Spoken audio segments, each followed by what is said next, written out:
don't know the power of the dark side.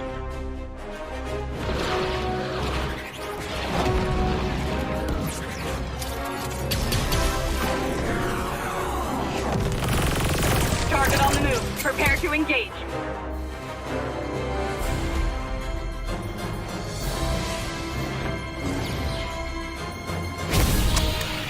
May the Force be with you.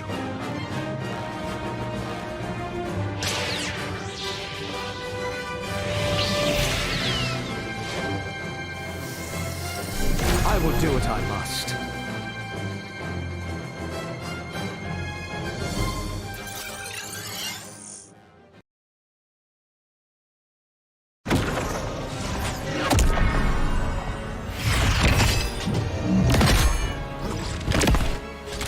At last, I am complete.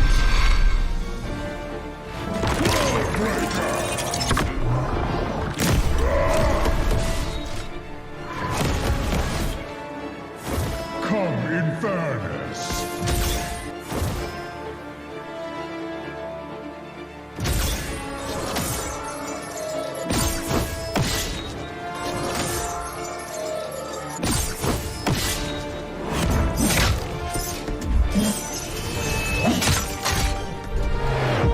Annihilation awaits. Boundless is my hunger.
Hit me like I might get over, but you can give me in no corner. I know I can make a comeback, ace this round and finish this game now. Got the power on my shoulders, yeah, you know that I'm a soldier.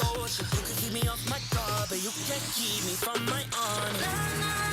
I feel like the floor is lava, the energy's getting higher. You're saving my arms, 'cause I know just what I got. I got you like na-na-na, and you know I hold the power. This feeling I love, oh yeah. Making my grind good to great, so don't stand in my way. Standing tall and I won't fall over. We are better than great, good. We are better than great. We stand tall, won't run away. We are fun, nothing gon' change. Great, we are better than great.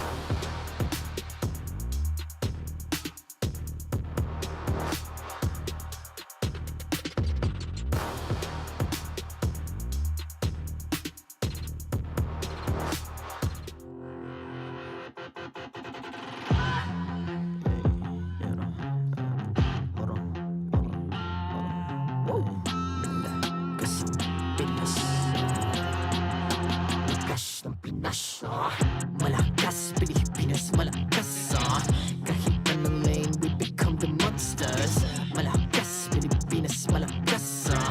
Face the golden sun and ripping for the 3 stars. Look at us to the top, no ifs, no buts. Winning any game, para to sa PINAS. Di mo matitin ang aming boses sa new level. Nasa kalye man o mobile, you know I become a legend. Open fire, we unite, we winners. Built with pressure, the diamonds are made of. Switch in a lane na parang gera. HP racing, way to set up. Built like a tank, buhat ni Hill. That full load, SS parang Laila. Susundan ko ang iyong bakas. Kasama patas, tagumpay natin doon ay tayo'y malakas. Para sa Pinas. Nasa amin ang alas, hindi tuwa atras. Kinikilala sa taas kasi kami ang malakas. Para sa Pinas. Nasa amin ang alas, hindi tuwa atras. Kinikilala sa taas, ganito kami sa Pinas. Wow! Hold on. Yeah, malakas ang Pinas. Laging every beat, no surrender, no retreat. Pag nagsama-sama, just imagine what we can achieve. Laging every beat, no surrender, no retreat. Giving 100 all my all, cause we just cannot be defeated. We are unstoppable, immune and invulnerable. Ready ang equipment, lahat frozen, malang crowd control. Pakita ko na jab like pow, beast of the southeast. Takas sa matawag, proud and loud, cause every enemy we devour. Susundan ko ang iyong bakas. Kasama patas, tagumpay natin doon ay tayo'y malakas. Para sa Pinas. Nasa amin ang alas, hindi tuwa atras. Kinikilala sa taas kasi kami ang malakas. Para sa Pinas. Nasa amin ang alas, hindi tuwa atras. Kinikilala sa taas, ganito kami sa Pinas. Wow!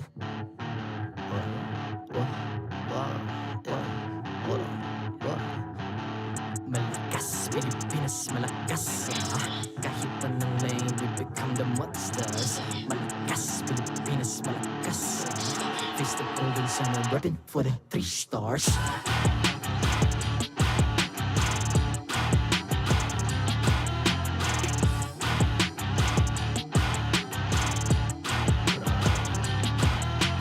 Ang lakas ng Pinas, we unite, be the stars. Ang lakas ng Pinas, we unite, be the stars. Ang lakas ng Pinas, we unite, be the stars. Ang lakas ng Pinas, we the stars. Ang lakas ng Pinas, we unite, we the stars. Ang lakas ng Pinas, we unite, we the stars. Ang lakas ng Pinas, we unite, we the stars. Ang lakas ng Pinas, we the stars.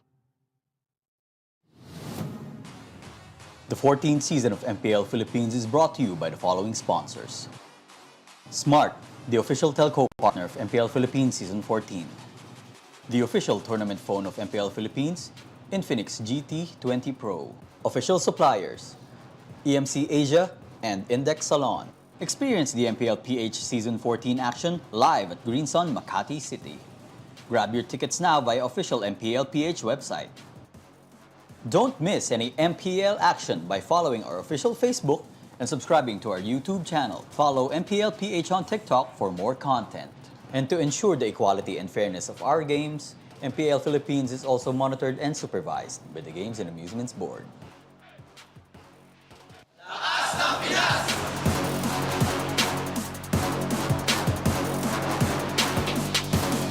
Lakas ng Pinas!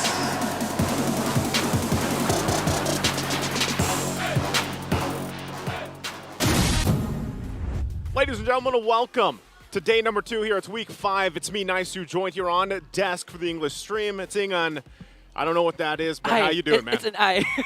Oh. I'm doing great. Relatively fast day yesterday. There was a game number 3, but the last series between FNOP versus DLPH was really fast. Who could forget King Kong's game number 1? Fanny. Yeah. dominating the whole series. Dominating. I was able to watch it over home yesterday. It was great to see, but yeah, I think it was a good start for the second half because that's where we are. It's the second half of the regular season, and we already know yesterday as well with the results that FNOP did secure their spot going into the playoffs. Yeah, oh, okay, so the first team to secure a playoff spot. Ooh, you know, okay, apart from FNOP, if you look at the standings, the top 2 to 5, it's really close. Because at the end of the day, you really don't know who's going to secure the playoff spot. And right now, I believe, I'm even not sure who I want to, like, you know... Make the playoffs? Yeah, make the playoffs. Because honestly, at this point, anyone could get in the playoffs. You know what? So you're saying there's hope, even for the two teams there. We're still halfway through Naisu. Anything can happen. Hey, that's true. That's one thing I would say about the point system as well. Of course, you know how that works. But, you know, we have to see exactly what's going to end up happening here. I think for a lot of us that have been watching now up to this point, you know, you're 5 weeks in. You're getting to the point, it's second half of the regular season. All these teams have had plenty of time to adjust. And this is now where anything can happen. I think even if you're looking at teams like we see later for this matchup, this might be a stretch for some people when they're sitting there at home and like TNC versus FCAP. Is anything going to happen here with them? Because right now, this is what we are talking about, guys, at home. Ladies and gentlemen, as you can see, the highlight here for Fnatic Onic, they already secured that playoff spot. They're still 8-0. We'll see if they can still maintain the win streak they have. But like Ingan said, look at this. Places 2, 3, 4, all 5 points at that match point here. And then even down below, Team Liquid, 4. RSG Philippines has 2. And then this is where we're talking about Blacklist International TNC Pro Team, 1-0. Yeah. But look at like who they have to kind of get ahead. They have to get ahead of RSG Philippines, who's just sitting at 2 points right now. Yeah, okay. Technically and realistically, RSG Philippines still has a chance to make it to the playoffs because of the new system. If you beat your team, you have 1 point, and they don't get any, regardless of the result. So still... these teams can actually, you know, bounce back. We're still halfway through. And again, the thing that makes second half different is that the home and away teams switch. So right now, game 1 can actually favor the home team who haven't had the chance to be a home team the previous weeks. Yep. And I can't wait to get to this because today this is the schedule. It's jam-packed. And you can see those little flags there too, right? This is our highlighted match for the day. It's RORA versus Omega because, hey, who can forget the Battle of the Roamers, the Rome face-off that we saw last time they met? Chaknu versus Renejay are going to be facing off once more. And if you guys remember, the first time they met was not too long ago. Those two roamers, those two players did so much for the team. They had amazing set potential as well. Probably some of the best roaming setups that we've seen so far up to this point. So I can't wait for that third match, especially the highlighted match of this. But you know, starting off, and I know we'll get having our panel break this down a little bit more later, but TNC FCAP, are you still saying, based on, you're saying anything can happen, TNC could win this? There's still a chance. I believe in the Wolfpack. I believe in every single one of them. And I think in 4 weeks, I think they build enough chemistry to go up against a Titan. Or at least game 3, you know. At least force a game 3. We never know. We never know. I hope so, man. Facing up against the Titans like that, they've got to make it come together. But again, let's have our panel break this down for us. It's Rockhart and Renmar. We're going to throw it over to them to talk about the matchup. Yo, thank you so much for that, and welcome to the Infinix Game Tambayan. It's me, Rockhart, and your boy Renmar right here, giving you the action from the panel. We'll try to break it down, make it easier for you guys to digest, because I know we're digesting right now. It's siesta time for most people in the Philippines. Oh, that's true. And yeah, just had our lunch. And just want to remind you real quick, of course, this panel, of course, is brought to you by the Infinix GT20 Pro. Same for the MPL Philippines. It's the official tournament phone of MPL Philippines Season 14. And again, I'm still saving up. I have a new goal now. I'm going to save up 1 peso a day until I get that phone. If it's 1 peso a day, it's going to take you a while. Because, dude, we also have, like, new skins up. So you're going to need to save a little bit more extra to get the new APBren skins coming out. You're right. I think we had a little bit of a preview with, of course, yesterday with our Stingers. We saw the APBren Victorious skin right there. The Brody for you. APBren, the champions, of course, being M5 champions. And, of course, we have our FMVP, our finals MVP Paquito Fist of Glory to commemorate Flap TZ's finals MVP performance. And go ahead and unlock those very, very soon. They're also going to include the APBren Battle Emote, Elimination, Spawn Effect, Recall Effect, and more, man. So check it out in-game and come experience them in MLBB. Mobile Legends Bang Bang. Still got a lot of things coming for you guys. Yeah, it's not just the skins. There's a lot of goodies too. So what an awesome way to celebrate the World Championship win of the reigning World Champions, Falcons APBren. And speaking of the World Champions, they're facing off against TNC Pro Team today. And our casters had some things to say. I would say I agree. Ingan's, I like the enthusiasm of this kid. Love him to death. He always brings me here on his Magic School Bus. He picks us up. We go on a little bit of a field trip, and I share his enthusiasm with TNC. I think TNC has had time. They've had time to build it up, and I have a lot of faith in these individual players. As individuals. Yeah. But the thing is, again, always got to bring it up. They're facing a titan, a literal world champion, the current world champions right now. How are they feeling, or at least game 3 is possible here?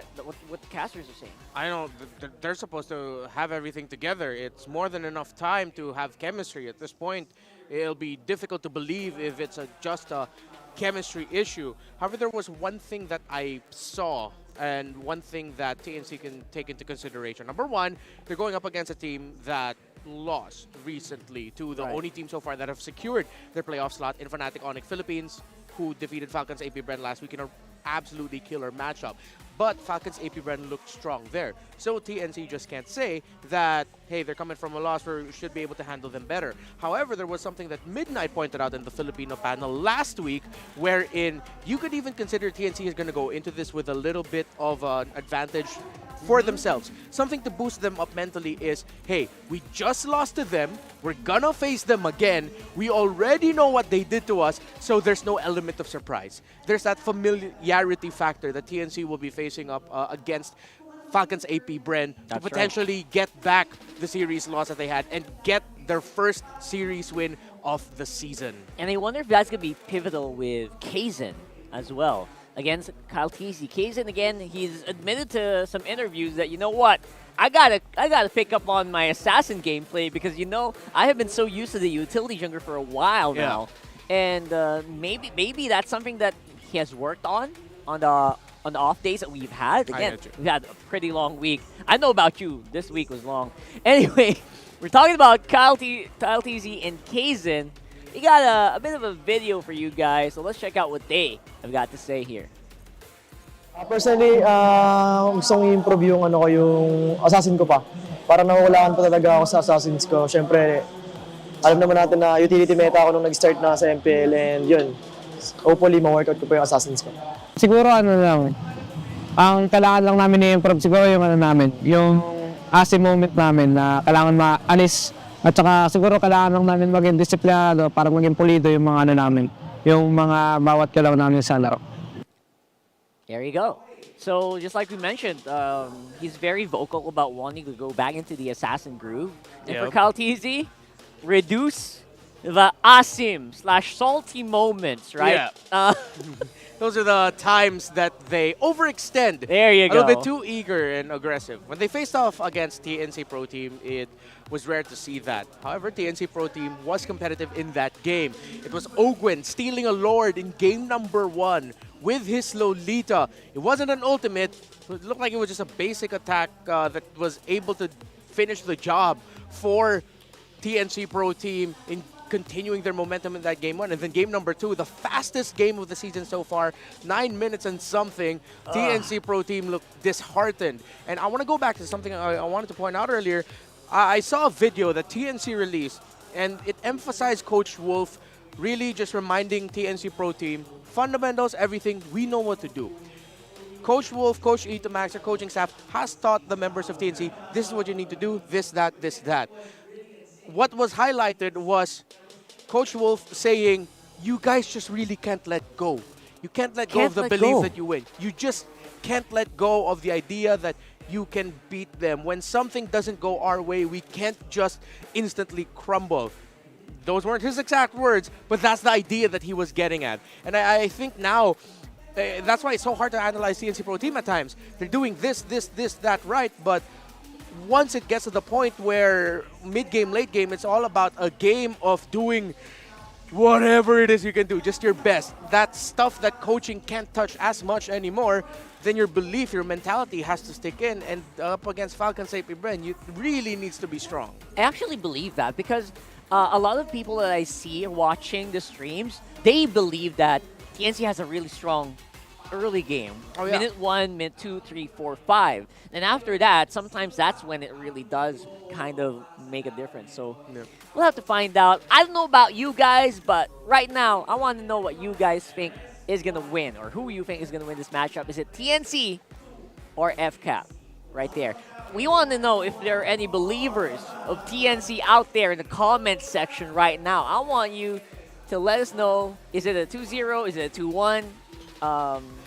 Press 1 if you're TNC. Press 2 if you think the Titans are just going to go ahead and take this game on a sweep. So let us know. I want to know what your thoughts are, and maybe if there are any surprises that we might have to look forward to. You know what surprised me a little bit with our community? What? I don't know. Maybe TNC is just really good at winning hearts, but our community isn't as harsh anymore towards TNC Pro Team. What are you saying? Like in the previous seasons, they were very vocal. Quite blunt. Let's leave it at that. This season, I'm seeing a lot more people just going, hey, you know what? Just a little bit less blunt with their comments towards TNC Pro Team. So I wouldn't be surprised if there are people in the comment section right now just showing their support and showing that, hey, there's a chance still. There it is. But you know what? Our personal predictions, I think we can kind of just put it out the table. FCAP is pretty that's my prediction strong. too, yeah. Pretty dang strong. Yeah. I'm not gonna lie, it's so hard. I have a lot of faith in the TNC boys, knowing them personally, knowing what they're capable of individually. And again, we're looking for that mesh, we're looking for that chemistry still that I believe can come out here, but it's still gonna be an FCAP victory for me. Yep, same. At this point, even though they're going up against the Titans, TNC is the Titanic, Falcons APBren is the iceberg in the way. And that's the recall effect of Falcons APBren right now. Well, There it still is. APBren. So for APBren, I've actually never tried this recall, but we'll see. Hopefully we'll see that next week, right? I think it's next week. So right now, I don't know if you agree. We'll have to wait and see our teams walking into the MPL arena right now. Let's have a look and see who's playing today.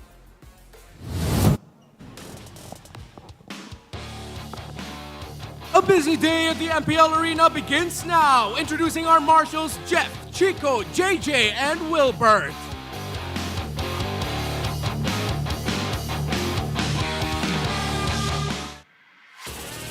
They are aiming for that spot right next to Onic as they aim for another trophy in their well-decorated case. Welcome to the stage, the reigning champions of the world, Falcons APBren!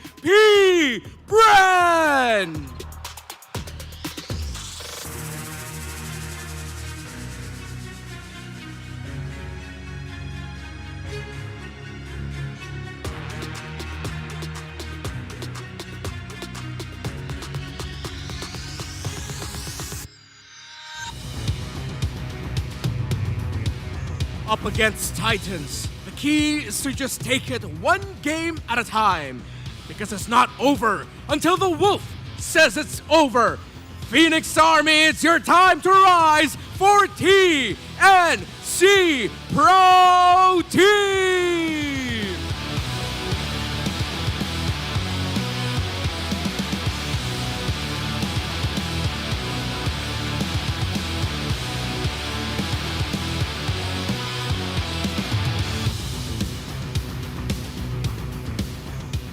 And their coaches for Falcons APBren, Coach Ducky. For TNC Pro Team, Coach Wolf.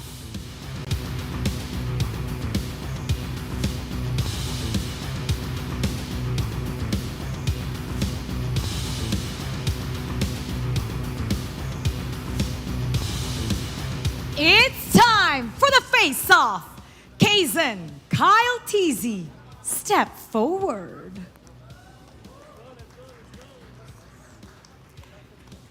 Kaizen, paano mo mababawian si Cal TZ at ang Falcons APBren? Ano ang palag mo? Siguro yung palag namin ngayon is bago jersey namin. Kaya bagong simula din to para sa amin. Cal TZ, para mo masisiguro na hindi mababawian ang koponan mo, ano ang palag mo? Meron kaming magandang jersey, kaya bili ka na kayo. Palag kung palag, fist bump! It's the story of two teams with very different beginnings. Let's let the game tell the tale. Panel, pasok! There you go. Absolutely no bad blood coming in for these two players. It does seem like it. And here are your world champions, Falcons APBren. Coming from a loss, I wouldn't want to face an APBren like this. Oh yeah, especially Falcons APBren that acknowledges that they've been overextending a little bit too much and they've lost their discipline. How many times have we heard in the past that when Falcons APBren acknowledges, oh yeah, we've overextended a little bit, what happens when they acknowledge that? They win more championships. They acknowledge what their weakness was in MSC, and they won 2 more championships after that. That's right, and that's something. That is a Falcons APBren that TNC Pro Team has to face. Again, probably going to be more optimal, probably going to be more precise and surgical. And again, normally, Falcons APBren just doesn't want you to play it. So wonder how TNC is going to play after that. Yeah, we mentioned Kaizen and the heavy role that he has to fill in the jungle in terms of playing the assassins, winning retributions up against Kyle TZ. Because in terms of the stats of both teams, it's pretty much all Falcons APBren sided. So now, if you focus on one player, if you focus on Kaizen, what I like about him is, yes, you gotta acknowledge that he's good in terms of being the bridge for TNC Pro Team to have a better mid to the late game because they handle early to mid games well because of what Kaizen does. But now it has to be even more because Falcons APBren will look to instill controlled aggression. That is their Infinix keys to victory. Yeah, these Infinix keys to victory are gonna have to get studied so hard, right? And for TNC, one game at a time. How many times have we heard that from our players? One game at a time, winning or losing, that is the mantra. And I think they have to keep with it. Yeah, and work on the issues that you've mentioned. So pretty much run of the mill here in terms of just acknowledging what you have said to be something that you can work on, then work on it, show it. I really want to see TNC Pro Team, instead of just one game at a time, make it 1 minute at a time. A minute at a time. Instead of looking back and like, look at minute 1, look at minute 2. You can handle minutes 1 to 7, okay. Like you don't, that's fine. That, I feel like at this point, that's muscle memory already for TNC Pro Team. But then look what happens at minute 8, 9, 10, 11, 12. Take it 1 minute at a time, then maybe you'll be able to find better sequences for yourself to take so that you can eventually take the game and maybe even the series against Falcons APBren. But you know what? Those minutes actually are crucial, right? If you feel like you're at 12 minutes and you feel like nothing's happening, sometimes that's where you have to be really scared because you know the enemy probably has something planned for you. And knowing Falcons APBren, they have steps planned for each and every minute of the game. That's how good they actually are. So for TNC, yeah, great. You'll probably have a pretty fair or pretty even minute 1 to 6. But then again, take it 1 minute at a time, plan out your next steps. And I think I've heard this as well before from them. Just have confidence. Yeah. Have the courage to make a play, right? And I think maybe from there you can get something, get an advantage out of the World Champ. Yeah, have the courage to make the play and activate heads, please. Don't make sure that Heads isn't just passive and he's not just set up follow guy or set up no one is there guy. Play around the strengths of what Heads brings to the table and maybe things will get a little bit better. And when we were talking about like take it minute per minute, literally the time window to make movements in MLBB is a minute. Remember the spawn point, 10 seconds minion waves. Every 30 seconds a new minion wave will spawn. That's where teams go around in terms of the movements. Falcons APBren knows that very well. And remember the clips from earlier this year. It was Wolf reminding all of us saying, hey, remember minute 10, minute 4, second 10, second 40. There so you go. TNC Pro Team also knows that. I feel like that should be their daily drill, right? If you're kind of living with wolves, I feel like that is your every minute of every day. You probably try to plan it out as much as you can, but then again, you can only plan out so much. You can only control so much from the draft. Look at that draft though, very early on, Phobia's first pick. Even when What a move! Instantly picking the Phobias. So TNC Pro Team are going to be forced to go into the Vexana, and then of course Heads will get his Turizla. Classic movements. You still have so many open. The Rogers, the Zasks, even high loss for Falcons APBren, which is 3 out of 4 for Ogwin. Or excuse me, I believe it's 2 out of 3. Is available for him. So power picks are all left up on the table. The difference is Edith and Harith were the ones banned out alongside the Assassins. So Julian and Nolan might be what we're looking at for here for Kyle TZ and Kzen respectively. Most likely, and I think Nolan... Oh, the Haya, excuse me, also. Oh, Haya, right, Yeah. right. Haya first pick has been a thing yesterday as well, so you gotta watch that out. You gotta watch out for the Haya coming into this one. But for now, you're right, Hylos seems to be the pick.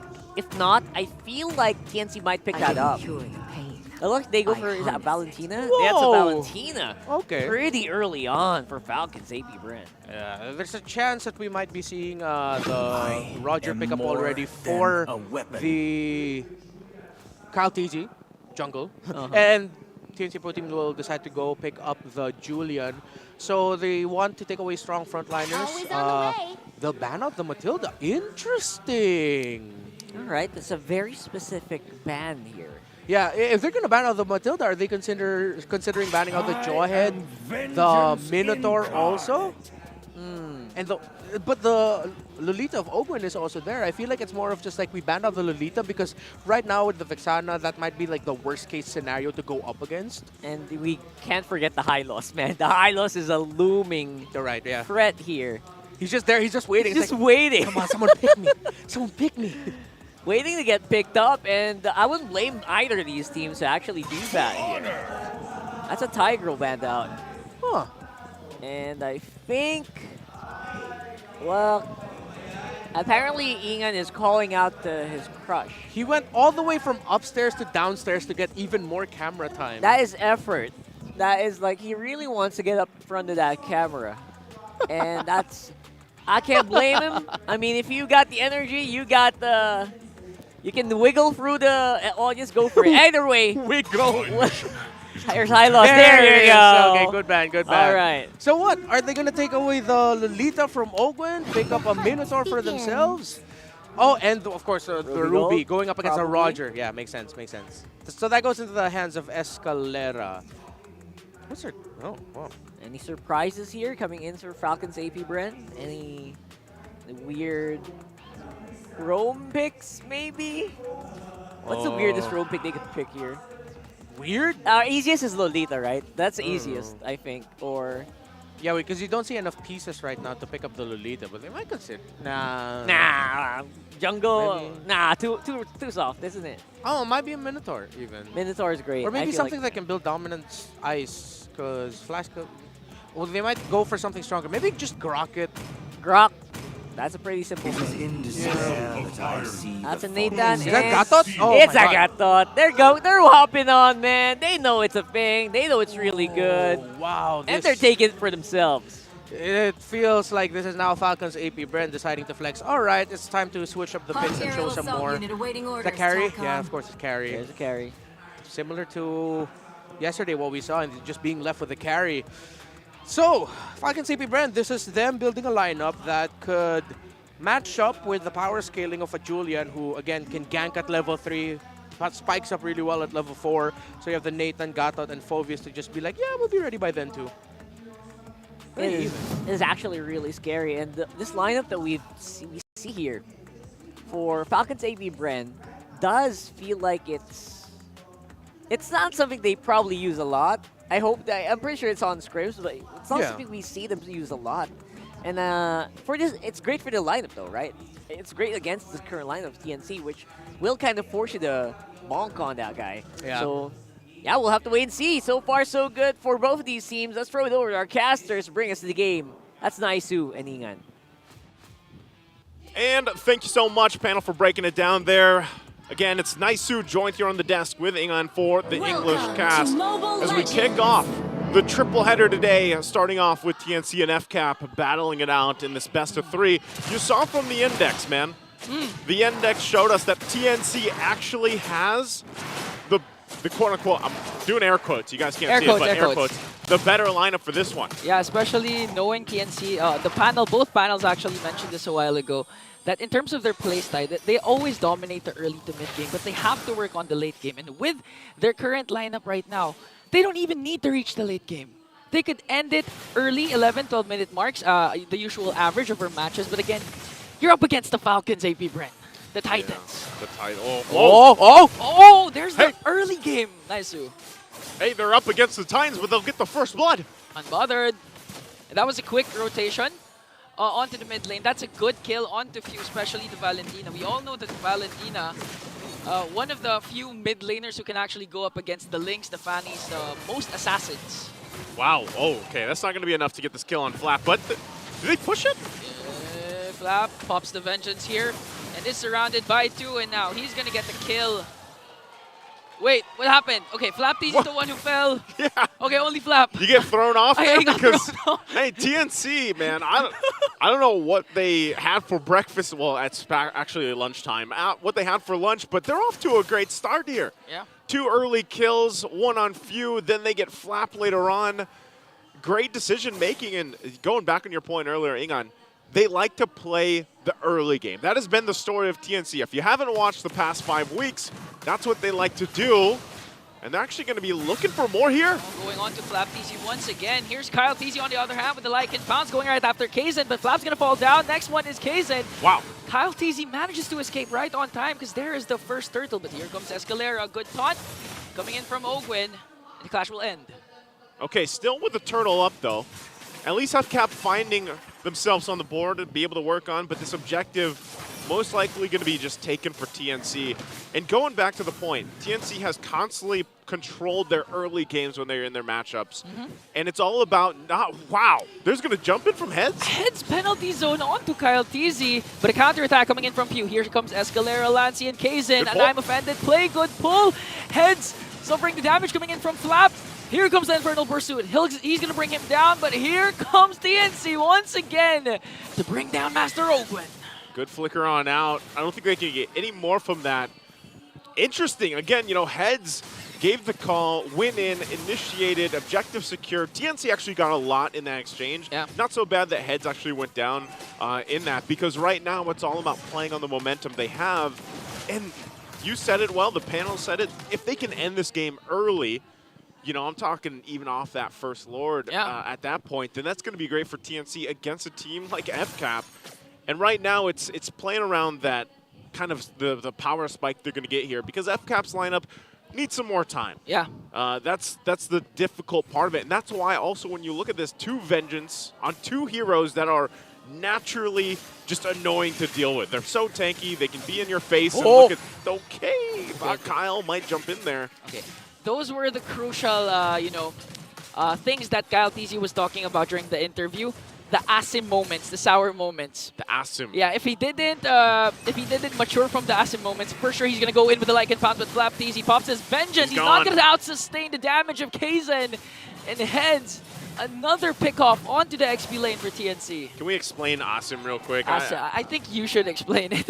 Me? Okay, asim is basically a term for overextension. Ogwin here, overextending with the AOG, but here comes Kyle TZ, still able to free hit.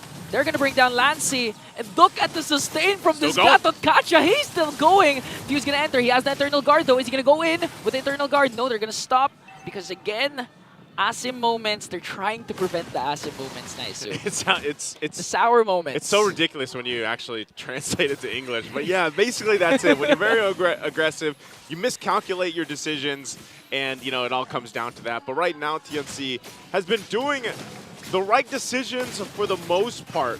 They're losing some of these skirmishes, some of these fights. They're going to lose the objective, but it's 1-for-1 right now in terms of the turtle. They're still putting pressure here, and you got to respect them for that. Escalera right towards the orange buff here. They want to force him off. They know that there's no retribution anymore. Kyle TZ has to walk away. AOG from Ogwin. And in the middle of everything is Escalera. He has to walk away here. Flap TZ still chasing after him with the Infernal Pursuit. And everything. Lancy is still going back. Kaizen, no. Will he be able to escape? He's there, but Heads also... Okay, so that's going to be a trade for Escalera. But the orange buff, they tried to invade the orange buff because Kyle TZ used his retribution for the turtle. But Flap TZ happened again. Flap TZ, Ogwen happened, ready to protect the orange buff. And that's the thing, Ian. Like, it's good. That's a call. It's a risky call, but it's got to take some confidence too. And unfortunately for them, it didn't work out. So they might be able to find some focus somewhere else. They do hold on to a small lead, but that's been the story of TNC. We see them make those calls, and sometimes, more often than not, it's a mistake. And so hopefully that doesn't have a snowball effect, because once again, FCAP is just waiting for this lineup to really start to shine. And you're already seeing it. When Flap is up front tanking everything, especially when he has Vengeance, he's kind of just up in front. He alone is enough to get the attention of TNC. And they're like, oh my gosh, this guy is just jumping in the air all over. Then he pops a Vengeance, and then how do we get him? But that's not even considering the fact that Ogwin is also on the Garakancho, which we have seen a hero, you know, yes, it's popped up in other parts of the world. Now, especially with the Mamba bringing it out last week, I think it was, for the first time. Yeah. It's really been showing up a lot. And all this is to distract TNC from Super Marco just doing his thing, farming up on the Nathan. And it's not just that, because we've seen Flap TZ go right after the kill. He went after Lancy a while ago with the Infernal Pursuit. So he's not just getting TNC's attention and out-sustaining their damage. It's also, he's like playing a Ling that's trying to go for those engages, but Escalera with a pull here onto Flap TZ. Here comes the distraction once again. AOG is going to be casted, but not going to connect onto anyone. Kyle TZ enters with like and pounds, but he's not going to get a kill onto Escalera. Ogwin here. A couple of hits more before he goes down. And there's the internal guard coming in from Lancy. Brings down Ogwin. That's a one trade for TNC. Will Kyle TZ still contest for this turtle? Good fight here. Kyle TZ waiting patiently. Kaizen too, quite low. The battle for this third turtle. Oh, Entropy in from Super Marco. He's now activated. Look at the damage, but Heads so far. Oh no. Oh, wait. Kyle TZ goes in again with the Lycan Pounds. Is he out? He's not going to out-sustain the damage because Flap was also there. But then you see the damage coming in from Heads a while ago to Super Marco. He had it, but then again, it's all a game for FCAP. And now with a focus here on the Tier 1, that's the thing they Escalera! Oh my goodness! AOG onto the backline. I think Falcons wants to continue. The Vengeance will be popped in a double kill from Kyle TZ. So far, no sour moments from Falcons APBren. Time and time again, this happens to TNC. They have a lead, a couple mistakes lead up to this, and now they find themselves in this position. Oh, they're not even done. Going for the purple buff, but went for Kaizen also. 2, 3, 4. You know, I like that you mentioned that because I was expecting that the turning point for Falcons APBren was at the 8-minute mark. But they made it faster. It was actually at the 4-minute mark for the second turtle. That was the time Falcons APBren was activated, and then they turned the tides to their favor. And that's the thing. This is always, when you're watching an FCAP game, remember, this is a team that even the undefeated, playoff secured FNOP was like, yeah, we can't wait to play against FCAP again, because they're still the team that teams look forward to playing because of the macro level of play that they have, the micro as well. When you look at that last turtle take, that third one, they knew the advantages they had. They pulled in TNC to actually commit to the fight, and then they just demolished them. And it was a snowball effect, and that's what FCAP does. They'll punish when they find those mistakes, and then they kick it into high gear, and now they find themselves with a pretty good lead leading into that first Lord. And so for TNC, it's like they had the flames in the early portion of the game, and they've just been doused out. Yeah, it got extinguished now. Ogwin. Oh, that was a 5-man gank for TNC. Good pickup. Good pickup here, right on time for the Lord. But still, Falcons APBren has a 3.3k gold lead. Took down mid lane turret, and now Few gets the internal guard. They can still contest for this Lord. I think they're going to be able to. There's a conceal. This is theirs for the taking. Oh, TNC, will they secure it? It goes to Kozin. Now they have to disengage. Could flap TZ onto the chase. Kyle TZ gonna try to cut him off. Kzen is the target. Lycan pounds in. That's one member down. Make it two, because they went for the head. Escalera with an I'm offended play. He's gonna fall down in the hands of Kozin. Trying to chase right after flap TZ. Kozin gets a double plus the Lord. All right, TNC, they light the flames again. Not only after the pickoff, before the Lord take, they get the Lord, and they manage to have some fight in them as well. So they find themselves in a better position than they were minutes ago. But this is where, again, the macro play comes into the play versus FCAP. They're going to force them out of the jungle at least. Escalera is still really aggressive on this Ruby pick. They have the Lord going up top side. They get the sights here on the orange buff. They want to get these tier 1 down in the mid lane, and that's what they're going to focus on. AOG from Ogwin. They're going to try to force a fight before the Lord reaches the inhibitor turret. They have to walk away here. Will they engage again? Escalera still has the I'm offended play. Okay. They're waiting patiently in that bush. This is what they did earlier on, and they can wait for that I'm offended to be available. They're going to punch this in. Okay, heads go. It goes in with the penalty zone, forcing Super Marco to use the entropy. Escalera is very low. Used up the I'm offended as well. And now Falcons APBren, with the initiation of TNC Wasted, they can clear this Lord up top. If I were, TNC, I'm happy with that. They managed to not get completely snowballed out of control from FCAP with how things were going. They get a couple turrets to deal with that mid lane, and then the tier 2 up top. They're still going to work on this tier 1 in the bottom. But good for TNC. They might get a pick off here unless they're going to get run down. TNC has been controlling through mid brushes. Oh, he retreat. They've been getting a lot of kills there, and now Kzen focusing on Flap TZ. Used up the red 3, but it's okay because 60 seconds before the second Lord spawns. Okay, they can still push this tier 2 in the bottom as well. The minion wave is at least there, but it looks like they have their sights elsewhere. A couple hits, they'll keep up.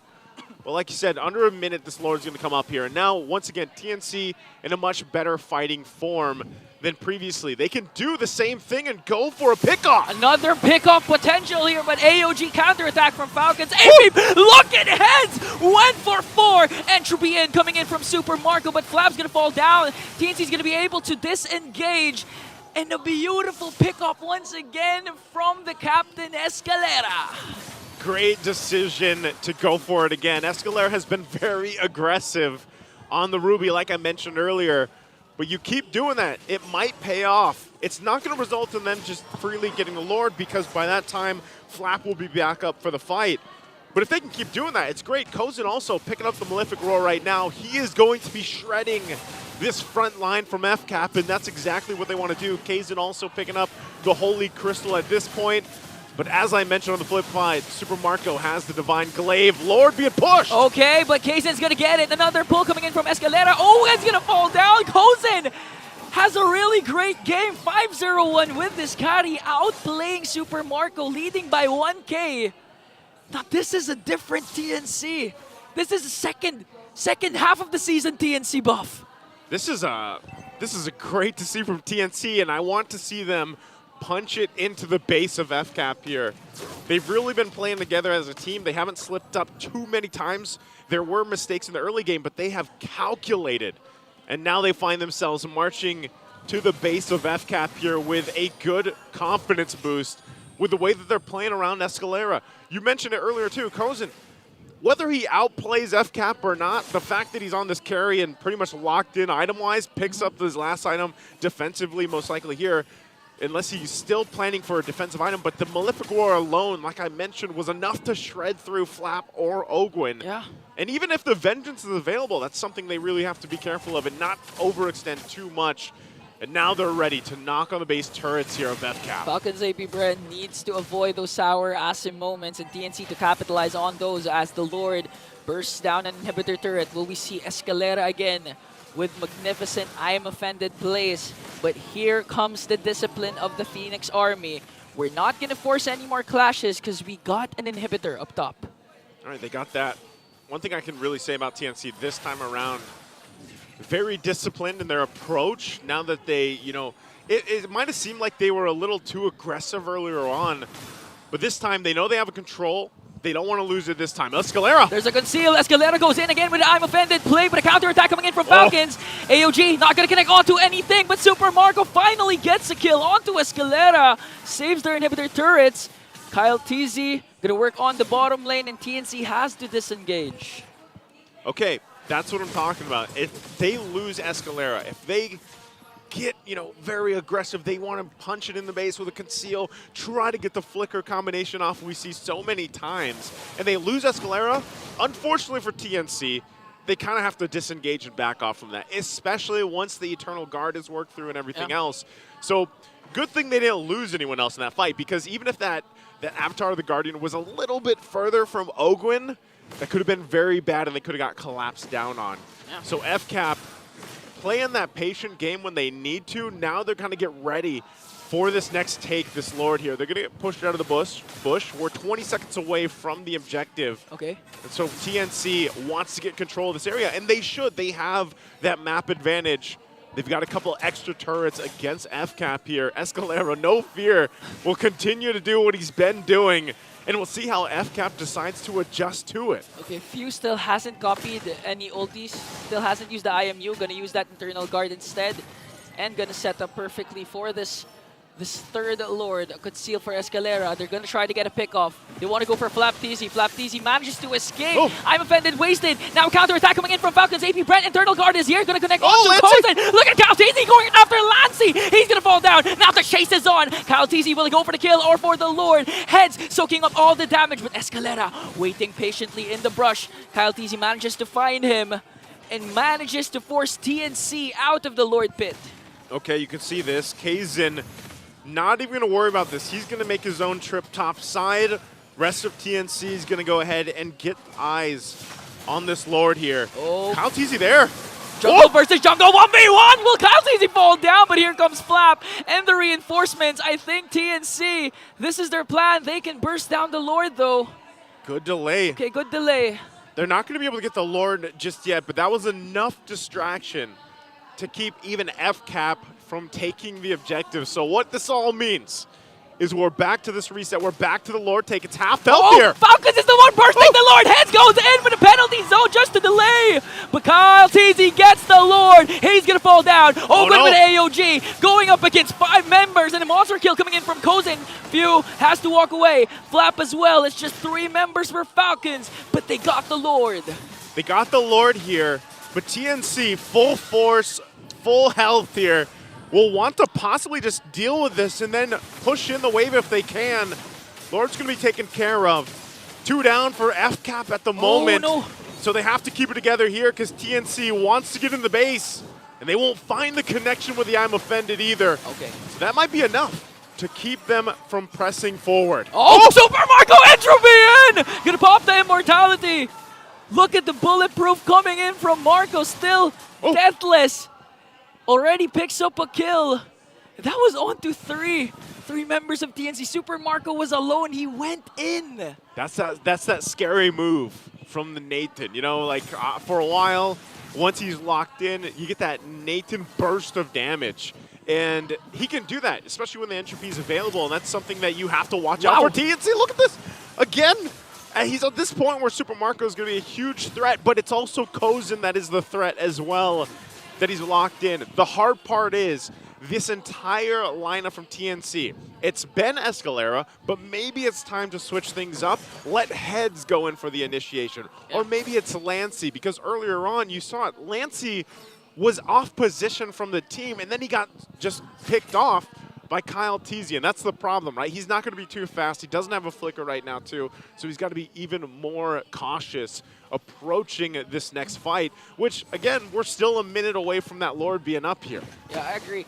Actually, TNC also, as you mentioned, needs to switch things up. Maybe Heads is the one to start things.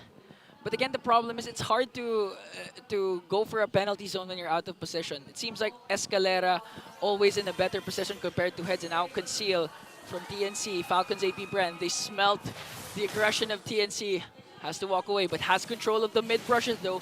And even if they lost an inhibitor turret, look at how they manage their minions. It's like they're not bothered even if TNC has enhanced minions up top. Yeah, the way FCAP's dealing with waves, again, it's their team known for the macro. Entropy. Super Marco. Entropy from Super Marco. Escalera has to use the I'm offended. That's okay, but at this point, you can see and respect the damage from Super Marco. That was a couple of seconds. A damage coming in from Marco, and Escalera's health was almost half. So you have to respect Super Marco right now. Is not even popping the Purify. And now TNC, but although although Super Marco has been performing well, there was an instance wherein the problem was Marco for the opposing team, but they just didn't mind Marco instead. I think it was the game last week. Yeah, and that's always something for, I mean, any gold laner. You really get to shine, especially if you're ignored for a majority and your positioning is on point. That's one thing that you can do. Especially easier, I would say, for the Nathan because you have the Entropy and you have a Purify as well. Kozin, he has a Flicker, and then you got to just rely on, you know, being able to maneuver your way through these fights. But at this point, you find yourself 20 minutes into the game. TNC has a good composition to actually fight this out. It's mainly just landing those setup potentials in it. Like I said, so far, yes, it's always going to be Escalera, the best option for it. And then Heads follows up. And we've seen him do it before. Land 3 people in the penalty zone would be great for them. But you can see this. FCAP knows how to play this. They've done it so many times. Escalera will go in. Oh, but... Oh! I'm offended! Continue! Plus the Flicker. Venge is going to be popped as well as the Immortality. But still, Flap TZ is alive. Heads up play for Escalera. Those are 2 resources expended for the side of FCAP. Okay, they know that the wave has to be managed top side. They send Flap back. This is TNC's opportunity to try to go ahead and take this Lord, but they won't because of the threat still from FCAP. Already quickly dealt with that wave. They're back full force for the fight here. Escalera. Okay, use the I'm offended. Now Super Marco Entropy in. Okay, now this time Falcons APBren full force. Kyle TZ was able to clear out the minions. AOG is going to be casted onto Kazin. Oh, no. No more Retribution holder for TNC. You'll lose Kazin. You're most likely just going to lose this fight in objective here, but TNC. Okay, will they contest this time? They're not going to go for the Lord anymore. They want to go for the kills. Super Marco working on Heads. He's going to fall down. 2 members down. Now back to the Lord. See, look what happened there. Again, TNC wanted to stay around. They lose that base turret from the push of the minions. FCAP zoned the members left alive just with Flap TZ alone while they were still working on the Lord, and they end up doing it all. And that's why people so often say, man, FCAP is the best team macro play style here in the world, and you can see it. So with that, even the damage being there on Kozin, they have their backs against the wall for the defense. Okay, have to respect the damage coming in from Kozin, and another pull from Escalera. Popping the Immortality of Ogwen there. Manages to escape with the AOG, but they got the inhibitor up top. They still have a Lord in the bottom lane. Now sets their eyes on the mid lane inhibitor turret. Gonna work in the mid lane here. Last turret TNC's holding on to. FCAP will put a little pressure here, but I don't know if they're gonna be able to actually get the last turret. Very slow and meticulous about it, even with that Lord push in. But once again, TNC, with the lineup they have, good clear, good way to defend. They hold on to 1 base turret. So now if you really look at the advantage here, FCAP, they hold on to 2 in the base. They can play with that minor advantage leading into the next Lord eventually. But because that's still a minute and a half away, TNC could look for a pickoff, could potentially find something. But we saw how many Winter Crowns have been used, how many Immortalities have been popped, and Escalera won't find that I'm offended. FCAP's not going to fall for it anymore. Okay, 6.1k gold lead from Falcons APBren right now, plus inhibitor turrets. Still have to. And this is where Kyle TZ's mantra comes in again. We want to avoid those Asim sour moments. Because prior to getting the, after getting the bottom lane turret, if this was the old Falcons APBren, I could safely say they would try to go and bring it down. That mid lane turret, they would force it for sure. I think, and part of it too is just they're respecting the lineup that we saw, even from the index, right, for TNC. And you still got to say, Kozin's been doing a fantastic job. He is deathless right now in this carry. A lot of the team has been able to peel for him as well. And that's the thing. He's always going to be a threat. Even the knockup, the enhanced chains coming out from Kazin is always going to be a threat for FCAP. And that's why they can't actually just throw Ogwin into the back line. He can't just jump into the back line the way some people might think he can, because of how much peel is there for TNC. And if they somehow isolate someone from FCAP, then they're easily going to get shredded down. And that's why you see FCAP kind of being a little more cautious on how they approach these fights and would rather fight towards the objectives, fight in these kind of choke points, and even the bushes here to play with that advantage. No, Few knows. He knows. Few knows. He's just testing. The Few sense. He's just baiting. He's just baiting TNC. He knows. I mean, that's Few. He was here since Season 1. A conceal from Escalera. He's going to get Few here, but he pops his Purify. Because Falcons APBren are bursting down this Lord. It's going to be a Retribution battle. Heads goes in. Flap TZ secures the Lord. Has to walk away now. They have minions onto the bottom lane. Pops his Vengeance. AOG is there. Going to connect onto 2. Plus the Eternal Guard. Super Marco still hasn't used that Entropy. Look at the free hits coming in from Marco. Gonna bring down no one, but the minions are bursting down the crystal. What it? MVP! Minion! Naisu, this is the definition of Asim. Literally, this is Asim. That's sour. This is sour. You pay so much attention to the Lord, you forgot the real MVP. The little minion with the wand. It wasn't even the cannon. You know, according to one of the most famous quote-unquote influencers, but I'll let the panel explain instead. Oh man, I would love to hear what the panel has to say about this. Panel, who's your guys' MVP?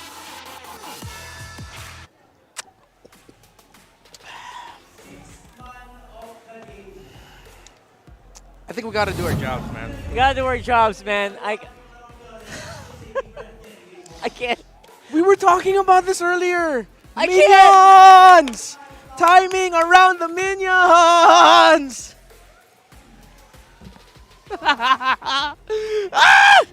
I'm okay. Minion aside. Let minion aside, right? That minion didn't exist. That one, it wasn't a tank minion, by the way. It was like a long-range minion.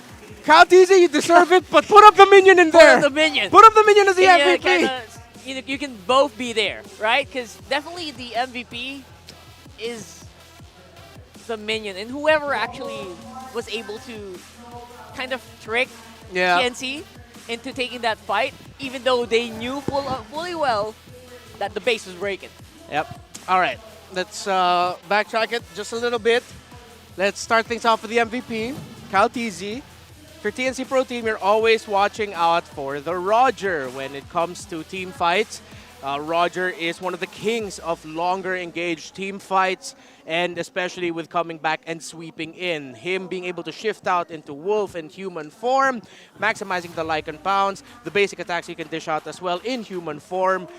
There are so many ways that you can play this Roger, and Cal TZ was able to do just that. And that's what TNC Pro Team would watch out for in a lot of the engagements. Now, as we look back at the highlights of Falcons APBren, again, instill calculated aggression. Yep. There was one play, I believe it was after the first or second Lord that TNC Pro Team were able to get. Falcons APBren were able to take down 2, which sent back 3 members of TNC Pro Team. Kyle TZ and Flap TZ overextended that time. Yeah. And then they were caught out.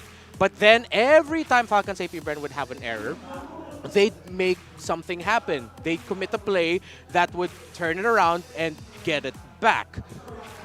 That's why Cal TZ is the MVP here, just finding the right timing, and timing is key for a hero such as Roger.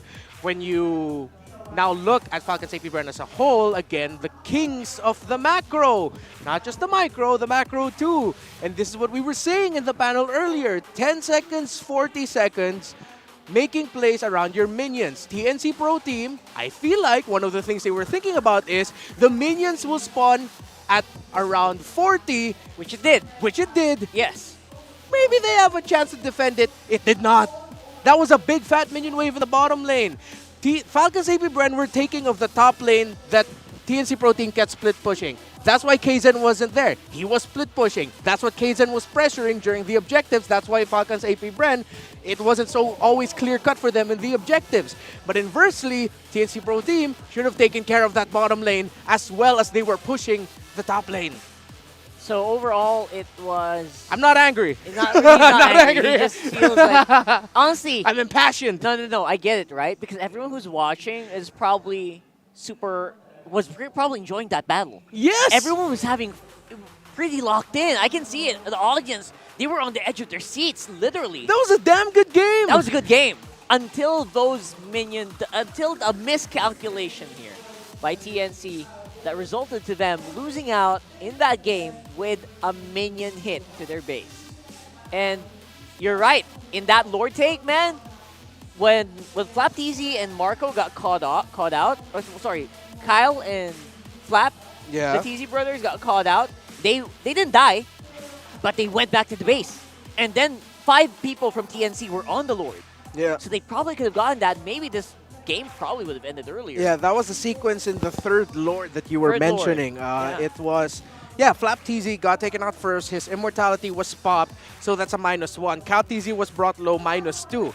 But TNC Pro Team, I feel like one of the reasons why they didn't push that is because they've expended ultimates. Lancy, Eska, Kozen had no more ultimates at that time, and they were still watching out for Super Marco, which at that time they didn't have information yet with, which I understand. But come on, it's what, 4v3, 5v3. You take those chances, you try and commit so that you can get something. You already had the advantage. Yeah, I like this comment from YouTube where Pew Pew noticed that Heads was going to clear it, but someone called to engage.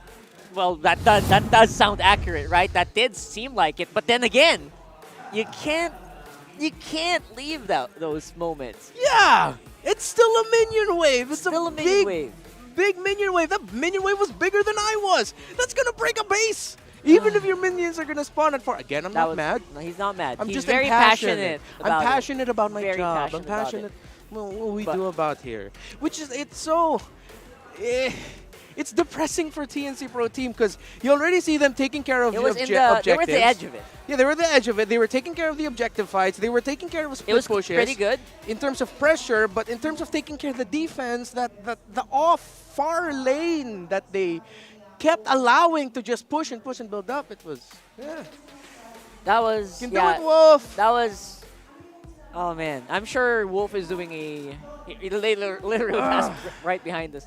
I feel like that is a tricky thing. That's a tricky thing to manage, obviously. But then again, if you're in the middle of that fight, guys, I know what you're saying. I can see what you guys are writing. And if you're in the middle of that fight, you can imagine, right? And you're against FCAP. Sometimes that will happen. Yeah. It will happen that you will miss out a calculation of number of minions spawning, number of minions going up on the broken inhibitor lane. Yeah. And then, you're focused on the fight. You're in the middle of it. You're tunneled into the enemy. You're winning, by the way. They were winning. Yep, you said the keyword tunneled. They tunnel vision the Lord winning the top lane, everything. 2 down already for APBren in that moment. Yeah, exactly. The bottom lane was just left wide open. You Yeah. can do it, lads. Yo, got it. We believe Yo, in you. got it. Not mad, just. Man, it's a full I'm man. not mad. He's not mad. He just sounds mad, but he's not mad. He's very passionate. I'm passionate about this. So, honestly, I like the early game for TNC as usual. Yeah. I think both panels, Ingan mentioned it, pretty much hit on the nail.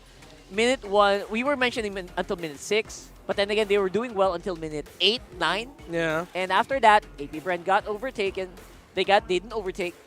And then TNC actually overtook again. Yeah. So it was overall a pretty impressive fight. So, sans a miscalculation, right? Yeah. And I feel like Ingan and I also did a terrific job. That's why we were focusing on the last moments and the last Lords. Yep. Because they did a terrific job of just telling with us like what was done right. It was non-stop aggression for TNC Pro Team. They knew when to push this, push that button there. That offense. It's like if this was another game, their offense rating would be like 90 plus. Absolutely. And then their defense rating would be, I don't know, I'll be nice, around 70. I don't know who's going to be... We're going to do some calculations before that. But guys, which match should be the Week 6 star match? Answer that right there. Is it A, RSG Black, B, TLPH versus Aurora? That sounds pretty good. C, TNC versus FNOP? That's also kind of spicy if they can pull out the win here. Or D, is it TLPH versus Omega? Let us know who you pick. You're the one watching. Who's going to be star match? A, B, C, or D? Comment now. And we'll try to read up your comments right now. All right, so real quick, what about what do you think? Week 6? Week 6. Huh. I like the sound of TLPH versus OMG. OMG, right? Yeah. D sounds great, honestly. Yeah. But yeah, I feel like Liquid versus Omega. There you go. A lot of people are kind of in it.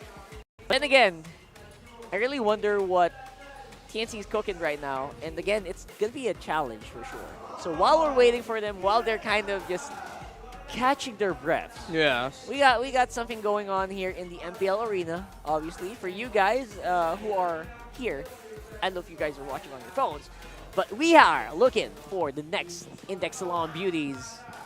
We got our friend Nina over here, who is very supportive. Almost every game of Falcons APBren, always there. And there you go. And she's an FCAP fan. Very She's nonchalant. Yeah. Very nonchalant. What does it say? Ma'am, we can't read your phone. We cannot read your phone. Can't read your device. But you know what? That's the trick.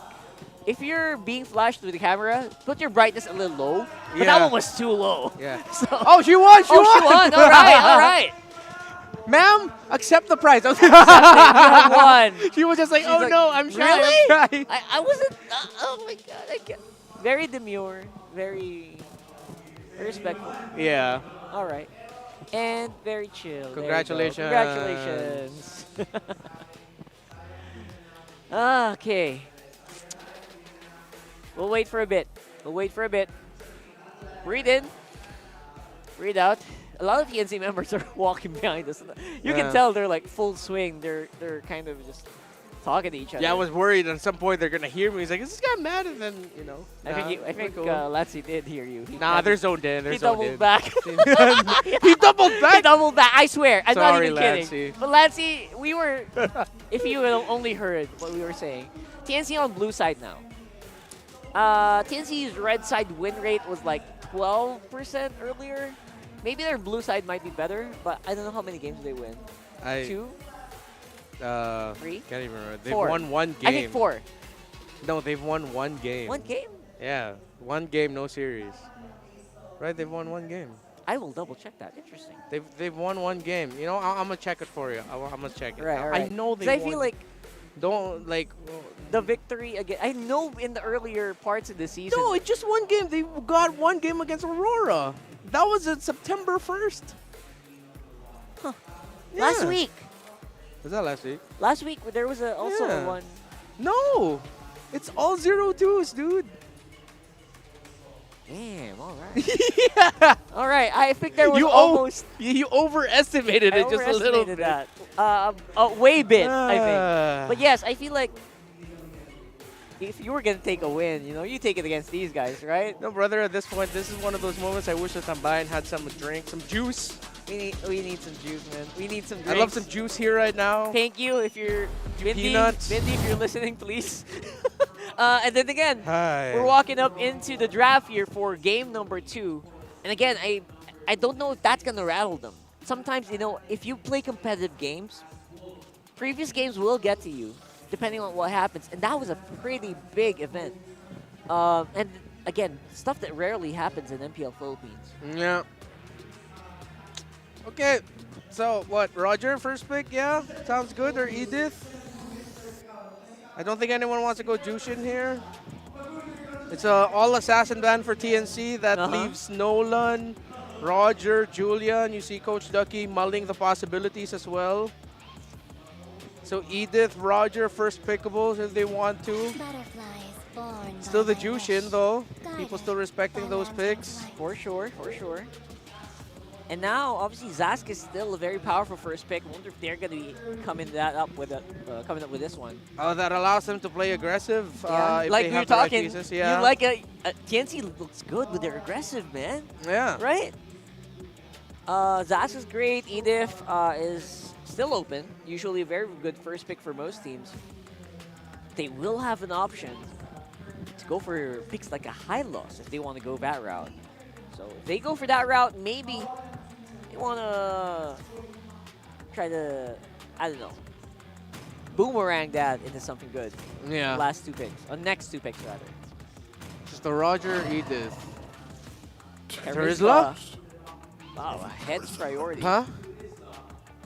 Okay, you know what? He's in the zone. He's feeling it. That's He's not feeling often. it. It's not often that you get a priority to Rizla anymore. Yeah. Ah.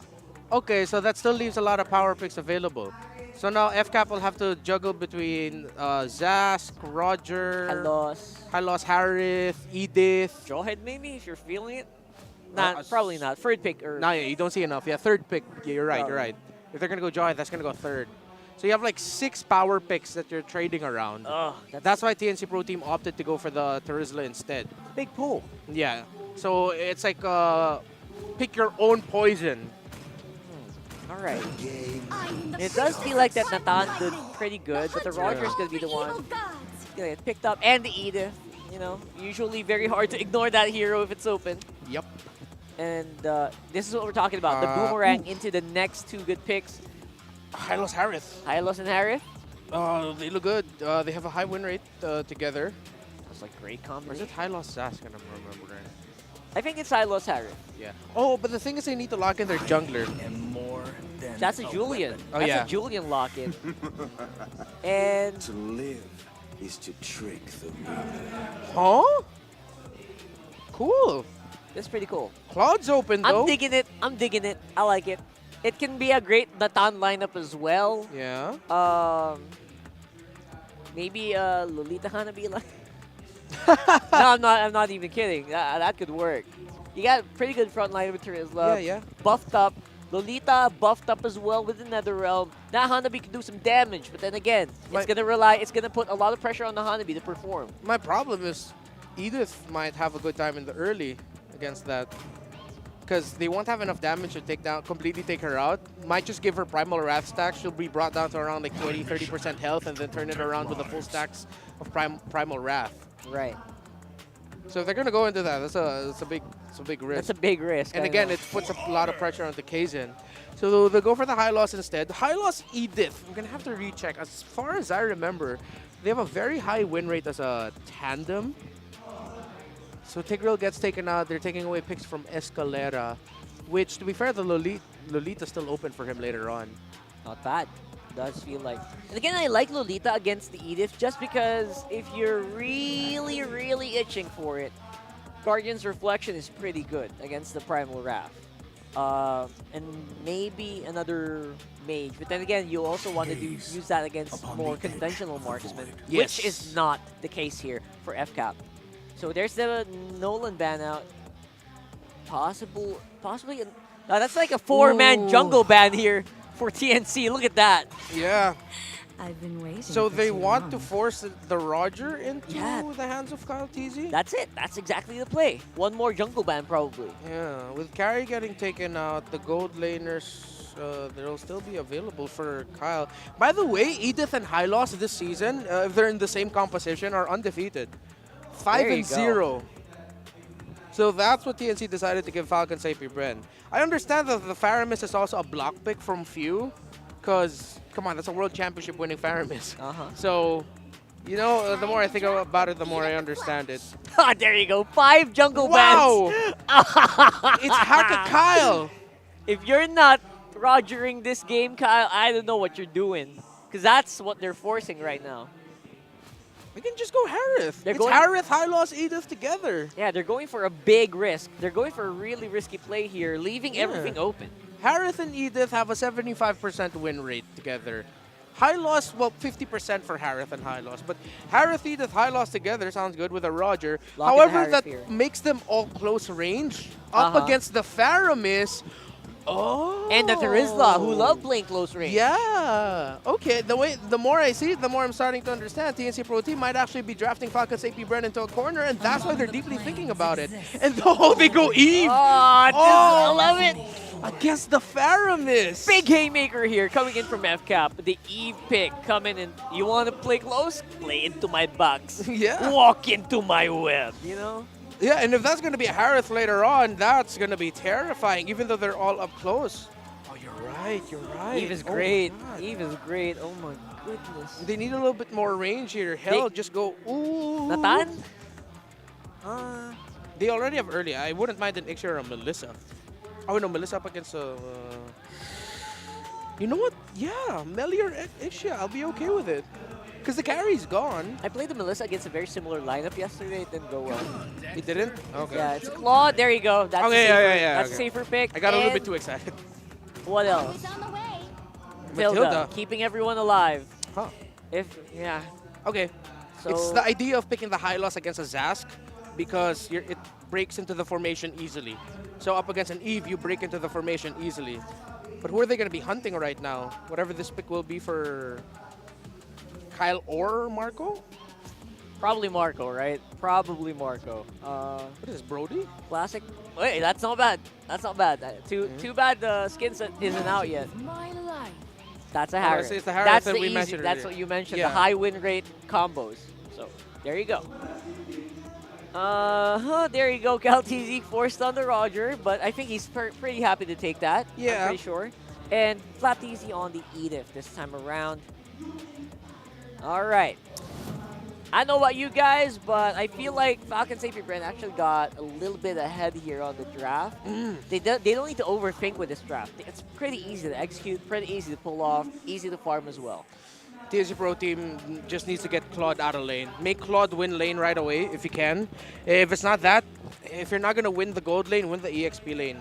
You have to win one of the side lanes within the first 6 minutes if you're TNC Pro Team. If not, it's going to be so hard. Hey, you know what? CNC, they're really good in those first 6 minutes. Let's see if they're going to pull it off and maybe bring us to a game 3 against FCAP. Nice winning, and go ahead. And we will take it away. Thank you very much, panel, for breaking things down. Legends. And, you know, we got to move on from what just happened in Game 1. And now for Game 2 here. We'll see if TNC can replicate at least the early game from the last one. Let's see if they can do that. And you heard it right from Renmar and Rockhart, both pretty much agreeing that the side lanes are so important this early game that TNC needs to control. It's either got to be heads or it's got to be Kozin in, what, that first 6 minutes or so to deal with. How do you feel about that, Inga? Yeah. I think if they replicate, as you mentioned, game number 1, they dominated the XP lane because their first rotation after getting a pick off onto Few onto mid was XP. Yeah. And it worked for them for the, first 4 minutes. I feel like if they extend it to 8 minutes, they can end games in 11 minutes. But right now, again, the pull from Lancy. Oh, wow, he's going to jump in? Okay, he's fine. But playing on the edge here for the most part. But, yeah, and I think that's the thing. Like, is it going to be Lancy that's helping them win that early game this time around with this Faramis pick here? I think as soon as the first turtle spawns, first 2 turtles, yes, he'll definitely be a factor. And if they want to go overextend and gank Flap TZ, Lancy's really going to be a big factor as soon as he reaches level 4 like this, because they're going to go for the gank onto the middle lane. Kyle TZ, first man down, Kazin gets a kill. There it is. First blood going in the hands of TNC. And like you mentioned, Lancy, big part of that too. This is the use of that Stampede, that Shadow Stampede. You get to go ahead and pull someone in for the team, and here's the guys are set here for Flap. Here's the gank onto the XP lane. Flap TZ, can he out-sustain the damage? I think not, and Heads picks up a kill. Great movements here coming from TNC. Starting things off strong in the early game. Heads now has that level 4. Perfect timing for the first objective, just like we saw in Game 1. Pretty much doing exactly how they did it, controlling things, pushing FCAP off. Not going to be able to contest at all for this first objective, so TNC already off to a great start. Now, because of that, what can TNC do differently this time? We saw that shift. I think you mentioned in Game 1, it was really that second turtle when things started to shift for FCAP. Yeah, I think it was the moment that they tried to go for the wait a minute. Kozin goes in with a Blazing Duet just to get a faster clear here onto the minions. I think it was the moment when they got the second turtle. Kazin didn't use the... I don't know, FCAP got the second turtle. Kyle TZ used the second, his Retribution. Kazin didn't, so they went for the orange buff steal. And that's where they fell off. I think their over-aggression, because they thought that they had a huge lead that they could pull those things off and extend their lead more by depriving Kyle TZ of his buff. So I think they have to play it safer, more calculated, extend their lead, but not at a huge amount right away. Just step by step, minute by minute, as Renmar said. Take it minute by minute. Minute by minute. They have to, like, I agree, be a little more calculated in that. And I think, again, this is a team that likes to take the chances, you know, and sometimes, like I said, it works out, sometimes it doesn't. But at the same time, we go back to that point where they have to be able to control this early game, especially the side lanes under, you know, that 6-7 minute mark. And so for them, in order to do that, I think TNC still has to utilize the amount of utility that they have, that they can juggle around with. And anytime you have this Matilda, even the Faramis available to you, that's what you're doing. You know, you're not really relying on Claude to be the main damage dealer until later on. So then play around the fact that you have Kaizen and Heads here. And even to an extent, like we all know that Faramis, depending on how it's utilized by the different players here, can do quite a bit of damage. 1v1 between the two gold laners, but there it is. Here comes Escalera with a guiding wind and circling eagle to bring down Marco. 0-1-0, off to a good start for TNC as they extend their gold lead. Yeah, this is going to set themselves up for the second turtle really well. And they have a better lead now than they did in Game 1. Should be able to just get this objective, but you can already see FCAP. They're not going to go for it. That's turtle secured. Kyle TZ just working on the buff. So this is great momentum for TNC. They're playing with the momentum that they have. They're controlling their sides of the map like they should. And if they can keep this up even to the third turtle, that's great for them, dealing with what FCAP brings to the table in this game too. You know, at the rate that they're playing now, close to perfection, their only problem coming into the mid game is honestly themselves. Their main enemy is themselves. To avoid the over-aggressions, to avoid the 50-50 risky plays, just really wait for Kozen's power spike to arrive. He picked up already an assist, is dominating the gold lead, so it's not that hard, it's not that far for Kozen to be activated right away without suffering any casualties for the side of TNC. Yeah, I think this... Oh, hold on. Phew. Okay, here comes Kaizen. RWM is there. Lancy picks up the kill. Now they have to walk away here. Circling Eagle is there. Flap TC onto the chase as well. Oh, Glorious Pathway will be casted. Kozen goes in with the Blazing Duet. Not enough damage. Goes right after Ogwen, but Lancy's going to fall down. Flap TC pops his Primal Wrath. Has to walk away.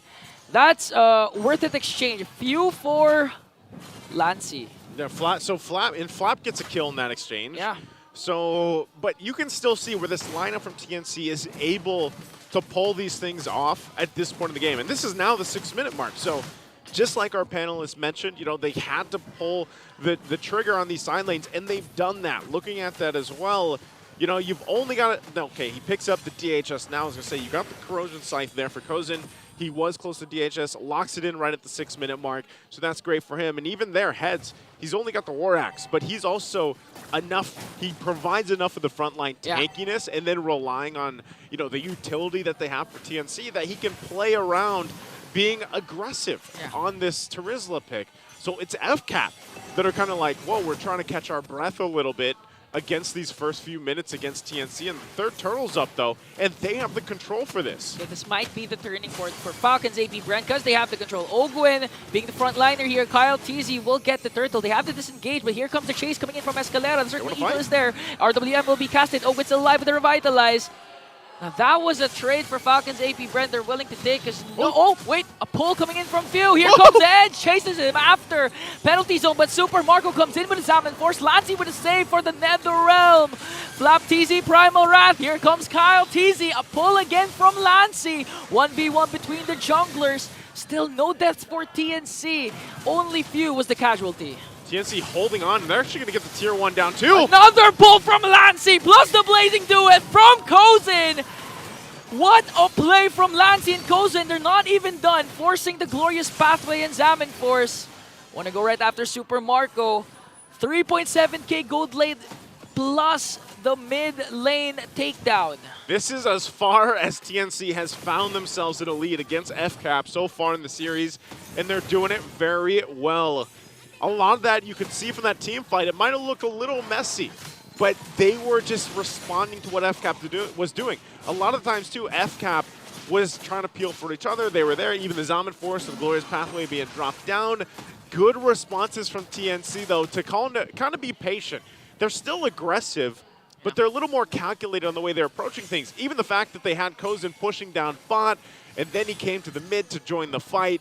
Great usage from Lancey with a Stampede again from the Spheramis, and that's all highlighting the fact, again, the amount of utility from TNC is what FCAP is really struggling with. The damage from them isn't necessarily even there just yet. Once Kozin comes online with the trinity of items that he needs, and even to an extent where Kazin is locked in once he gets the penetration on this Julian pick, that's where things kind of get worrisome for FCAP here. And so for that, they're still finding themselves behind, especially leading into this first objective. With this kind of lead, TNC should clearly take this first Lord without a problem. But I don't think FCAP freely gives it away. They're trying to get vision, but they might be too late. Yeah, they're going to be too late because TNC is going to burst down the Lord. Kazin successfully gets it, but TNC wants to go for the fight. Circling Eagle coming in from Escalaria just to force out the Glorious Pathway, and now they're going to disengage. And going back to your point, I do agree. TNC, in terms of burst, looking at the lineup, they don't have that much burst, but the fact that, as you mentioned, they have a lot of utility, it's easy for them to extend the fights. Yeah. I mean, you thought, prior to that Lord Clash, you thought that the clash was over, but Escalera goes in the Circling Eagle, or the chase from Heads with the penalty zone flicker play, and I think he wants to do it again, because Escalera, Circling Eagle, will connect. Ogwen soaking up the damage, the stunts coming in from Kazin as they get the purple buff of Kaltizi. They took the purple buff, now they're going to work here, trying to put some pressure on this mid lane, the tier 2. Lord's still up as well, so FCAP has to clear that out. And you're wondering, if you're looking at FCAP, you know, when does this power spike come into play for them? They're 10 minutes into this game. They've had plenty of time to farm up, at least for Super Marco. Few, just this utility mage trying to set things up. They're going to try to withstand this siege into the base here. Okay, Holy Shield's been popped. Heads just really waiting for the perfect opportunity here to use the penalty zone as they work on the middle lane turret, but Falcons APBren says no Glorious Pathway. Okay, they want to go for the engage, and TNC has to back away. And now this time they can counter engage because there's no more Glorious Pathway coming in from Ogwen. Yeah, there's none from them, but FCAP will just go ahead and clear things up. They hold on. They only lost that Holy Shield of the base turret on the bottom side. They're still holding on to the tier 2 mid and still keeping things together. Now this is the part where TNC is put to the test. It's always at this point in the game. Every time you look at all their matches from the past 5 weeks, they have a great lead. They've been in this position before. Now can they cap out this win here? Okay, they're just gonna zone out Falcons APBren to contest for this orange buff. It's a 5-on-5. We're gonna wait for the penalty zone from Hands, connecting onto the backline. Kozin with a beautiful blazing duet Winter Crown play. But he's not going to be able to burst down anyone. Lancey has to use the Nether Realm, respecting the damage of Falcons APBren. Now the question is, who got the... Kozin got the orange buff. Everything from TNC was utilized there. You couldn't have asked for a better set. That was a great setup, but also a great response from FCAP. Despite being down how they are in terms of itemization, no one went down in the exchange. They held their own. They keep farming up. You can see the items. You know, they are falling behind. Look at the gold difference for the gold laners. Super Marco so far behind, what, almost 3,000 gold behind here. So he's still trying to work on those next items following up to match up against Kozin's firepower. And then, so that's what they have to do. They have to somehow keep staying alive from those setups that TNC's thrown at them. And with that, keeping that in mind, again, they might be better off leaving this Lord, letting it go, but it's FCAP. We don't think that they're exactly going to do that. As you can see them trying to get in a position here. Full force to TNC with a massive lead. We'll see if they're able to pull through with this Lord, or if they're even shoved off from it, as FCAP still stays on the front side. Okay. Falcons APBren willing to trade, willing to contest for the second Lord. And going back to your point, the utilities of TNC, I mean, you have to think about the Nether Realm. You have to wait for it to be popped. And apart from that, so far, all penalty zones from Heads are connecting. Not every penalty zone results to a kill, but almost all results to objective takedown. So we're gonna see and wait what Heads, what Escalera will do to secure this Lord.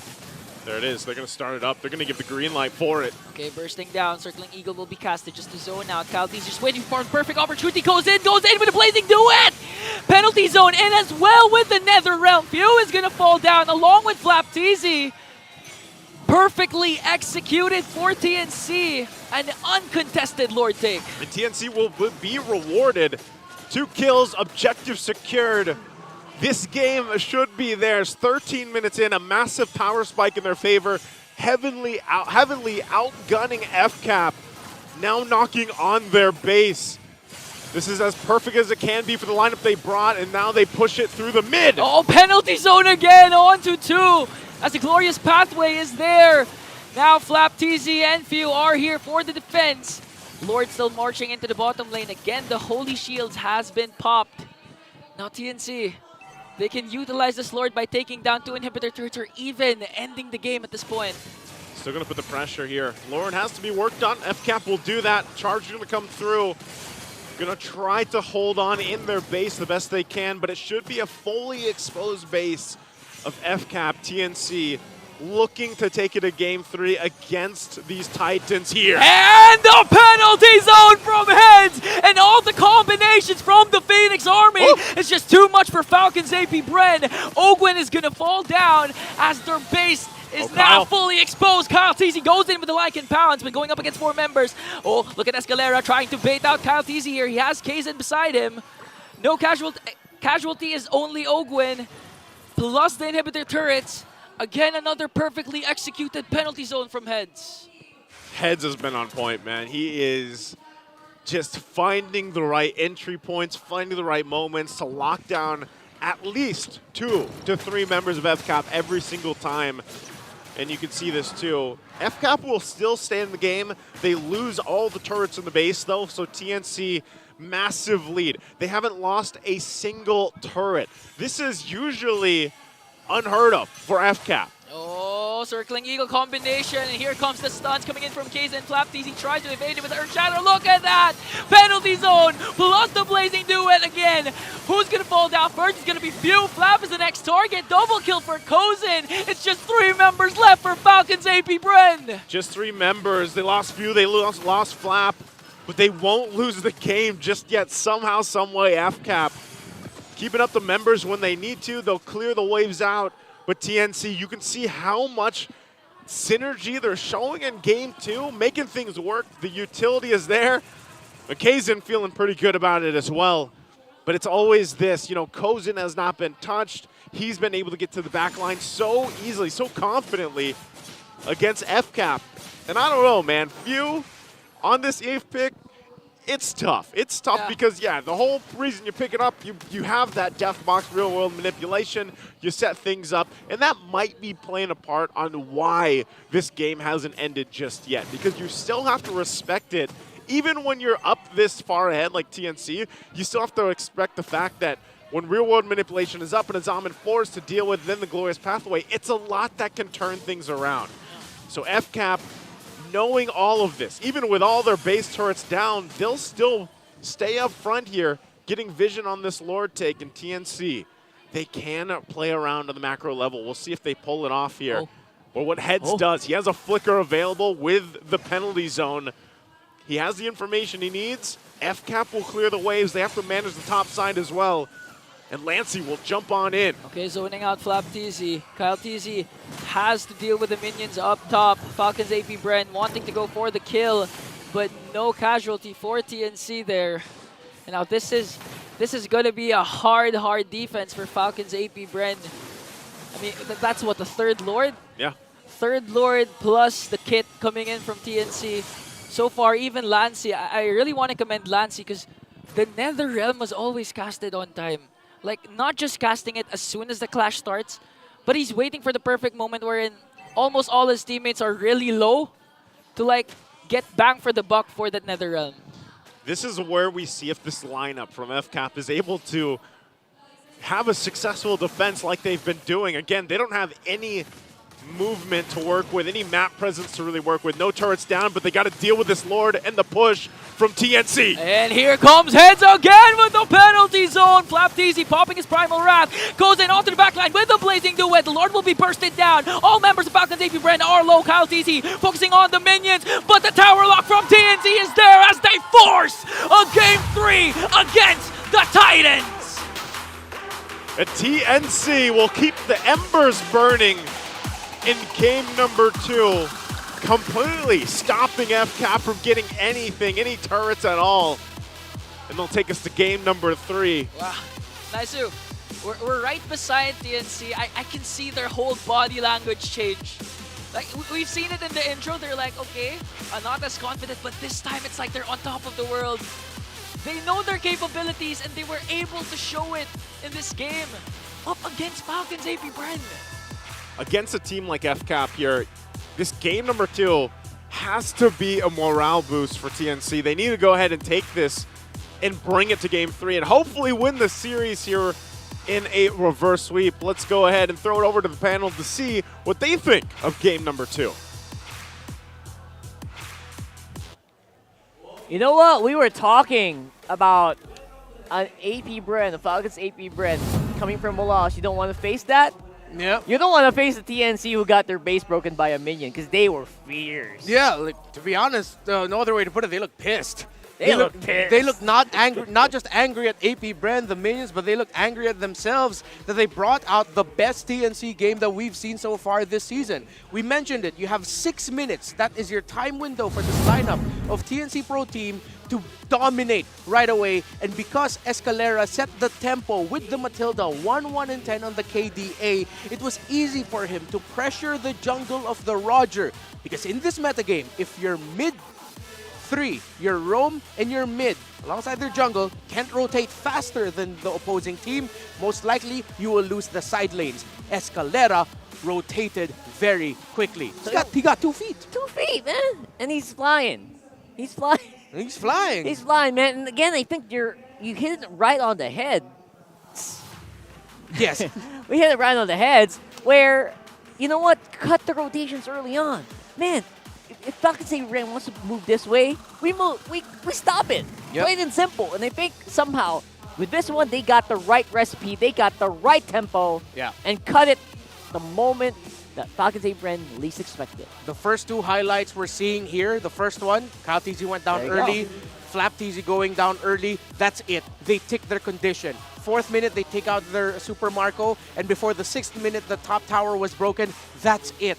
That's all of the conditions that TNC needed to hit already checked. They just needed to execute and finish. But because since they were able to check out their early game conditions, it was difficult for Falcons APBren to get a win, to find a pick. They get a pick here and there, but it's very rare, especially if Heads is jumping on you with the Terizla. That's right. It's really hard to maybe formulate or counterpunch against that, especially if they're already in your face. And again, the Eve was actually a pretty slick move, pretty slick pick. Yeah. But then again, at the late game, did you even see a difference that made? That was pretty nuts. And probably at 7.5K earlier, one of the biggest leads a team has ever had against Falcons APBren. Yeah, TNC did that. Exactly. This was an 18-minute long game, almost there, but it was a one-sided affair. Oh, yeah. At around, I believe, the 8th or 7th minute, there was actually a 2-level gap already between Kozen and Super Marco. It was hard for Super Marco to climb up. Every time it felt like Falcons APBren had the damage, they were still lacking damage from Fuse Eve. And TNC was bold here because even though TNC Pro Team had the lead, the sustainability brought out by the Revitalize of the high loss made it difficult for TNC to get substantial wins. They'd get a poke, they'd get a big poke, minus one, Yeah. that's it. That's it. But TNC said, nope, we don't need to build the Dominance Ice as early. The only anti-healing item that they had really was the glowing wand of their Faramis. No one built Dominance Ice early on, no Sea Halberds early on, no other glowing wand as well. That was it in terms of their healing reduction, while Falcons APBren had 2. But again, they were severely lacking the damage. And that was maybe also, again, kind of given to us by the choice of mid laner, right? Yeah. The choice of mid laner really slowed it down. The Eve is more like a pseudo support, right? It's not really bursty. You can walk out away from it, and then again, you need that execute damage. I guess that's what Falcons APBren were looking for here. Maybe waiting for Kyle TZ to go on the mode. Yeah. Maybe waiting for the Super Marco to go in the mode, but neither of those happened. Exactly. Eve is utility. She's a utility mid laner. Slow him, burn him. Around exactly. Slow him and burn him. That's what she does. Slow him and burn him. But if your opponents are playing faster, that your main damage dealers in the Harith and the Roger are playing catch up, that they were smothered early on, couldn't get the resources early on, then the utility that Eve brings to the table just looks like a weakness. Exactly. It's those moments where you feel like, oh, maybe you could have picked a better or a different mid laner. Yeah. But yes, but you're right. Absolutely. In that, it made a lot of sense in the draft, to be honest. Look at that. Falcons APBren were barely able to touch a tower. Yeah, it was just 100 tower damage. It was just a little bit of a tickle from the Edith that was the tower damage that they dealt. And it's probably the bouncing lightning. Yeah, that's it. That's pretty much right? it. A little bit of that, the basic enhanced basic attack of that Edith. Oh my goodness. You have to credit TNC Pro Team, Coach Wolf and Coach Itomax for drafting this way. Absolute swerve of, again, at the beginning, I was questioning their first 3 picks, Terizla, Julian, Faramis, but then as their bans were rolling out, as we were seeing out the picks, and finally, once we saw that early game rotation and how they executed it, this was such a perfect draft sequence by TNC Pro Team. A surprise Terizla priority. Yeah. They get the Julian and the Faramis. They take away 2 strong heroes for Falcons APBren, while at the same time that a hero that will play to their strengths, that will allow them to go aggressive, and then they rounded out with a Matilda that eventually just became, killer for Falcons APBren to deal with. So that's basically the way to do it, apparently. Yeah. 5-man jungle band.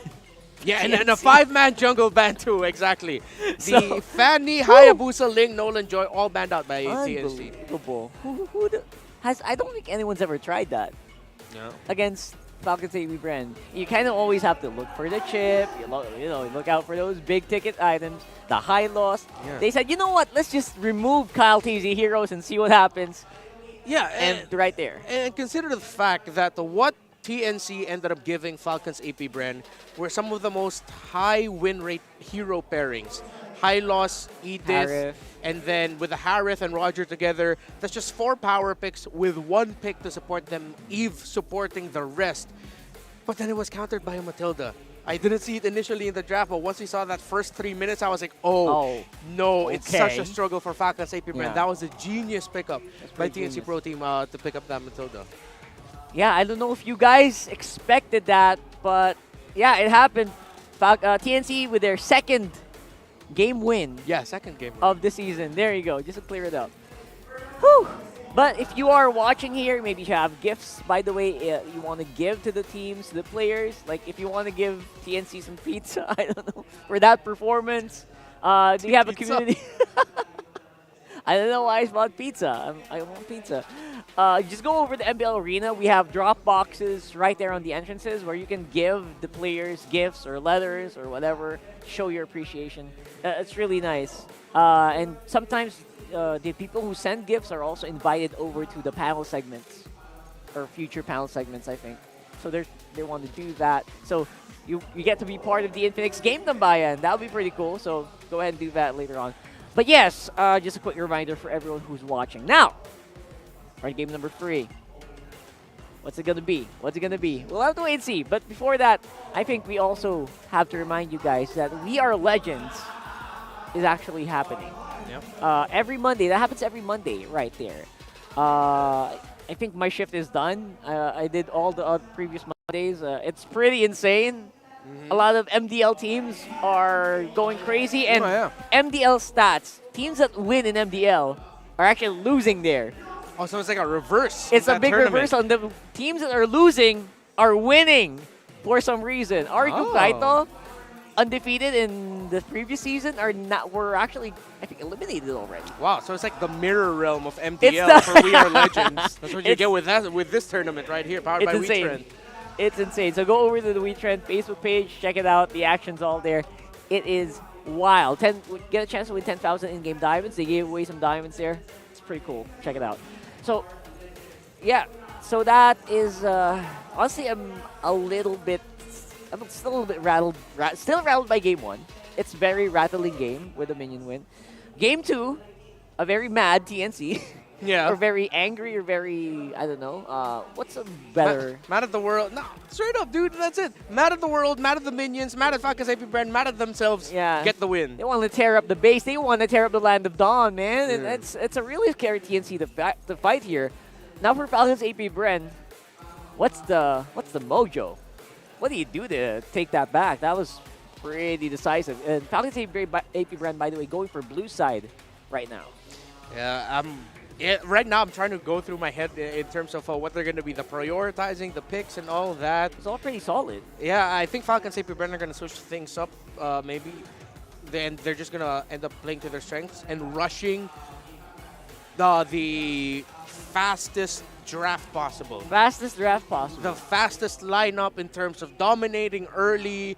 It's not weak side gold lane, play strong side gold lane, and pick up a roamer that will rotate faster than Escalera and Lancy.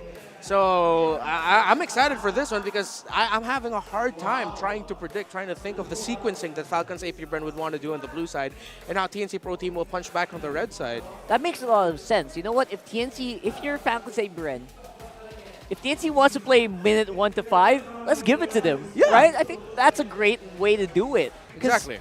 Falcons APBren has done this before. They have taken games. They did the 9-minute game against TNC. Against TNC.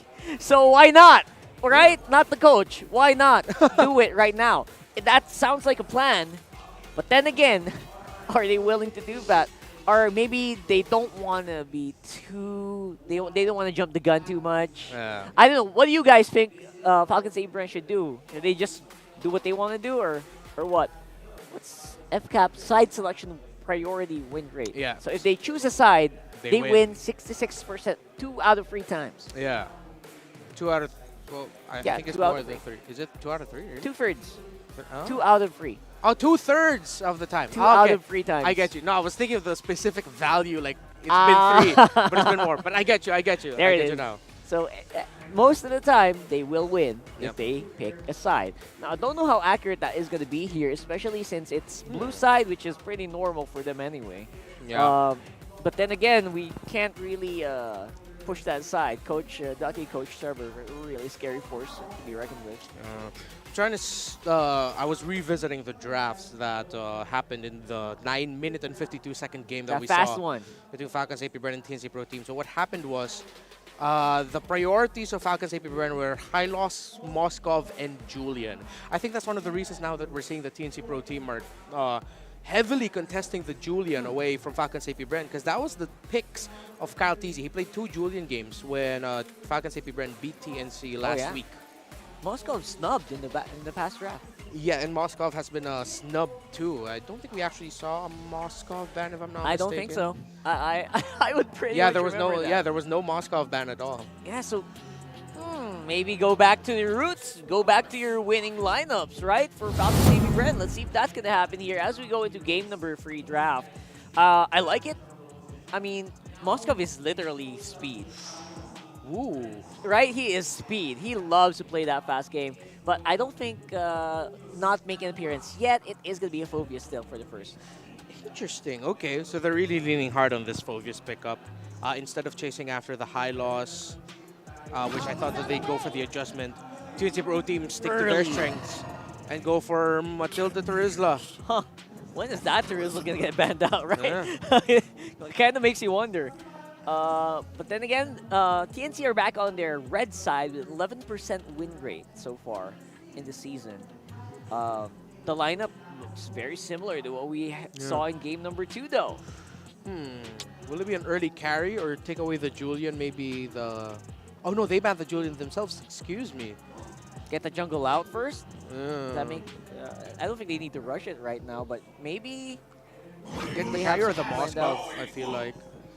Alpha! Oh, they swerve it. They go back to their Alpha roots. Super early, and finally Moskov making an appearance. So this allows them to play aggressive around the Alpha while having the Moskov handle the side lanes. Because I think the last one was too objective focused for Falcons APBren, too fight focused. This one now they'll at least have like 1 pick that will take care of the sides, and then they'll join in. So I imagine a very tanky 4. The Roamer, Jungle, EXP, and mid laner. Well, not a tanky mid laner, but a lineup that can fight well as 4 while the Moskov just split pushes. So Alpha on XP, most jungle, most likely. Right? Good spirits are just laughing. I like it. I like it. And there's a Zask again, very powerful pick, picked up by Lancy. This will do well against whoever that 4 you're talking about is, right? Yes, you're right. That's a pretty solid pick. Yeah, I agree with you. Zask was great. It makes the team fight that Falcons APBren is looking for. The 4v5 while the Moskov is pushing just a little bit harder going up against the Dominator's Descent. TNC needs to contest the high loss, I think, or take it out. Yeah, that sounds perfect. That sounds perfect so far. But then again, we still have some leeway to maybe ban it out, right? Ban out that high loss, make it a lot harder for the FCAP lineup to move. Or banning out the Valentino. Yeah, the Valentino would have been great because it could have taken the Dominator's Descent there it is. of the Zask, and it would have point. made the team fight the Falcons APBren stronger. I think the TNC Pro Team now, they just don't care about the high loss. They're more than happy to just give it, and their way of thinking might be, we rotate faster, and okay, sure, break our formation, but our EXP and mid laner are difficult to take down. It will take some time. So they ban the carry. Oh, gold lane. All right. Kind of forcing the attack on the gold lane, maybe forcing it back into a Claude, right? Yeah. But then again, this lineup, like I said, the first free is great with skirmishing. That Claude's probably going to have a hard time here. Yeah, considering that the Phoveus might be packing Vengeance, so it might not be so clear-cut for Kozin. Might be something different here. Hey, you know what? If you're Kozin, you can pull a page out of the book of Keller and Beniguti, and you can... You know what? I'm not going to hate on it anymore. Pick up the Clint. Pick up the Clint. Pick up the Clint. That sounds like an export for... Export jungle. Okay. All right. So maybe that's why they were laughing. You know what? Maybe they said, Coach, try this. Coach was laughing. You know what? Maybe we can go for it. Matilda X-Borg. So few now will be forced into picking up something like the Aurora. Explosive, right. Just to chill out. You know? Literally chill out while he's taking the heat. Yeah. I like it. Chill out the fire. Because you can't pick Farsa into this. You need burst. Vexana is still an option, but I feel like I would personally prefer the Aurora here. Yeah, that's true. Aurora and the high loss is great. Yeah, but still, that makes a team fight as 4 of TNC so difficult. It's time to go to the Lolita Lilia is the way. Instead. All right, that's a different trajectory here. Yeah, a big difference from what we were thinking. So they do have sustainability. The Lilia will have the black shoes to reset any damage. TNC Pro Team need to take care of how much they're gonna use in terms of taking this Lilia down, because that was one of their sicknesses in the first game, that they would use so much abilities, and then when they have an advantage, they wouldn't be able to continue the fight because they've already used their ultimates, while 1 or 2 key ultimates on the side of Falcons APBren would still be up. In terms of the gold lane, honestly, because of the Lolita pickup and the zone not provided by the Lilia, I'm having a hard time picking up of names. Wow. Iksha! Oh my goodness! I thought this would come out earlier, but now she came out here. My girl coming in hot with the Iksha. I love it. Personally, really love it. All right. Because obviously I play this hero a lot, but yeah. If there was ever a lineup, you want the Matilda in, you want to use that Matilda, and you can distract the enemy with the Zask and the X-Borg. I like it. It's more 60-40 for me for TNC in this draft. Yeah. 4 protect 1. TNC built this lineup with their Ixia in mind. And I gotta agree with you there, because looking at Falcons APBren, they don't have a clear dive. They just have to brute force and slow front-to-back team fight it to reach that Ixia. But this will call for great positioning from Kozin. Can they pull it off, though? Can the Ixia finally get a win? Throw it over to Naisu and Ingan to give us all the action. Thank you so much, guys, breaking it down once again, Rockhart and Renmar, to bring us to this game. Now on desk, it's me, Naisu, with Ingan for the final match in the series, final game in the series, game number 3 here between TNC and FCAP. You know, coming into this, we didn't think that we would see how game 1, where it was Winions, and then game 2 went, where TNC completely controlled the game against FCAP, and now what is in store for us for game number 3. Let's start off with this, Ingan. What do you think of the lineups here? What do you think of the compositions? I think TNC, I agree with Rockhart and Renmar, the 4 protect 1 strategy. Gonna double down on the damage coming in from Kozin. Coming from that performance during game number 2 wherein he didn't die. Yeah. Plus the kit that they have right now, again, doubling down with the Escalera and Heads heroes. I think if they execute it to perfection like game number 2, it's going to be a really fast game. It's interesting too because Kozin, even with how unfortunate game 1's ending was for TNC, Kozin played the game really well. Heads. Oh, okay. Forces out the flicker. Okay, so this time, Falcons APBren are replicating what TNC did, focusing on the XP lane. Yeah, focus on the side lanes here because of the fact that Heads had an amazing game on the Trizza previously. But that's the thing, Kozin, going back to the point here, this is an interesting pick that you do not see often.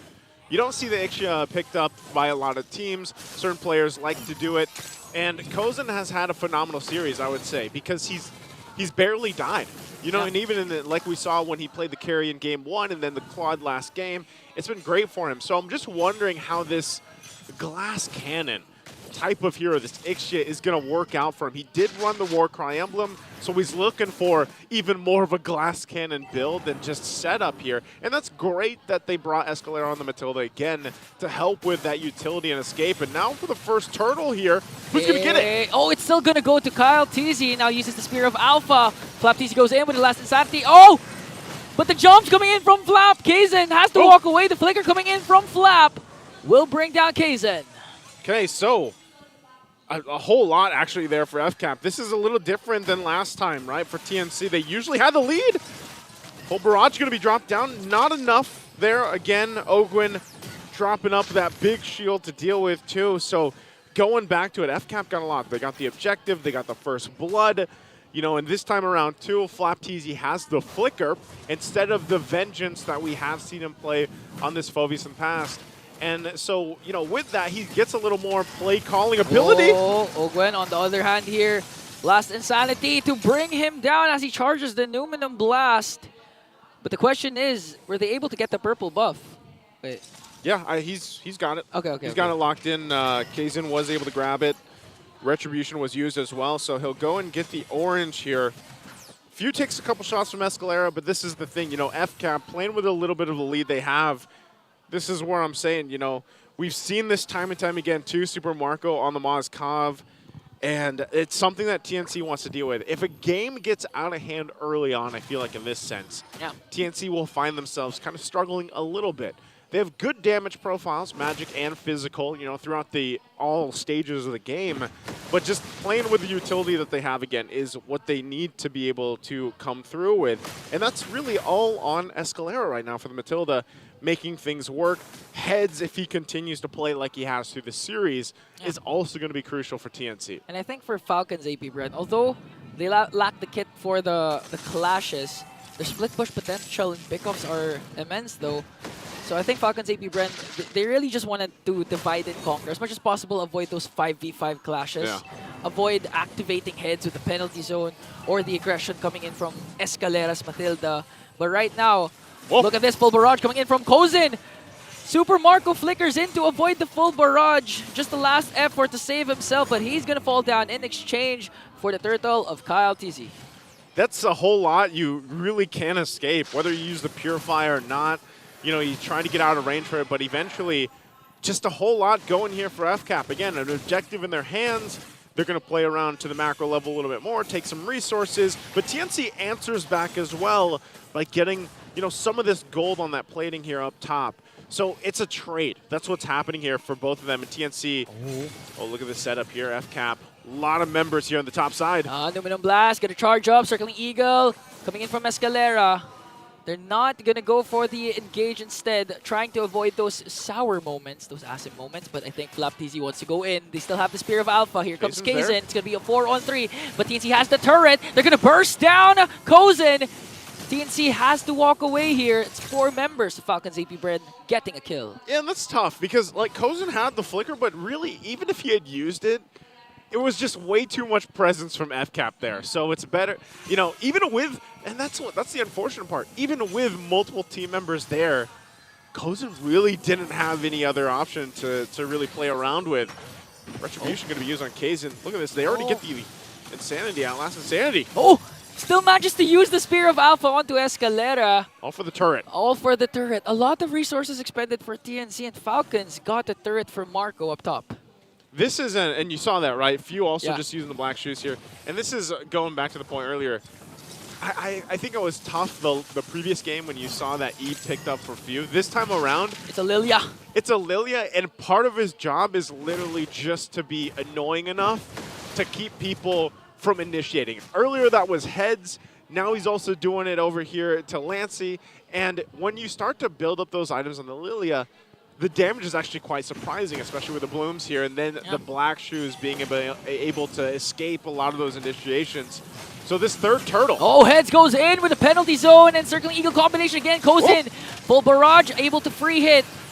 Falcons APBren has to catch the back line as Kyle TZ soaks some damage from the front line. Flap TZ goes in with the Infernal Pursuit. Kozen's gonna fall down all of a sudden for TNC as they work on the turtle. But Flap TZ continuing to jump right after heads. They have to walk away now. Falcons APBren with 2.2k gold lead still want to go in because Super Marco goes in.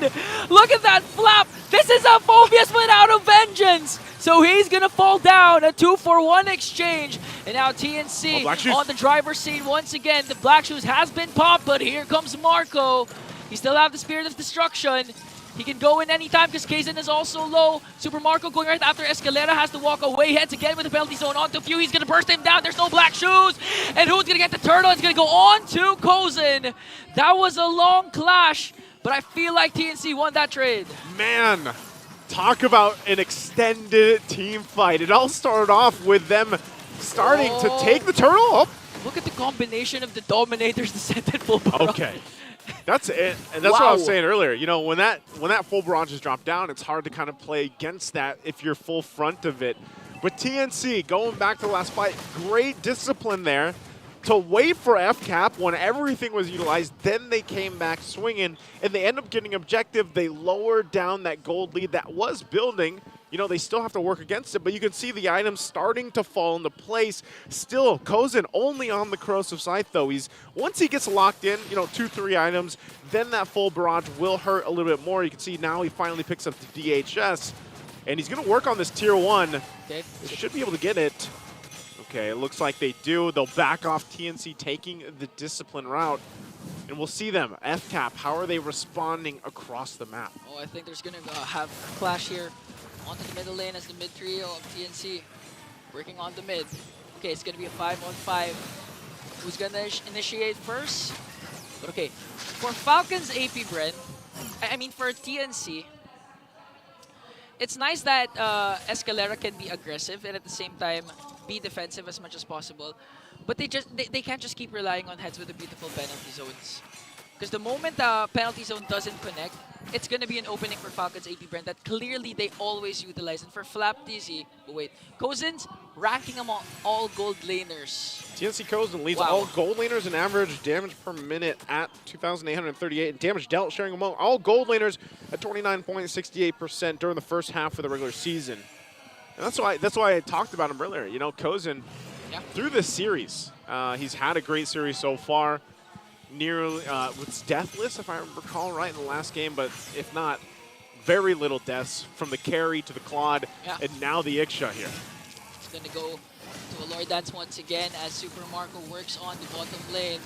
TNC trying to burst down the Lord. Flap TZ surveying the scene. Now Few. Super Marco bottom. The picture, okay. Super Marco still at the bottom lane as Ogwe charges the Numinum Blast, and the full barrage is also there. Retribution battle. Kozen gets the Lord, and now TNC has to walk away because they're all low. Lancey flickers out. No trade. Spear of Destruction is gonna miss. Right so TNC, what a play. So Super Marco decided to go push that tier 2 on the bottom side. TNC manages to get the Lord through it, but it's still FCAP going and knocking down these tier 2s now. So even with that play, TNC, they're going to lose some space to work with, but they have the Lord. What can they get out of it? They still need to work down on the side of FCAP's map, but that's the thing. You saw that setup potential, you know, and this is what we've been talking about a lot. Especially when the full barrage is used, FCAP can't just blindly walk into it. Yeah. And so we saw that happen here. So now we'll see. TNC, they've got a little bit of an advantage to work with. They want to take this gold lead and whittle down as much as possible. Okay, Kazan uses his retribution onto FlapTZ. And now the Lord marching into top lane. With Falcons APBren's lead, for sure no inhibitor turrets will be taken down unless Heads comes up with a miracle penalty zone once again. I think he tried to cast it. It's going to be cancelled as FlapTZ starts things off. Look at Ogwen. Numinum Blast going to connect with the Circling Eagle. Guiding Wind will save the members of the Phoenix Army. FlapTZ goes in deep. Look at Super Marco working onto the backline, but he's going to fall down first. FlapTZ nowhere to be found. Koza with a full barrage. And now the TNC, they've turned the tide to their favor. Kyle TZ working on Kazan. Still has the immortality. It will be popped. Kyle TZ so the damage up against 3. He was up against 3, but he's still alive. Last Insanti's going to bring him down. Ogwen and Few left against Lancy, Kazan, and Kozen. Oh, you don't see that often, but man, Super Marco went in, thought he might be able to go ahead and kill Kozen, but Kozen says no. Bulletproof, Marco, you're not bulletproof today against this Ixia. And it's starting to be a very big problem for FCAP in these team fights. A lot of the times we see that, the initiation coming out from FlapTZ, going forward with the Infernal Pursuits, but TNC has that fight in them. They have that Phoenix in them. They have the Phoenix, the burning passion to bounce back from the first half. I mean, that was a good initiation from Flap and Ogwen, but TNC just really standing their ground. Clearly, there's synergy and chemistry. They've worked on it for 4 weeks. And this is up against Falcons APBren. I mean, one of the Titans along with TLPH. And this is how you perform? This is what you're doing right now? I mean, put that into consideration here. TNC, second half of the regular season, if they are able to win this series against FCAP, I will truly be a believer of what you said earlier leading into this. Anything can happen. I told you. For the second half of the regular season. And we saw, again, you guys, you've been watching, your viewers out there, you know TNC has struggled in the first half. But even with that being said, if they somehow win things, starting with this, they're not too far in terms of points to get to the playoffs ahead of them. And now they want to control this Lord here, starting things up. Super Marco still on the bottom side. Again, Heads with the penalty zone, not going to connect onto anyone. Just trying to zone out Falcons APBren, the Lord. A fifth of his health gone now. FlapTZ goes in. Kazan still going to get the Lord. Spear of Destruction is not going to connect, so TNC wants to go all in. FlapTZ continuing with the Infernal Pursuit as Lance Insanity will be popped. He's very low though, so Ogwen casts the Numinum Blast. Look at that from the backline. Kyle TZ goes in with the Spear of Alpha. And the damage coming in from Few is just too much. Lancey, Heads is going to fall down. Kozen answers right back. Kyle Tazi's going to fall down as well. The sandwich coming in from Falcons APBren. This time the Bulletproof is here. It's going to be a wipeout for Falcons APBren! Unfortunately for TNC, they lose the fight, but they got the Lord. But it's only Lancey coming up. Can he stop 4 members? That's up against 4. Super Marco doesn't care as they try to work on the Dominator's descent. That's it. And the Crystal, the base, the momentum, back to the Titans. And FCAP will turn things around, douse the fires of TNC. Just in a fashion we've seen them do it before, man. Unfortunately, TNC, they had it there, they had things together, but FCAP, the team fighting that this team, the Titans of MLBB, show is what makes them so strong, the macro decisions that Falcons APBren has here. I will still say, TNC's got to hold their head high here. Yeah. Better showing than we've seen them, I would say, all season long. Clearly, huge improvements, especially for the team captain Escalera. I mean, Game 2 was a phenomenal performance for him, along with the rest of TNC. For Falcons APBren, that Game 3 win was actually poetic because their last bout, their last loss, was Super Marco was on the top lane, trying to push, and now this time they went all for top lane push to secure a victory against TNC. Man, you don't see that often, you know, Super Marco. I I think he only landed maybe one of the Spirit Destructions there. Missed a couple, but still, the positioning was phenomenal. Again, I'm Naisu. This is Ingon. We're going to throw it over to the stage to hear from FCAP. Congratulations to Falcons APBren!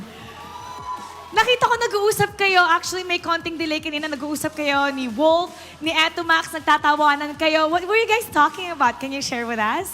Unahan nila kami sa plano namin na kunin yung Matilda sa kanila. Kasi sinecond pick agad nila eh. Tapos sabi ni Etomax na halata daw, ganun, na kukunin namin.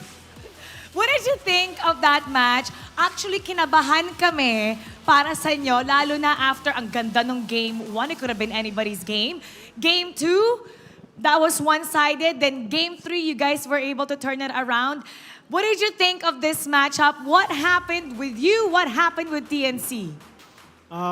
Sobrang exciting nung match kasi kitang-kita na nag-improve na din talaga yung yung TNC, lalo na sa drafting, nakuha na nila yung tempo nila. Ngayon, actually, that was very impressive on TNC's part.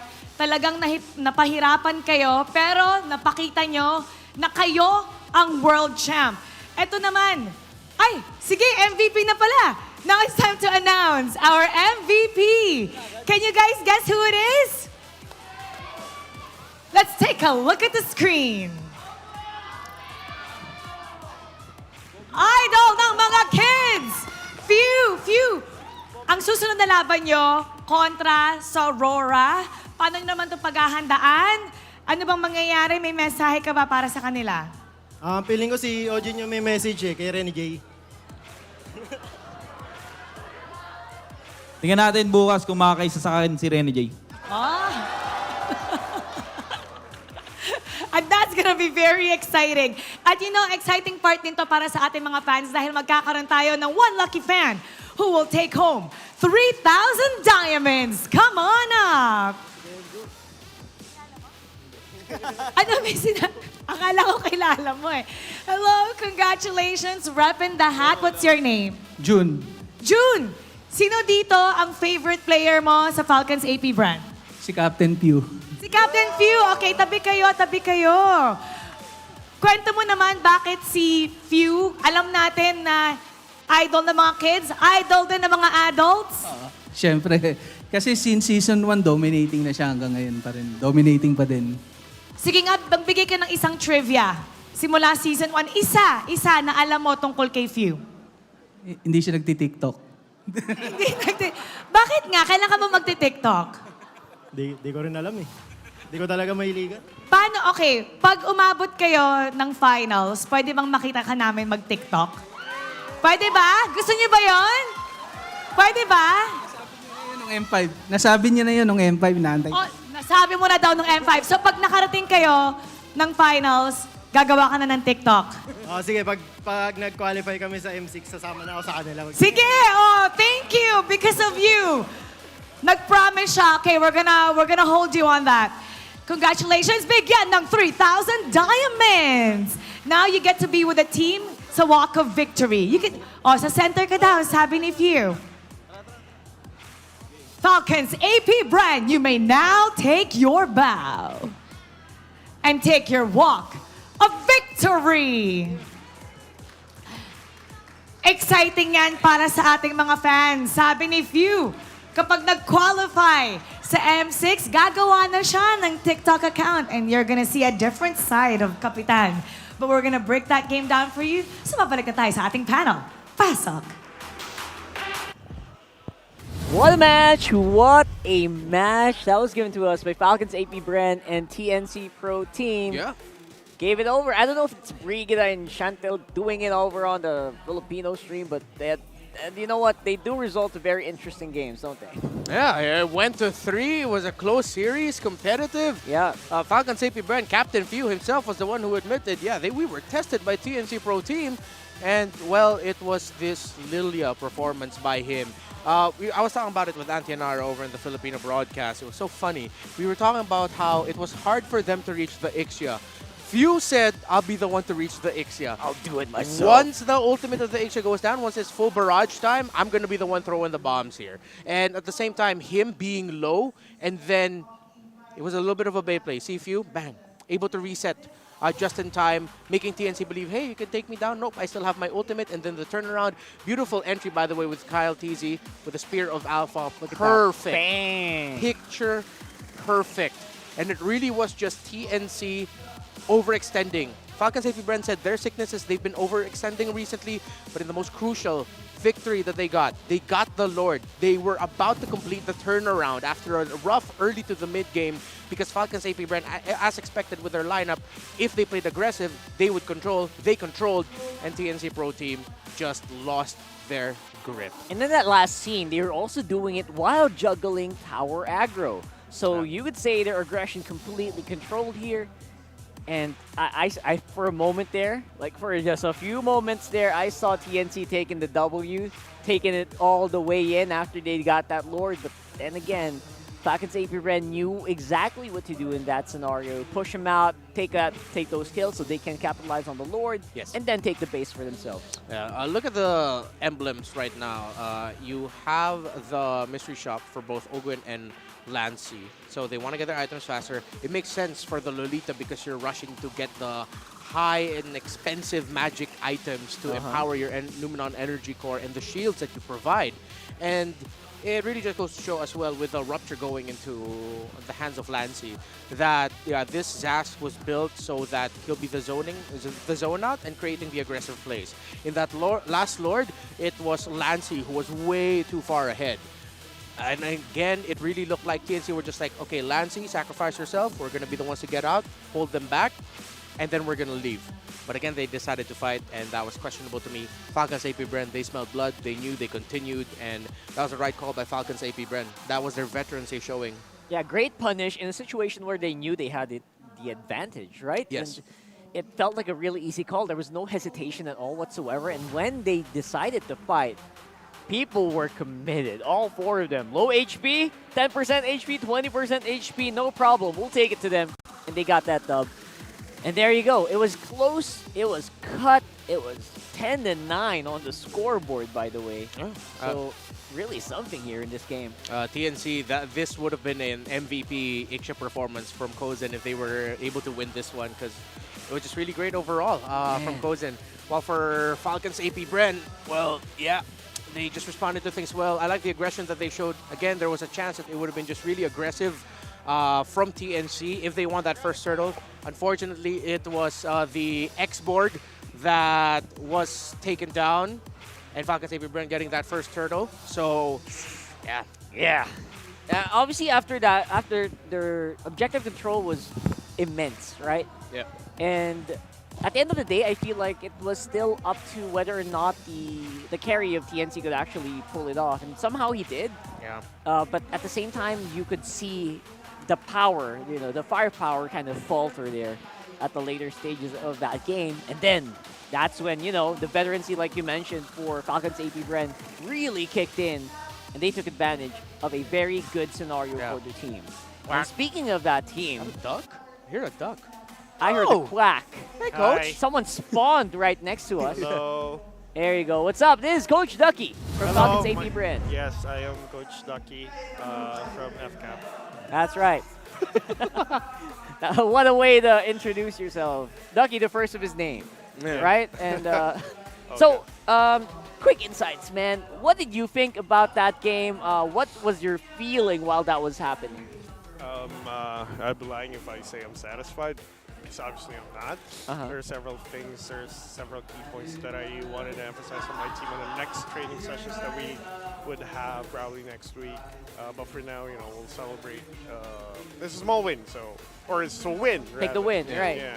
So we'll take it. We'll celebrate for a bit. But right after that, definitely we'll start working towards those things that I personally myself identified. Probably the team as well. Yeah. They have identified some key points. Yeah. This is go in line with what Calteasy mentioned in the interview earlier in the little video that we showed, that the team has been overextending in some specific moments. Salty. Yeah. Right? Okay. Yeah, Classy. there was a moment in there I was like, oh my lord. They should have yeah, done just push like forward. You wanna mention what exactly that moment was? We're all curious. We were all watching. No, I don't want to mention. Okay. Okay. I'll probably discuss later it with my team. Right. Yeah. But yeah, I feel like overall, let's do a panda thing. If you were to grade the performance of the team right now out of 10, what are you giving them? Just from this game one alone, yeah. From the series, I'd probably give them a failing mark. Honestly. Wow, Yeah. less than half, less than 5. No, it's half is passing. For me, half is passing. I don't know about you. I don't know. I think we all went to different schools. So his standards is pretty damn high. Yeah. So, but I'd probably give him a 6. Yeah, 6. a solid 6. Okay. All right. So again, this is in line with the challenges that Falcons APBren seem to be encountering, and the teams themselves, the players themselves, seem to be aware, right, of what they need to kind of work on. I want to hear your thoughts, and I'm sure our viewers right now would want to hear your thoughts also about TNC's performance. So, with them pushing it to the limit, was it more of you feel like there were just a lot of errors from the side of Falcons APBren, or more of TNC just really showed up damn good today? I don't want to take anything away from TNC. Yeah. Because I definitely feel that they stepped up. Yep. Comparing their games from last week, the macro, the planning, the control of the map is there. Yep. Those are the several things that I noticed, and I'm really hoping, please, that they continue with this. I'm pretty sure they can still bounce back. They still have a chance, no? Yeah. Yeah, okay. For sure. They still have a chance, and I feel that this is a good start. If they take it one step at a time, and I think that's what Wolf is doing, well, they'll definitely get there. All right. Sounds good. Sounds good. Obviously, TNC look like, they're starting to get those W small wins for them. One win per series, I think, in the last 3 series. Last 2 series, I think. Yeah. And so far, I would say that despite, the failing mark, who do you think stepped up today to kind of save it for your team, and how did he do it? I think the MVP of the game. A few. Yeah. Few? I was listening to their comms. I wasn't really watching the game. I was listening to their comms. Yeah. Because sometimes you just have to listen. Yeah. So I think the MVP is. All right. Woo, Capitan, of course. Now, and last messages before we go. Well, shout outs to all who's watching MPL PH Season 14. I do hope that you continue watching the MPL. And please continue supporting all the teams. So, thank you so much for watching, guys. All right. Thank you, Ducks. Rockhart Renmar. Quick break here. See you guys later. See you guys.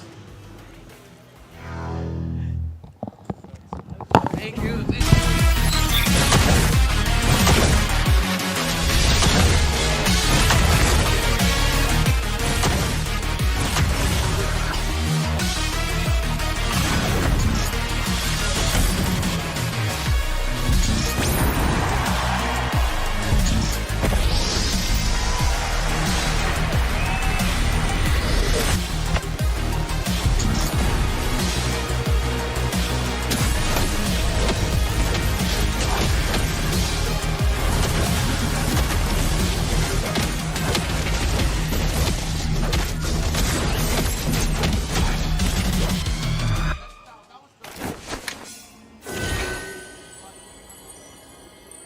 Fun fact, mid-season special. So for this episode, I'm just gonna be using random copyright-free stock footage of cute animals and B-roll of myself editing this video in cinematic angles over voiceover.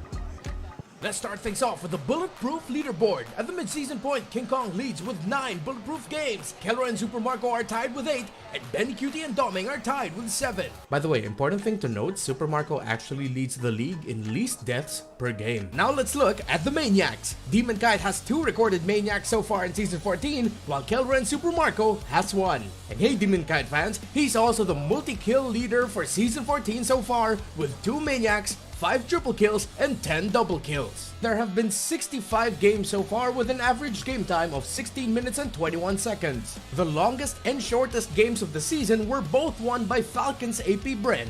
So there's actually also this really cool fact where 66% of the teams that got the first blood in a game and 63% of the teams that got the first turtle eventually won the game. That's pretty cool. Hey RG boys and girls, let's look at the most picked hero per role. In the jungle we have Nolan. In the gold lane, Moskov. For the roam, Jawhead. EXP lane is dominated by Edith. And in the mid lane we have Aurora and Valentina. Go read the numbers, I'm not saying all that again. Let's look at the highest win rate heroes among heroes that were picked 15 times or more. Tigreal, Edith, and Roger. Read the numbers again. You can do it, I believe in you. So here's another cool thing that I want to share. It's the win rate of the most used hero pairings in Season 14. So that's all of that there on your screen. Look at Roger and Zask. 11 times picked, 82%. Look at those two little overachievers. And then there are the others. Yeah, I'll just move on to the next one now so that I can finish this video. The #1 most first picked hero in the league is Roger with 13 picks. Of the 4 most picked heroes and the first 2 picks on the red side, that's these 2 right there. Yeah, that's it on that slot.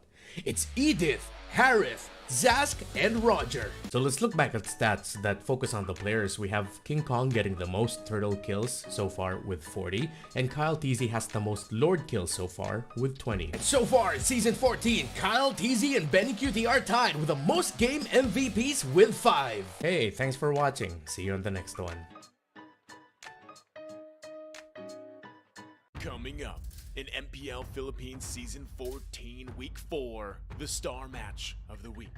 Witness a potential banger as FCAP and FNOP face off in a fully fierce fist fight for first place. Will the Super Fam keep their momentum alive, or will our world champion Titans break the streak? I mean, that's, if they beat their prior matches between TNC and RSG respectively. Will Kelra, the gold standard, be able to withstand a literally bulletproof Marco with a Lolita Hanabi combo? What are we calling that, by the way? Lolabi? Lanabi? Hanalita? Look at the moves, look at the shields. Damn that CCME. Feast your eyes on the star match of week number 4. FNOP versus FCAP, live in Green Sun, Makati City. It's not that sunny. I know it's been raining like hell. Which F-er are you? Who the F will win? We'll see you then. Stay safe, stay dry.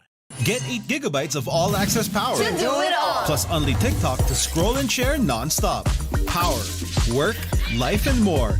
With Smart Power all-access data now up to 90 days. Load now. No signal, no fun. If only you could switch in an instant. But wait, you can with the Smart eSIM. Backed up by nationwide coverage. Get your Smart eSIM now.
shoulders. Yeah, you know that I'm a soldier. You can keep me off my guard, but you can't keep me from my honor. Nah, nah, nah, I feel like the floor is lava. The energy's getting higher. You're saving my arm. 'Cause I know just what I got. I got you like na na na. And you know I hold the power. This feeling I love. Oh yeah. Making my crown good to grace. So don't stand in my way. Standing tall and I won't fall over. We are better than great, good. We are better than great. We stand tall, won't run away. We are fun, nothing gon' change. Great. We are better than great, great.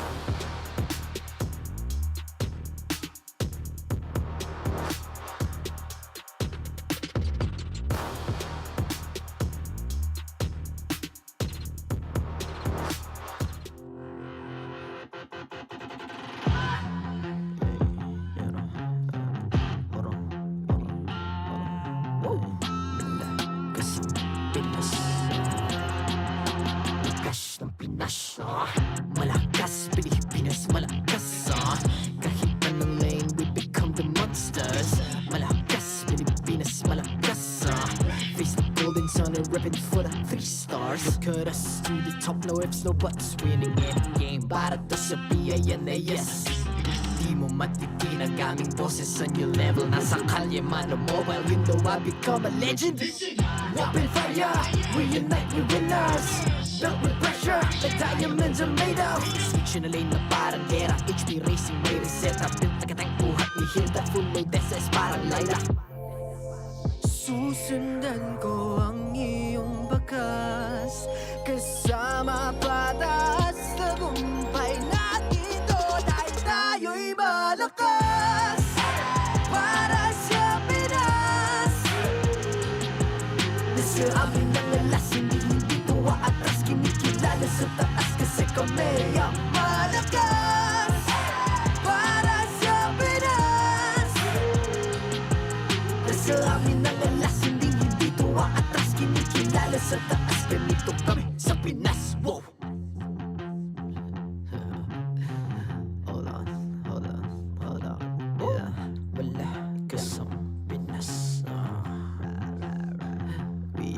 Laging MVP, no surrender, no retreat. Pag nagsama-sama, just imagine what we can achieve.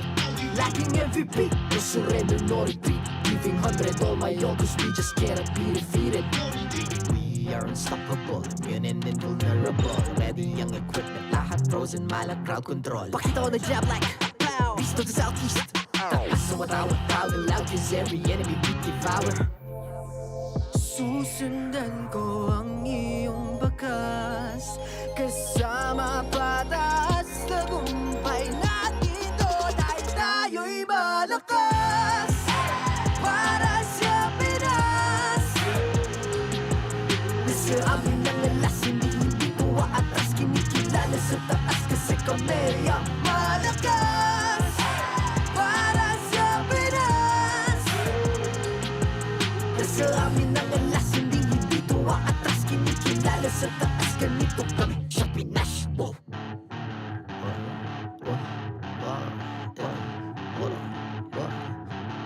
Malakas, Pilipinas, malakas, kahit anong lane, we become the monsters. Malakas, Pilipinas, malakas, face the golden sun and repping for the 3 stars.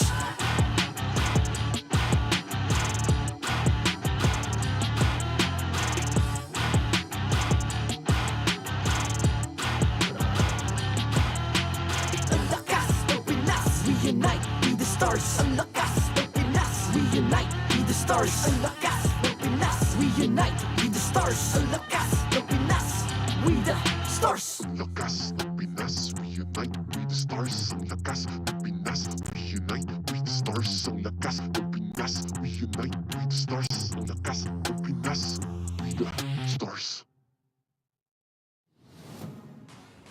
The 14th season of MPL Philippines is brought to you by the following sponsors.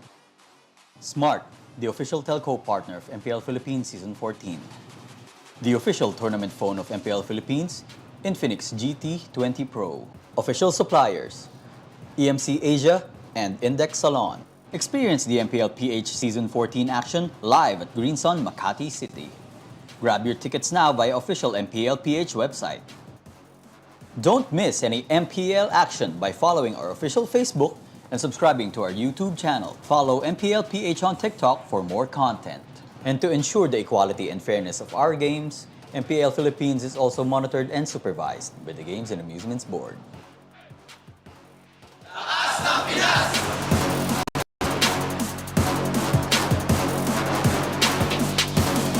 Lakas ng Pinas!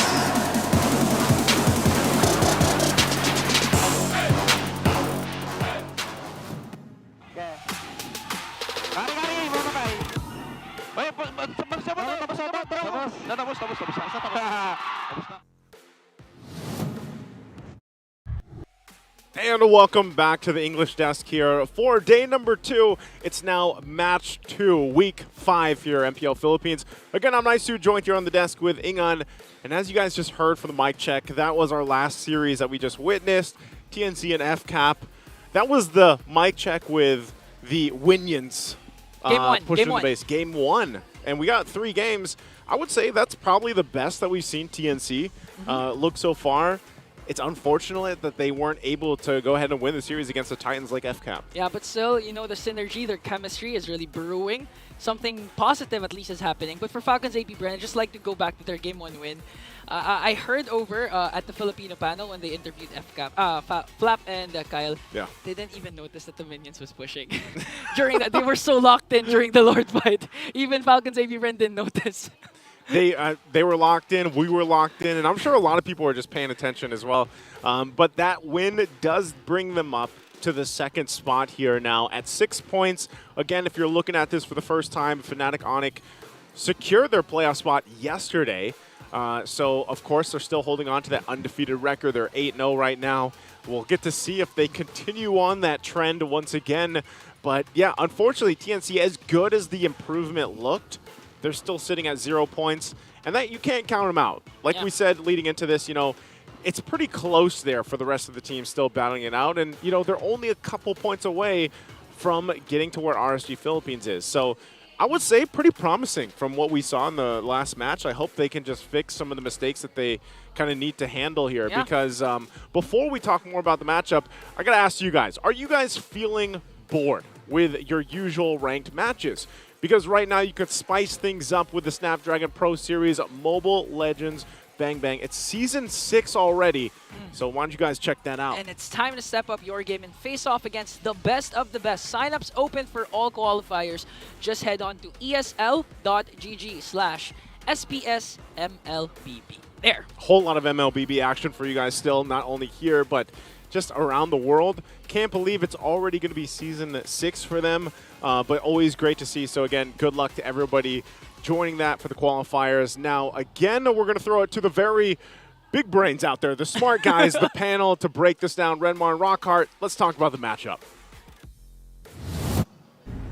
Thank you so much. I don't know about big brain, but you know what? You guys are pretty big too.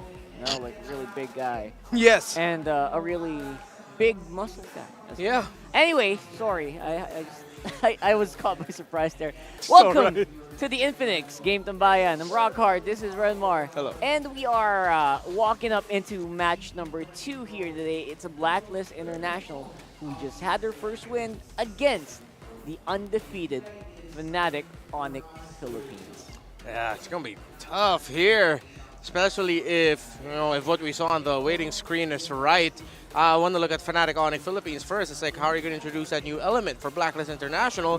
You're playing with your usuals. You're playing with a team that you decided, okay, this is going to be it. And if we're going to focus on 2, I feel like we have to focus on, well, it's another OHEB and Kelra matchup, Rockhart. Ah, yes. If you've been watching MPL Philippines for any amount of time, you'll know that these 2 gold laners have been at each other's throats for the longest, for the good part of like 2 years, right? Beefing.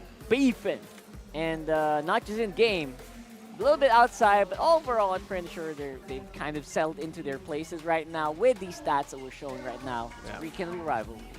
Their overall meetup, OHEB, actually leads Kelra. 9 match wins over 5, 24 game wins over Kelra's 17. So historically, this rivalry has fared better for OHEB up against Kelra. But over the years, we've seen that change things up a little bit. Earlier this season, we saw Fnatic Onic Philippines defeat Blacklist International 2-1. Although it's a different variant at that time, that wasn't OHEB playing. It was still outplayed, actually. But now we're going to be seeing the OHEB versus Kelra matchup. And it's going to be interesting to see where OHEB is at and Blacklist is at, because we definitely know where Fnatic Onic Philippines is at right now, still undefeated, as you mentioned. That's right.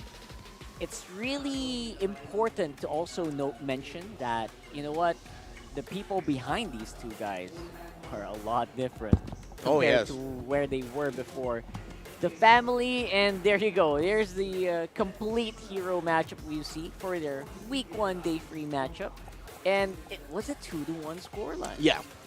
This was the Dilar outplayed variant of Blacklist International. So today I believe we're going to be seeing Lord... Oh, I thought I remembered it being Dilar. Excuse me, it was actually Lord JM. But this was the Bane Matilda game, the Blacklist International. Played an MVP performance by outplayed in game number 1.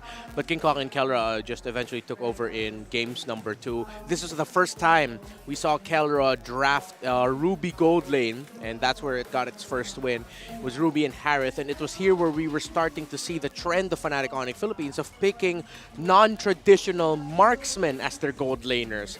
Harith isn't a traditional marksman that we'd consider. He is a traditional gold laner, but it breaks the marksman tradition, and we know that Ruby does that too. Yeah, and this was that game, by the way, that we just showed you was a reverse sweep as well. Where, in terms of hero pickings, we're not gonna see like people, two gold laners shooting at each other like it used to be back in the day. Exactly. Beatrixes, carries, Claudes, bang, bang, bang. It's a bit of a different scale, a bit of a different atmosphere for the gold lane right now. So if you've been watching again, you will take note that Harith is still pretty good, right, for Kelra. Either one of them. Yeah. And Ruby also being adopted by OHEB as well in his previous games. Yeah. So keep that in mind. I'm glad that you reminded me about that. Yeah, so let's see if Blacklist International might actually take a page out of Fnatic Onic Philippines book and then pick the Ruby for themselves. But my question is, what's Spider Miles gonna play? It's a different meta. He was a healing type of guy. Roamers are very different now. We know that he can play that R-Lot, but what other setup style roamers does he have in his book that he can play with great precision as well as he does with playing Matildas and heroes like that? That's right. If you missed it, Spider Miles is actually playing today. Yeah. So Spider Miles is really prevalent in a time where utility junglers were big, and you know what? I think he was almost exclusively picking up healing heroes. Yeah. So, and there were times where people would ban 5 roams against this guy, all exclusively heals. Florin, Matilda, you name it, it's banned out, and they still get a win. Yeah. Well, that was, again, like a different family, right? So, yeah. Well, I don't know. It's such a big question. At least we still have Lolita. I think Spider-Man's Lolita might be a safe consideration. That's right. I agree. The Lolita sounds like a really good pick for a lot of teams. Probably going to be the same for FNOP. And now, who do you think is going to come out on top? Is it Spider-Miles' debut win? Or do you think Blacklist is going to pick their second victory against FNOP? Again, it's an uphill. It's an uphill climb, I'm not going to lie. Yeah. But it can happen. We saw stuff happen earlier as well where we probably didn't expect it. So we want you guys to vote on the online poll who you think is going to come out. If you don't see the poll, just comment who you think's winning. That was my prediction. They passed out behind us. They passed right behind us. Right, there it is. Fnatic Onic Philippines for me. Fnatic Onic Philippines. It would be highly unlikely for them to, to lose, honestly. I'm going to vote that way as well. But I am ready to be surprised. And wouldn't it be poetic if between all of the teams that are playing, it's the team with OHEB who gives them that first loss. Okay, yeah. Right? If you paint it that way, that'd be an interesting story. That would be poetic. If this streak of Fnatic Onic Philippines is snapped here right now, and it's with OHEB there, it's Blacklist International. Again, it was it was Onic Philippines all the way back in Season 8 that snapped the Blacklist win streak to 11. There you go. So there's a history element here. Historically, as an organization, Fnatic, Onic, and Blacklist has been, pretty toe-to-toe. Yeah, man. Just recently have the gap been really widened. Yeah. Right? So it's really something to note. And again, if you're a true blue agent, comment down below. We want to see if you still are out there. But right now, the whole, I don't know, a lot of the people right here are just really, really roaring for the Sonics. So we want to know if you guys think the same way. And I really wonder, is there something that Blacklist has introduced? Maybe there's something that came up in their in their rest days or their drill days. Hopefully. There has to be, especially up against a super fam who is very flexible. Flexibility of the super fam going to be tested here for sure. But for the meantime, we are going over to our teams on the MPL Arena to see who's playing into the battlefield. For our second matchup of the day, these are our marshals, Jeff, Joshua, Pat, and Wilbert.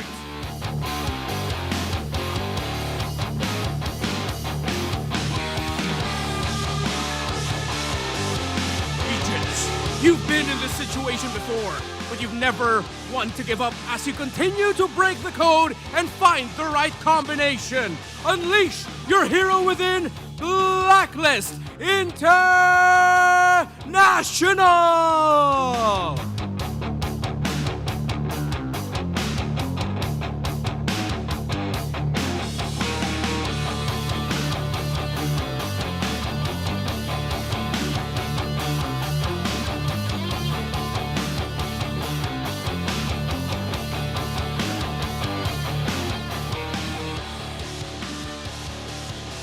Their opponents, the first team to secure a playoff slot this season. Now it's a quest to continue the streak and see how far it goes. Let's hear you cheer as Spider Miles is making his debut in Season 14. It's Fnatic Onic Philippines!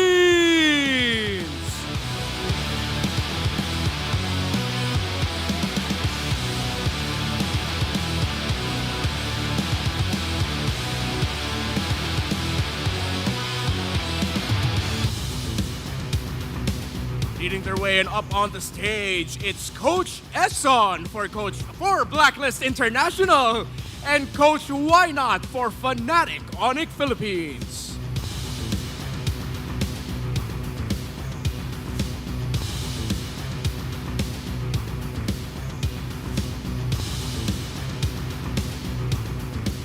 It's time for the face-off. Oheb, Kalra, step forward. Oheb, paano ka babawi kay Kalra and the Super Family? Ano ang palag mo? Parang sila dapat yung dapat bumawi sa akin last season. Kalra, paano mo masisiguro na hindi makakabawi ang ating mga agents? Ano ang palag mo? Basta ako alam ko na maaasahan ako ng kakampi ko sa late game. Palag kung palag, fist bump. Can the agents break the Super Family streak? The action continues in the Lanadon panel. Pasok. Oh my, the tension. I don't know.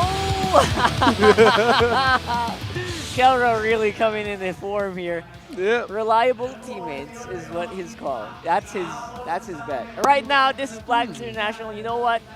Oleb is actually right. I feel like he's ahead, no doubt about it. Yeah. That's in personal record, but in terms of team record, bro. Ooh, I'm just gonna be. I'm looking forward to this, dude. It feels like we haven't seen this in so long. I mean, Blacklist International isn't in top form, but it's Oheb coming back here. It's Fnatic Onic who is in top form. Kelra who is definitely in form right now. But how will Kelra, King Kong, Super Prince Kirk mesh with Spider Miles making his Season 14 debut? That is the biggest question mark above all our heads. Yeah, a lot of people have been missing Spider Miles so far. It's been a while since we've seen this guy, and again, he was prevalent in a time where Estes was a regular in almost all these drafts. And now we're going to have to see him maybe coming to form with heroes like the Minotaur. Still has some of that healing, has some of those sets.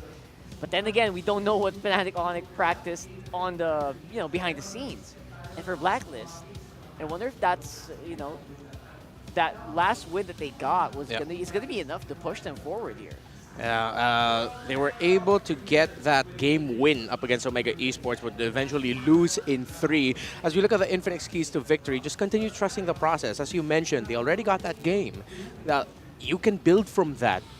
Omega even acknowledged that Blacklist International are showing improvements for Fnatic Onic Philippines. Continue doing what you're doing. I mean, come on, you're already in the playoffs.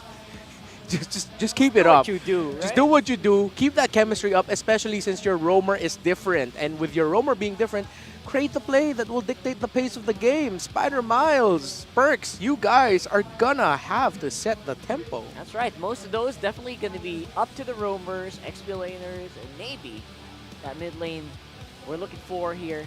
For both of these teams, Super Friend's been super underrated, and yesterday, really vocal apparently. Something that we just recently found out. He's really loud apparently, and he's a really funny guy. Yeah. Super Friends. Coach, why not? Yeah, that's true. That's true. So he's actually more vocal than we thought he was. I'm surprised. He's a joker. I barely hear him talk. Yeah. Even on site. Like, if I pass by him, he's just silent.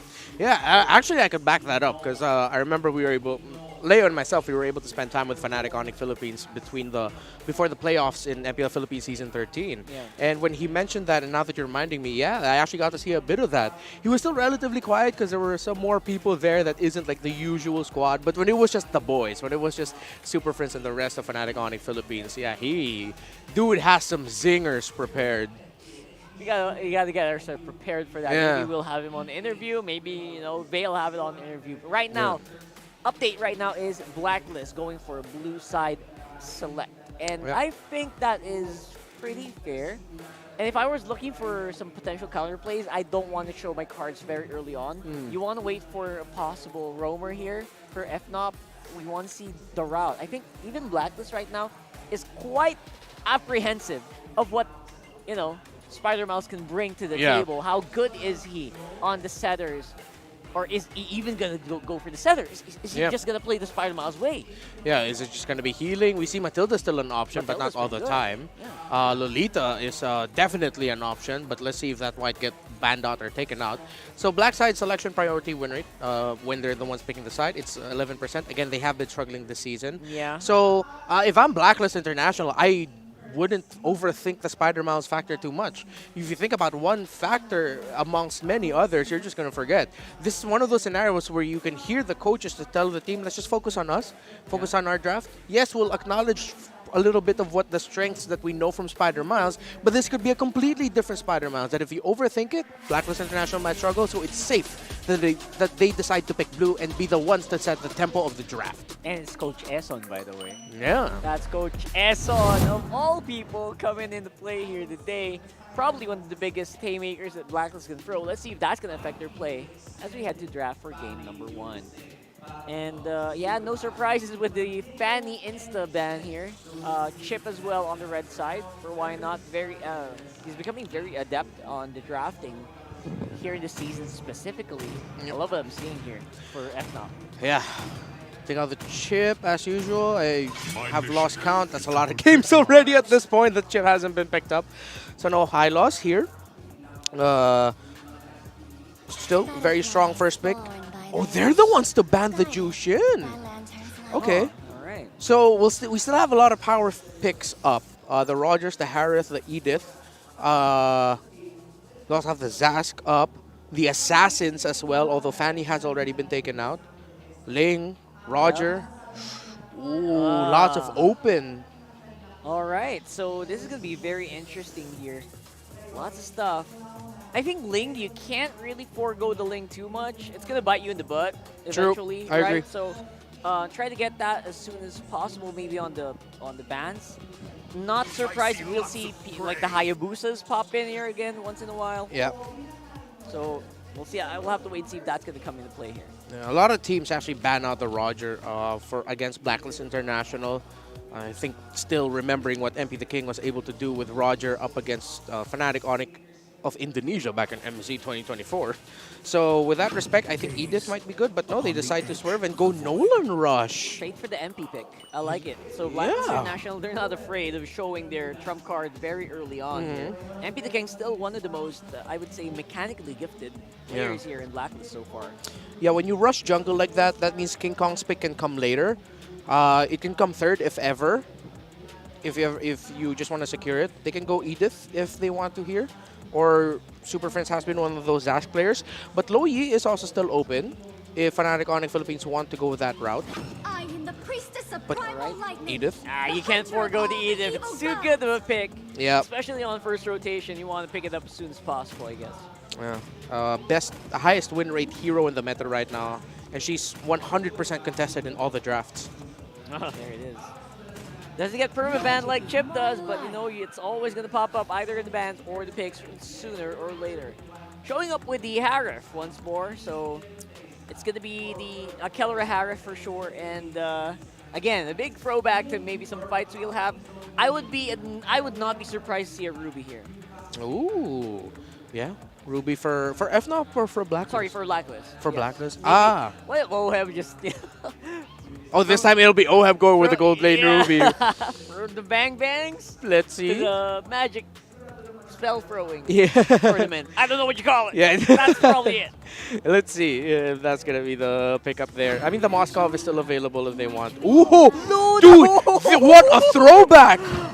Oh, this is all the way back to Season 7 when they were facing off each other for the championship. And in MSC, Lunox Harith in the gold? Lunox versus Harith. And there you go, the lane coming up for King Kong.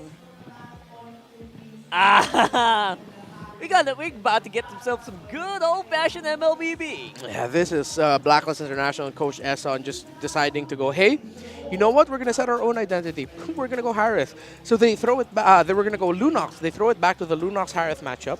So both teams have strong frontliners. Let's see if this, well, most likely this Edith does go into the hands of Kirk. I will have to revisit Spider Miles' win rate with the Edith from last season. So, yeah.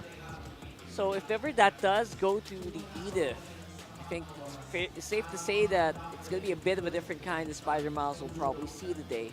At the same time, I am ready, again, I'm ready to be surprised by either of these teams. Probably going to be a bit more surprised if Blacklist is able to get one here. How's this Edith so far? I feel like the Edith obviously can be good in almost anyone's hand. Yeah, last season though, no recorded Edith game from Spider Miles. No, zero, nada. Actually, Minana Eve was back then, only played Edith twice, and that was in the EXP lane. Good stuff, alright. Always on the way. So, for some reason, Jawhead getting banned out. They're still looking for maybe possibilities of removing heroes from perks. Not going to be surprised to see maybe heroes like the Kufra could work out against... yeah, there you go. Perks getting his Cho banned out as well. Again, I'm thinking maybe stuff like the Kufra, the Minotaur here for Perks, more of his style. And on the other side, we're still not 100% sure where this Edith is going to go. Yeah.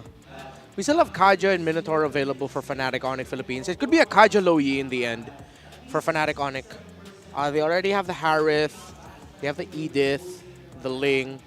Kaja Lo Yi might be good. That's good tempo, yeah. Good tempo. Like you clear mid lane really fast. You rotate very fast. And you can surprise your opponent. Yeah, 66% win rate on that Harith, by the way. Can't ignore those numbers. Sure. For Kelra right there. Then again, is it possible that Kirk just holds on to this Edith? We'll find a way. And what we see, even when all is another healer come into play. They're not showing it yet. They're leaving it until the last pick. Yeah, wow, they're really conserving their roam picks. Actually, that's one of the tendencies of Fnatic Onic Philippines. On the blue side, one of their last picks is usually the roam, and on the red side as well.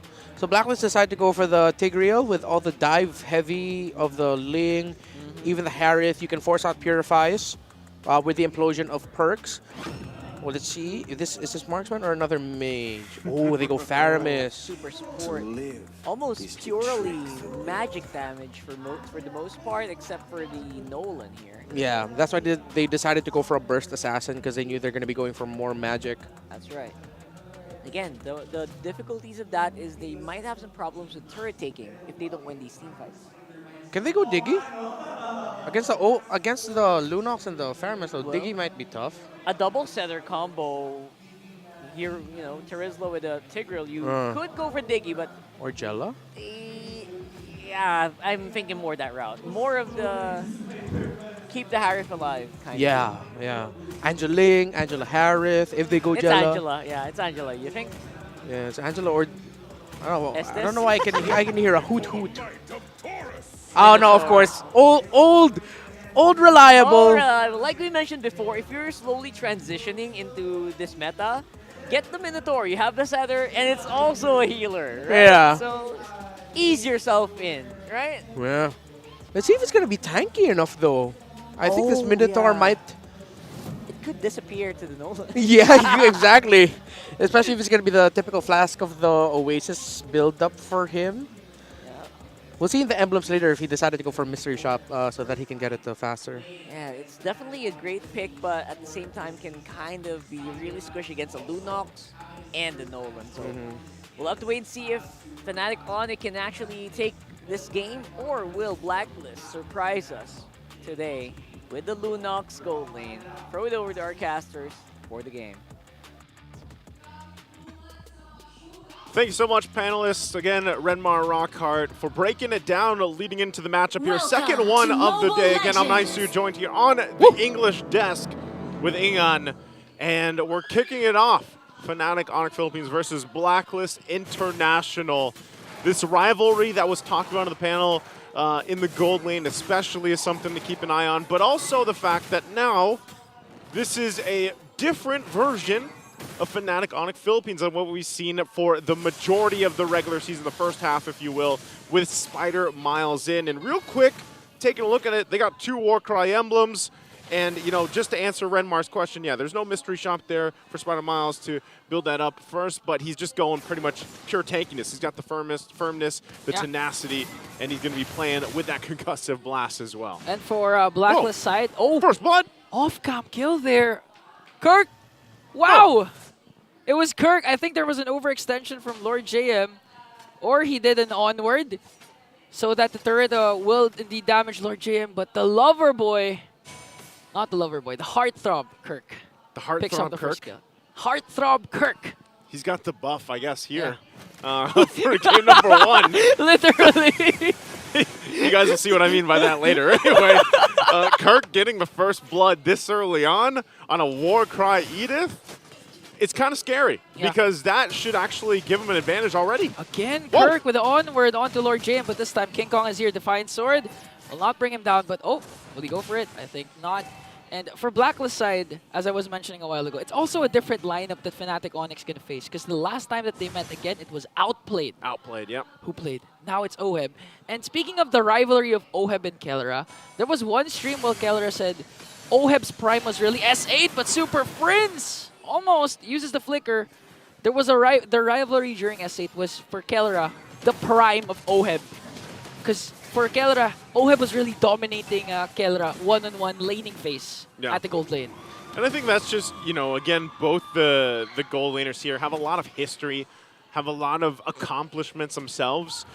But that's the thing. I always like to look at what's happening currently. And you look at Season 14, and especially even last season here, you know, Oheb specifically, he's had some time where he's had a little bit of struggle. Kellera, even on the flip side himself, you know, they both have gone through different teams and iterations to get to where they are.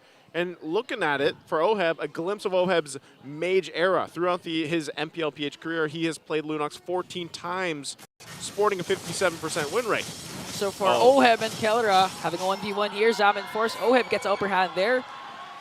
This is basically old reliable. Also for Oheb, Lord JM has to use the penalty zone, but got outplayed by King Kong with 4 blades. Oh no, flip side though. Oh, onto the bottom lane here. Spider Mouse uses the Minoan Fury as Blacklist works on the gold plating of the bottom lane turret. And as they take this gold, you're going to see a trade across the map. Ah, here comes the implosion. No more Minoan Fury for Spider Miles. That's a kill for MP the King. And Fnatic Onic, Kirk is here all the way from the top lane. I don't think he pushed that. He doesn't have Primal Raft, so maybe if he had the ultimate, for the Edith, then he would have given a call, but better they just back off. And, you know, going back to it, because this is what we are highlighting as we go into this matchup, that gold lane, you'll really see that experience that OHEB has as Lord JM in trouble Here again. comes the Primal Wrath from Kirk. Lord JM once again suffering the damage from 2 Sonics.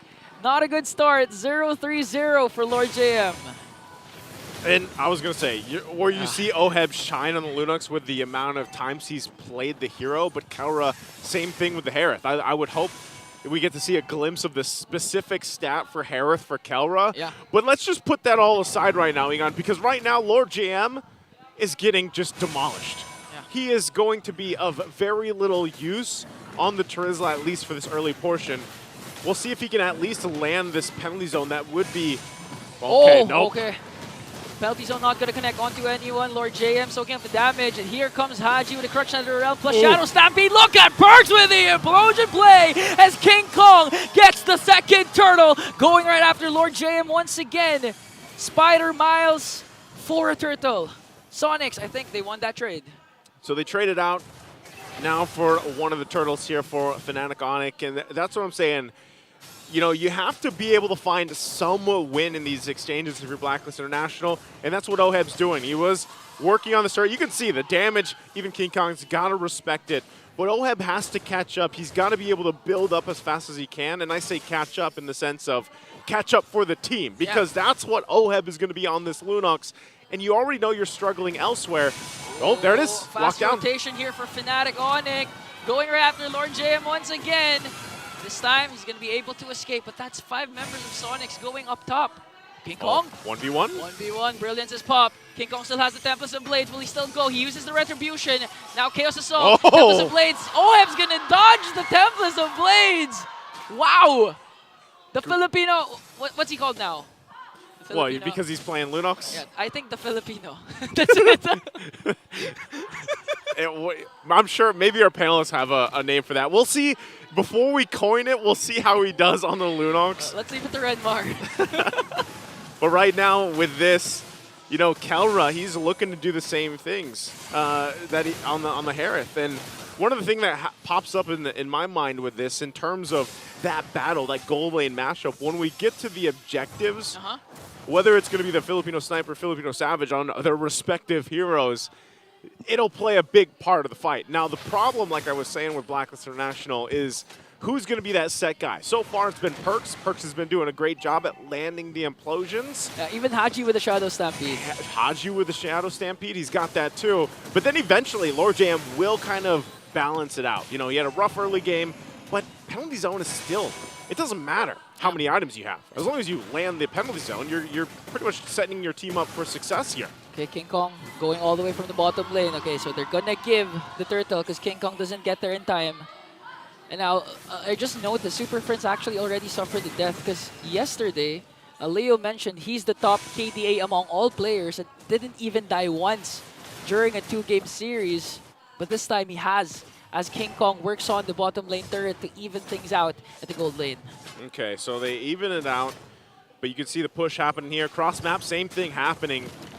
And so this is great. Both teams really finding that space to push across the map, leading into the first Lord, and that's where things are going to be important here.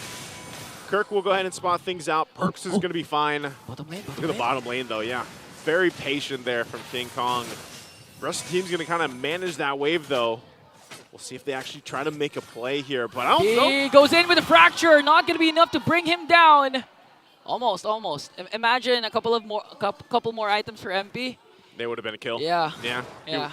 Would have had enough damage, most likely there. But looking at the items, too, so far, this is what I'm talking about. Kelra 2, not exactly there. You have a Holy Crystal Glowing One already locked in. Malefic Aurora now picked up for MB the King. Also, the Enchanted Talisman. So those first and second items being locked in. On the flip side, Fnatic Onic still trying to catch things up a little bit in the lanes. The Thunder Belt is there for Kirk. And that's what I'm saying. Like, most of the damage early on that they'll have for the objectives is going to be surprising that it's going to come from Kirk, because Thunderbelt, Warcry, Kirk's Conceal. Oh! Too fast. King Kong too fast. He knows. He's been there. I mean, even Brusco has been using the Tigreal, so he really knows the capabilities of that hero. Now, counterattack, Ken and Sui here for Fnatic Onic. That's 2 major resources used up by Perks.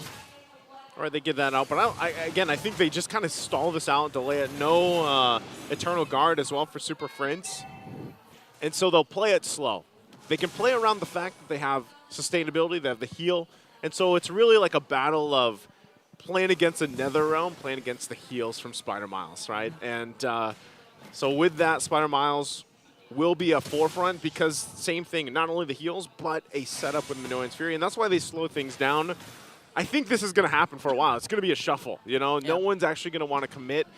And maybe even for Lord JM, just because he's not there item-wise, they might just rely on Perks to get that setup with the Conceal because he doesn't have Flicker. Lord JM does, though. So Blacklist could play with those options right now. They're just going to go ahead and focus down what they can in the mid side, but Fnatic Onic waits for King Kong. Whoa! Oh, MP! Whoa! Brings down the top KDA hero, Super Friends. And an implosion coming in from Perks, but got cancelled by Kirk. Now Spider Mouth goes in. It's going to be a 5v4. King Kong just waiting for the perfect opportunity to enter. A soft reset here for Blacklist. That was a burst. That was a burst. I mean, Super Friends didn't even have time to react. Didn't even have time to cast the Flicker.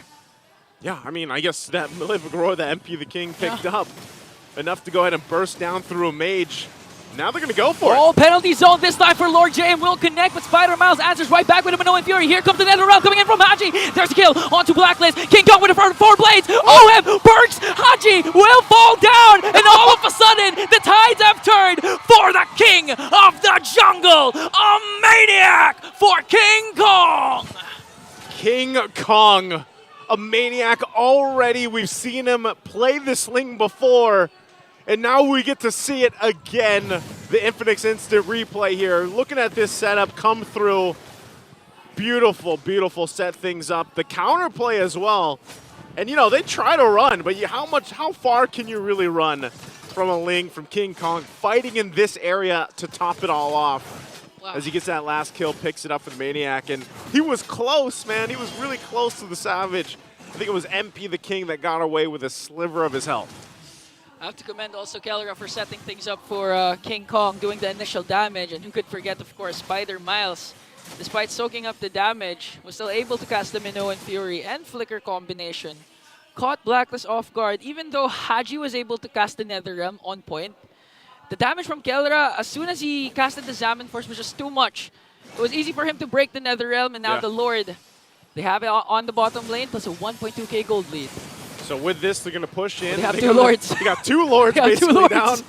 Mini Lord and List Lord knocking down the tier 2. Meanwhile, King Kong will go ahead and just solo push top side. So Blacklist, shields are going to be popping here on the base turrets, but they'll hold on to them. Oh, MP. Oh, 1v1 the jungler again. The conceal play, but Lord Gayhem catches him in the penalty zone. Now he has to walk away. That's a good use of a conceal to save MP the King. Lord JM heads up play there.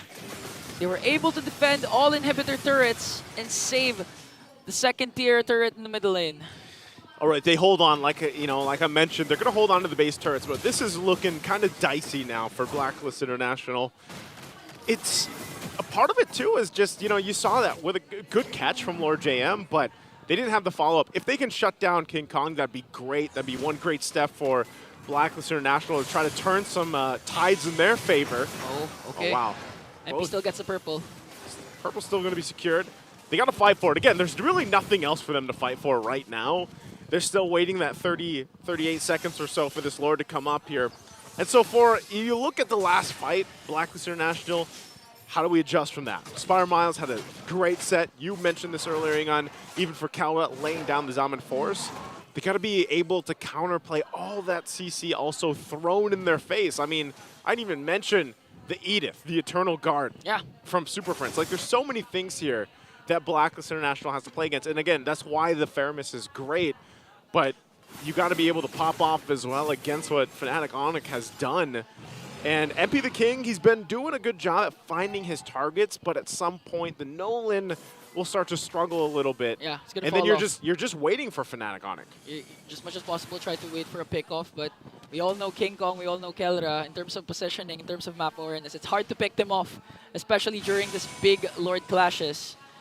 And now, Fnatic Onic, 1.9k gold lead. I'm a bit worried about Super Friends because he's at 0-0. It's going to take a toll on his total KDA.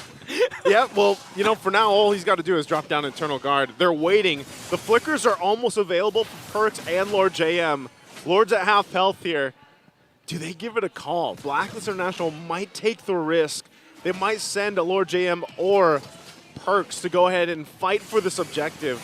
They know they have another round. Okay, but no. They're going to burst it down now. Fnatic Onic gets it, but Kurt this time will secure the Lord. Here comes another realm and the jump. Lord JM will fall down. Haji has to walk away. No trade for Blacklist. And that was quick thinking for the Sonics. I think they were just like, I don't know, man. Blacklist just looked like they didn't know if they wanted to go or not. And then by the time Lord JM's like, yeah, I got this, it was too late. And Fnatic Onic knew that timing was in their favor. They end up taking the Lord. They take Lord JM as well. And now they'll go ahead and get ready to march and knock on the base of Blacklist International. Yeah. Lord JM will be up for the defense. But hopefully this time they can stay in the game where they set up. And that might have to be Perks this time around. The eyes are set here for Fnatic Onic on that base as they wait for the Lord to push in here. It's a tough job for Perks because, again, Kelra still has the Purify, King Kong still has the Tempest of Blades. Pretty sure you're only going to catch Super Friends off guard here as the Lord marches to the bottom lane. Takes down Inhibitor Turret, 1v1 again for King Kong and MP the King as the Sonics work on the middle lane. Are they going to try to burst down the middle lane? Perks is still there, waiting for the perfect setup as Kelra pops his Zamin Force. Really want to work on that mid lane turret. A lot of setups still available, but the Sonics, the discipline. Send Lord JM. I feel like that's every single time. Send Lord JM. He will land one. He has the flicker now. For sure. He's got the penalty zone, and it's unfortunate because even with Perks on the Tigreal, you saw how fast he got to half health or lower just from a couple shots from Kelra. And these are your front line. These are your tanky guys for Blacklist International. Okay. So they're just going to give away the purple buff. They're not going to contest for it anymore. Fnatic Onic holding on to a 4.3k gold lead. And now in this case, even if Lord JM connects his penalty, so the problem is the follow-up from Blacklist because he has to use the flicker to connect. But the flicker makes it also harder to reach for the remaining members of the agents as they burst down the top lane Inhibitor turret. Only one turret remaining for Blacklist. I think at this point for Blacklist, this is kind of like where you're almost in a situation that you have to throw the Hail Mary. You know, you got to go for the play, especially when it comes to this next Lord. They cannot do that play they just did for the last one. They can't wait too long. And maybe that was part of the plan. If we think about it, like maybe that was, you know, we can withstand another defense. Let's buy a little bit more time for Oheb, for Haji, even for MP the King to get the items they need, because looking at it, you know, they're pretty much more or less there. One more item can be locked in here for Oheb, but relatively he has enough damage. Even MP the King, he already has the Endless Battle and the BOD locked in as well. So they should be able to fight when you think about it. They've got all the tools in their favor. It's just unfortunate because it seems like there's that hesitation to actually initiate the fight because of so much crowd control from Fnatic Onic. Need to full commit. Need a lot of backup if ever Lord JM, if ever Perks has a beautiful setup as Fnatic Onic works on the Lord. A while earlier, they bursted it down because they know Blacklist wasn't going to contest, but this time, Blacklist really has to contest. We go, Lord JM at the front of it all. Once again, quarter of the health on the Lord, doing enough damage as well to Lord JM. We'll see Spider Miles healing everybody up. They go! Okay, but Kirk still gets the Lord a second time as they work on Lord JM! Perks with the implosion play onto the backline, but there's no follow-up because Spider Miles was able to zone them out with the Minoan Fury. Now MP the King's gonna fall down. Lord JM as well. A double kill for Kelra. King Kong comes in with a Finch Voice Defiant Sword to bring down Haji. It's just Perks, Oheb left, but Haji has the passive. So there's still 3 agents. No. Oh, they canceled the recall of Oheb. Here comes Kelra! It's going to be a 1v1. I hope Spider Mouse and Super Prince doesn't go in. Let's see who's going to be the better gold laner as King Kong works on the crystal. The Winter Crown will be popped. They have the minions. And Fnatic, the Sonics, takes game 1. Oh, and just when you thought Blacklist could do something about that team fight, Fnatic Onic reminds them, while they're still undefeated, even with a switch-up, they still make things work. That super family, that synergy, still clearly there. Good attempt, though. Again, a good attempt. Trying to delay it a little bit further from Haji at the end, but man, it's just Fnatic Onic playing out of their minds every single time. I want to commend Spider Miles just a bit. Debut match, performed very well. Even if Perks had a four-man implosion, because of his Minoan Fury, he was able to turn things around. Well, let's go ahead and get ready to throw it over to our panel to break this down further for us, because again, it's an amazing game to see them bring it all together and of course play things through. But that's the thing. Let's go ahead and have it broken down by our panel. Oh boy, what a game. There you go. So our gold lane duels are having a lot of fun. Yeah. Both of our gold laners on the other side. In the end, it felt like, you know what, OHEB could do something about it. But then again, the teamwork, the synergy of the super family kicking in hard, getting them game number 1. Yeah, and we have to acknowledge the fact that number 1, it didn't go well for the Harith matchup, going up against the Lunox. At the end of the day, it was King Kong getting the MVP. Again, bulletproof still, 6-0-4. There's the most wins where he suffered no deaths in MPL Philippines Season 14. Kelra, let's go back to what he mentioned in the little face-off he had against OHEB. There you go. At least I know I can count on my teammates during the late game. That's what Kelra said. OHEB beat him in the early game. Lunox versus Harith, Lunox won. OHEB dominated Kelra. Sure. But as the game went on, Super Fam locked in, and it was just Super Fam all throughout. And even, and again, that's just it feels like they're the epitome of the family branding, or is that branding? Because even if King Kong does miss out on a few retributions, you know who picks it up? It's Kirk. Yeah. I don't That know happened everyone. twice. Yeah. Actually, in this first Lord fight first, Spider Miles was the one taken out. And it was unfortunate that when OHEB decided to enter this fight, he was just met with a crowd control chain that he could not escape. He was knocked up and then left to just be silenced and immobile, because again, we know the effect of what happens when NetherRealm's buff is taken away from you.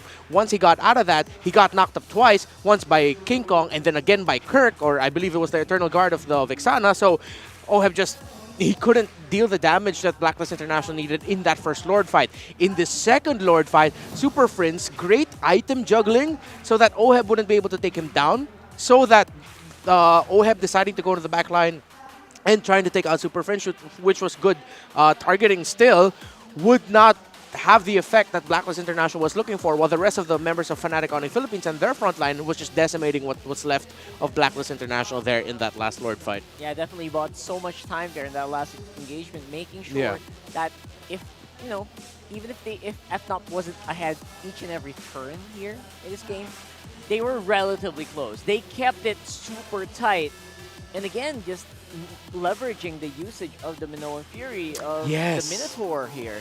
The combos are unreal, man. The knockups, it felt like Blacklist was always in the air. Yeah, they were just in the super fan bouncy house. Bouncy house. With the chain crowd controls that Fnatic Onic Philippines were dishing out. Spider Miles, great timing as well. Not always initiating, but if ever the team fight goes on a little bit longer and Blacklist International are put into a false sense of security, suddenly here comes a big Minoan Fury. Because majority of the game, again, we have to acknowledge it was Blacklist International controlling it. It was just turned around in that first Lord, and once Fnatic Onic Philippines had breathing room and it wasn't Blacklist always constantly just pushing them back towards their side of the river, then Fnatic Onic Philippines came online. Super fam. Again, really, just their chemistry. You put it perfectly, Rockhard, just their chemistry. It's what showed up here. And that is with a new slot in with Spider Miles. Yeah. Right? So that's impressive in and of itself. So I wonder how much further they can push this, because honestly, that wasn't the cleanest. And again, they had to really scrap it out. They had to scrape through with a rampaging Lunox, you know what? It's a very difficult game, to be honest. And I could see in the face of Spider Miles as well that I don't think he was also satisfied with that game. I feel like he feels that he could have done more. Yeah, I feel like Fnatic Onic Philippines were scraping from the beginning because they were scraping on Lord JM, man. 3 or 4 early deaths already for him. Was not a. And that off-cam first blood. That off-cam first blood. Goodness, He was onwarded. Actually, you could see it in the minimap. You see the Terizla already on closer to the edge of the turret up top, and then he ended up behind Edith. That was an onward by Kirk that got it, the toss back. And Lord JM, it just was like a little bit too focused on winning lane that he forgot that King Kong could just swoop in and help Kirk out. But Blacklist International were trading that out with Good constantly recovery. harassing Kelra. Yep, that's But right. then, yeah, after that first Lord mishap and just an unlucky stroke of events and good layering of crowd control knockups onto OHEB, Fnatic Onic Philippines just rode the momentum from there. Yeah, you know what? In all these wins of Fnatic Onic, sometimes I don't know which one of these were actually luck, right? It felt like some of them were really good series of events that led to them taking that W. Yeah. And it was just impressive to see them, bounce back. I mean, Bounce obviously back. their whole lineup is bouncing. Yeah. Everyone was in the air. But at the end of the day, it does take a lot of skill. It does take a lot of communication to make a lineup like this work. Yeah, and Fnatic Onic Philippines keeps proving it and showing it. For the longest time for us, chemistry has always been quite a vague idea. But really, with this super fam, with Fnatic Onic Philippines, you can see that. Only the top teams in the world were able to show that in terms of how well their chemistry is. Falcons APBren, Fnatic Onic, or Onic esports in their prime when they won MSC last year. SRG in MSC 2024. Echo when they were rocking all the way back. Blacklist when they were rocking all the way back. Now this time it's Fnatic Onic Philippines showing, yep, this is what chemistry looks like in game. Chemistry, not the guys, not the subject that you guys study in school. A little bit, somewhat like that, but it's how they mesh, how they bond well together, and it does show. For Blacklist, so many talented individuals just doesn't seem to be falling into place. They're shining in different times of the day. I don't know. It's so hard to pinpoint. I feel like it was also a stroke of bad luck there. Because once they got their things together, eventually we got to see good engagements by Lord JM and Haji. But yeah, a little bit more on that later. Let's look at that further as we go into an interview with Mara Aquino right there on stage. I wonder who she's going to talk to here. Here at the MPL Arena, kasama natin ang Battle Trips! Ulit-ulit, kasama natin ang Battle Trips! Okay, anong pangalan nyo at taga saan kayo? I am Bianca Gracie Aldana, student leader of Central Luzon State University! Ikaw naman! Ako po si John Derek Cacho from CLSU at student lang. Okay. Kamusta naman itong MPL Arena at kamusta ang experience sa Battle Trips? Sobrang saya po kasi naranasan namin maging hotdog sa rep, so sobrang lamig. Kamusta? Masaya pong makamit ng mga pro players and ang popogi po nila. O, sino pinaka-pogi? Di po ako makapili, si King Kong po ngayon. Si King Kong, okay. O, ano po yung mga ginawa nyo?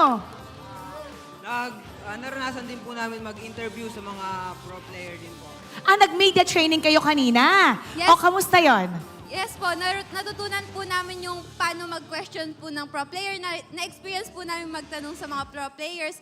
And tinuro po sa amin kung paano po talaga yung work ng media. And nakaka-fascinate po kasi ang ganda po pala na parang nakikita nyo po yung kwento behind the players. Yes! Swerte nyo nagka-media training kayo. Bakit nga ba importante yung media sa industry natin? Kasi hindi naman po lahat sing swerte namin na punta sa battle trip para din po sa team bahay and team online para alam din nila. O paano nga ba mag-join sa Battle Trips para alam nila? So, ang gagawin nyo lang is yung follow the MSL page and magsagot kayo ng mga form doon. Imbitahan mo sila sumali sa Battle Trips para masaya din dito sa MPL Arena. Umpisahan nyo na silang i-follow and i-like and subscribe kayo sa kanila araw-araw para maranasan na rin maging hotdog sa rep! Kayo dito, join Battle Trips at ngayon, we're gonna go to game number 2. Panel, Pasa!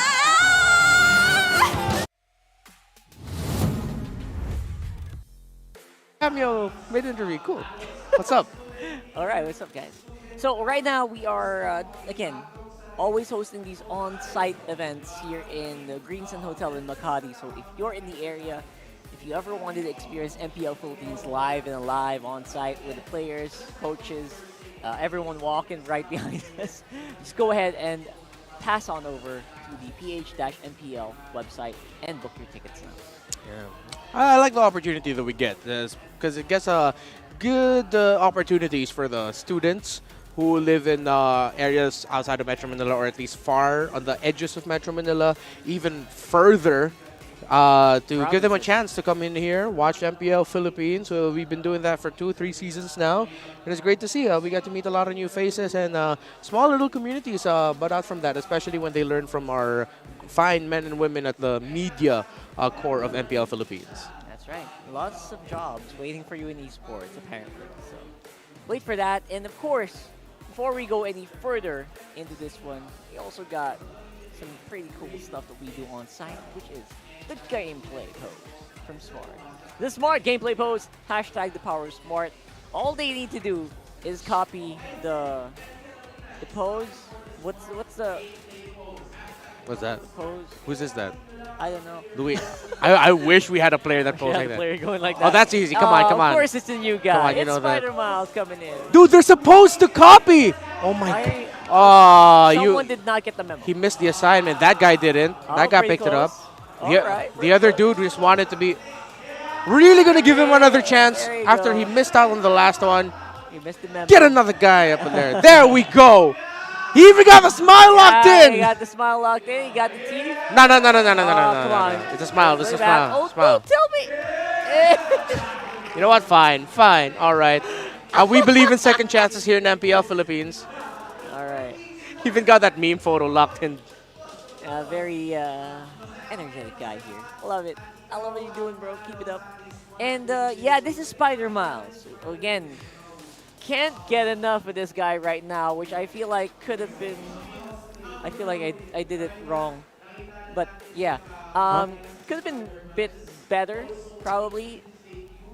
And again, maybe it's his first game back after how long? Yeah. Right? Sorry. There would be. It's okay, man. There would be moments of hesitation there. Yeah, I know. He's what we were talking about in the panel or before the series started was that this Minotaur might actually be looking at the fights and be like, wait a minute, I'm just looking out for the Lunas. I don't want to get like turned into minced meat. So he really was just like, he was the counter initiator. In fairness, he was very careful. He played this Minotaur very carefully, and Yeah. I guess that resulted to some moments, right? And of course, FNOP going blue side, not sure that's going to be. I'm pretty sure their win rate is like 87, 89% on their side selection. Yeah, hella high. I wonder if that's going to get confirmed by our lower thirds. Yeah, we're gonna see that. 90! There he is. That's not just blue side, that's them picking their side. 90%. Stats-wise, don't look good for Blacklist. Or actually, it doesn't even look good for majority of the opponents of Fnatic Onic Philippines. Oh, that's true. Yeah. Yeah, again, it's really hard to put stats next to each other, especially if you're talking about FNOP. Oh my goodness, you're going to get some really skewed results. But, of course, the biggest stat here is to get that W. I wonder if they can do that here in the draft for game number 2. Looking forward to more maybe picks from Spider Miles. I am pretty sure they'll have, again, probably not going to get any of his heroes banned out here, so maybe he can throw back a little bit. Whoa. Maybe, you know, Fanny ban and the chip ban here. Yeah. And Fnatic just straight up respecting still the Bane MP of MP the King. So Blacklist, I feel like they're weighing about Ling, Roger, which one? Roger obviously is a great pick for Blacklist International. Not only is... Wait a second. Has Oheb ever played Roger recently? I don't remember. Who? Oheb. Has he played Roger recently? I don't think so. That's something that we'll have to... Yeah, I think it doesn't ring a bell, so I feel like it could be a really surprise pick. Maybe Oheb picked it up in the offseason. in the times he wasn't playing. You know, stuff like that can really get into the cogs here. What is that? That's a Roger, of course. Yeah, rush it. Not gonna let that go. Leaning a little bit more towards a King Kong pick. They'll take the high loss. Okay. Are they just going to rush the Harith right away? But if ever Fnatic Onic Philippines can go Roger Ling. Yeah, that's a great one. That's pretty good. I would be surprised if they go to Rizla, like what TNC did early on to Rizla. I would too. I have a feeling they might actually just pull the trigger on it. Yeah, it can. Well, I feel like get a jungle. Get the jungler now. Get the Yeah. Julian or the Ling. That's what I was going to say. Remember what the consequences, if you pick up the Rizla here, you're giving away the Ling. Which again might already be... Okay, they go for jungle. Alright, like you mentioned. Yeah, we didn't mention Julian or Ling, so is it going to be Ling Roger? Harith Roger? That's okay the to beauty go of the low. Roger pick. It's so flexible. Because they can even go carry for Kelra. Oh, wow. That's pretty good. Ruby might be tough here. It's definitely going to get punished. Yeah. Especially with the Julian and the high loss. But again, so it's a wide open pool here for FNOP. Like, it doesn't feel like there's any wrong answers right now. Yeah. I feel like I read Kelra's mouth just going carry or Harith. Something along those lines. But the thing is, he doesn't seem to be sure. Oh, that whoa. sounds like a Ruby. Whoa. He doesn't care if he's going to get punished, apparently. Whoa. As long as there's a Valentina, who can kind of add another layer Yep. in the glorious pathway. Yeah. And you pick up the Valentina. Instead of picking up the Zask, you pick up the Valen, because now you're going to make Blacklist think about picking up the Zask. Because if ever a Dominator's Descent and the Glorious Pathway are both great options for the Valentina to steal. If this does go into Ruby Gold lane, I'm thinking, oh, or did they end up picking? They go Tigreal. Okay, so they're XP high loss. yeah. Those are partners, by the way, of Kelra and Coach Why Not. Awesome. That's cool. That's cool always to see these guys always present. And that's bulk. It's bulk. Yeah. Y'all I can think they get all realized it a little bit. It's Blacklist. Gotta change the letters. Yo, maybe it's their ritual to turn things around. Yeah. It's a metaphor. Yes. We're turning it around. Turning it around. Right now, we're not seeing Blacklist as Bulkist. Bulklist. But they will turn it around. And of course, King Kong's parents, present in almost every game. Yeah, by the way. they're very supportive. I have never seen more supportive parents. Yeah. I guess next is Yaoi's moms, like in terms of attendance rate. Yeah, so very right? supportive parents. Yeah, but I mean, King Kong's dad looks like the type of dad where in his younger years, he spent a lot of time defending ancients, you know? Oh, yeah. So that's why he has he's a supportive gamer dad. Probably gets used to 10 pesos an hour. or something like that. Yeah. Yeah, you know what I'm talking Open about. time. Open time. Give me that, can't mention the brand noodles right Give me now. those noodles. Give me those fried eggs. Yeah. Give me that green cola soda. Yeah. Anyway, we can't mention it. Are they playing? They're These in game. These two are playing in the arena. Cool. Wow, okay. That's a lot of trust. I mean, I guess if you can finish it before the draft ends. Yeah. Let's see. Zasban, they were thinking it. They still take it out. I thought they picked up the Valentina so that they wouldn't have to ban out the Zask. They're respecting Haji's pick. So, what is this, Ruby? At the end of it, I feel like... Excuse me. Oh, not Ruby. What am I thinking of? I feel like they just picked it up for the Glorious Pathway mostly. And maybe another possible mid-lane Yeah. mage. Aurora. Aurora, that's what I was there thinking you of. go. I would like a Lilia. Is that... Wait, no way. And oh, it is Aurora, Aurora. Okay. gets picked up. All right. Yeah. I don't know why I was thinking of Ruby when I said why I always said Ruby when I was thinking of Aurora. Huh? All right. For the meantime, gold lane picks. What's possibly this Roger or... possibly this Ruby already. Why not? It's like clutching his fist. It's like, what am I going to pick for Spider Miles? Is he having a hard time? I wonder. We're seeing... He does. It doesn't feel like an easy draft. For Yeah, so far. yeah. Because back in the day, what Spider Miles were thinking were along the lines of like Rafaelas, what was the name? Florin, yeah, Estes. Those were his heroes back in the day. There's the So yeah, carry. okay, yeah, carry that we called way So earlier. You read it right. Yeah. He was thinking the carry. Okay. Yeah. Okay, so it is a Ruby in the Go Rome. Oh! And the Caramilla. AA. Carmilla Rome, Ruby XP for Kirk. Interesting. It's our showtime. Claude, Yeah. not surprising. Oheb going back to his roots. Yeah. Oh my goodness, look at this. Throwback. Kelra goes carry, and Oheb goes Claude. Taylor's oldest time. Yeah. Oh my goodness. We've been saying this. We've seen this a lot of times. Let's see how it's gonna play out. Carmilla, we haven't seen her in a while, but in terms of the damage distribution, their damage output, are really even just a 2-3 man Curse of Blood from a Carmilla is going to be devastating. But that's thinking about the team fight. Yes, that's for the 5v5 team fights. Yeah, that's for maybe the 5v5. 3v3s or 4v4s. But if we're talking about lane, Blacklist has some pretty good options here. So let's see if that's going to be the case here. And again, that's happening in the late game. Throw it over to Naisu and Ingan to give us the action for game number 2. Thank you so much once again to the panel out there, Rockhart and Renmar, and welcome to the English desk here for game number 2, the second match of the day. I'm Naisu, joined here on the desk with Ingan, and we'll see. We'll see if this is going to go to another game 3 like we had in the first series today, or if it's going to end up with a sweep and Fnatic Onic still maintaining that undefeated streak here. But I don't know, how do you feel? How do you feel about this little change up now too for Blacklist International that we see?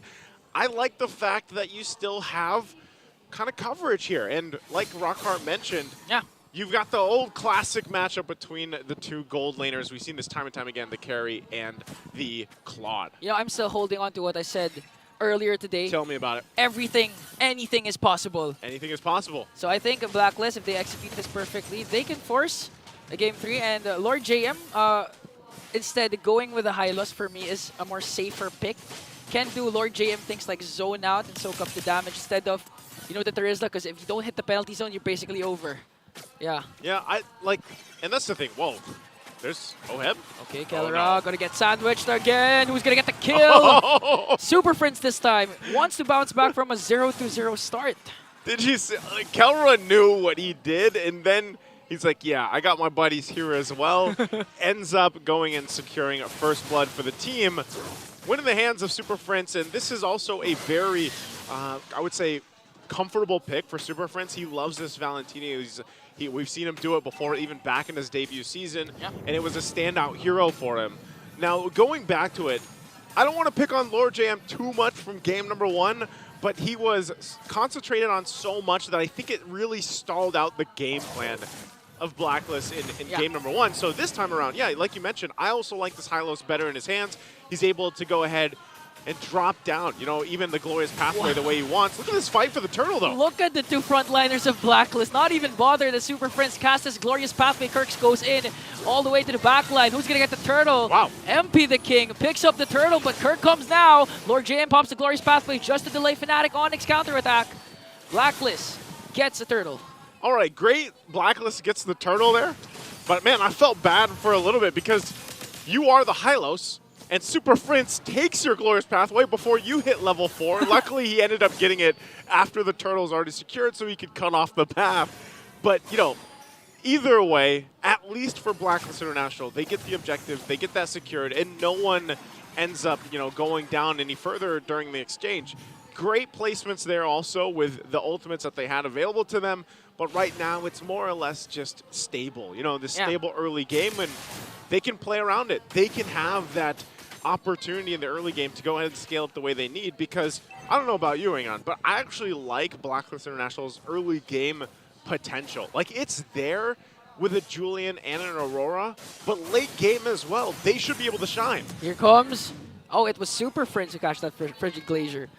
For me, Blacklist, I think they doubled down too much on crowd control on AoE, to the point wherein if Oheb's not in the picture, they're gonna have trouble dealing with the sustain and damage coming in from Fnatic. Super Friends gets a Frosty Breeze there. So, yeah, again, if Oheb's gonna have a bad start, he's 0-1-0, and this continues, I think Fnatic Onyx easily gonna snowball and end the game in like 12-13 minutes, if that happens. So you're thinking an early What would that be? After the first Lord, do you think that's a game-winning push from Fnatic Onic? Yeah. Oh, yeah.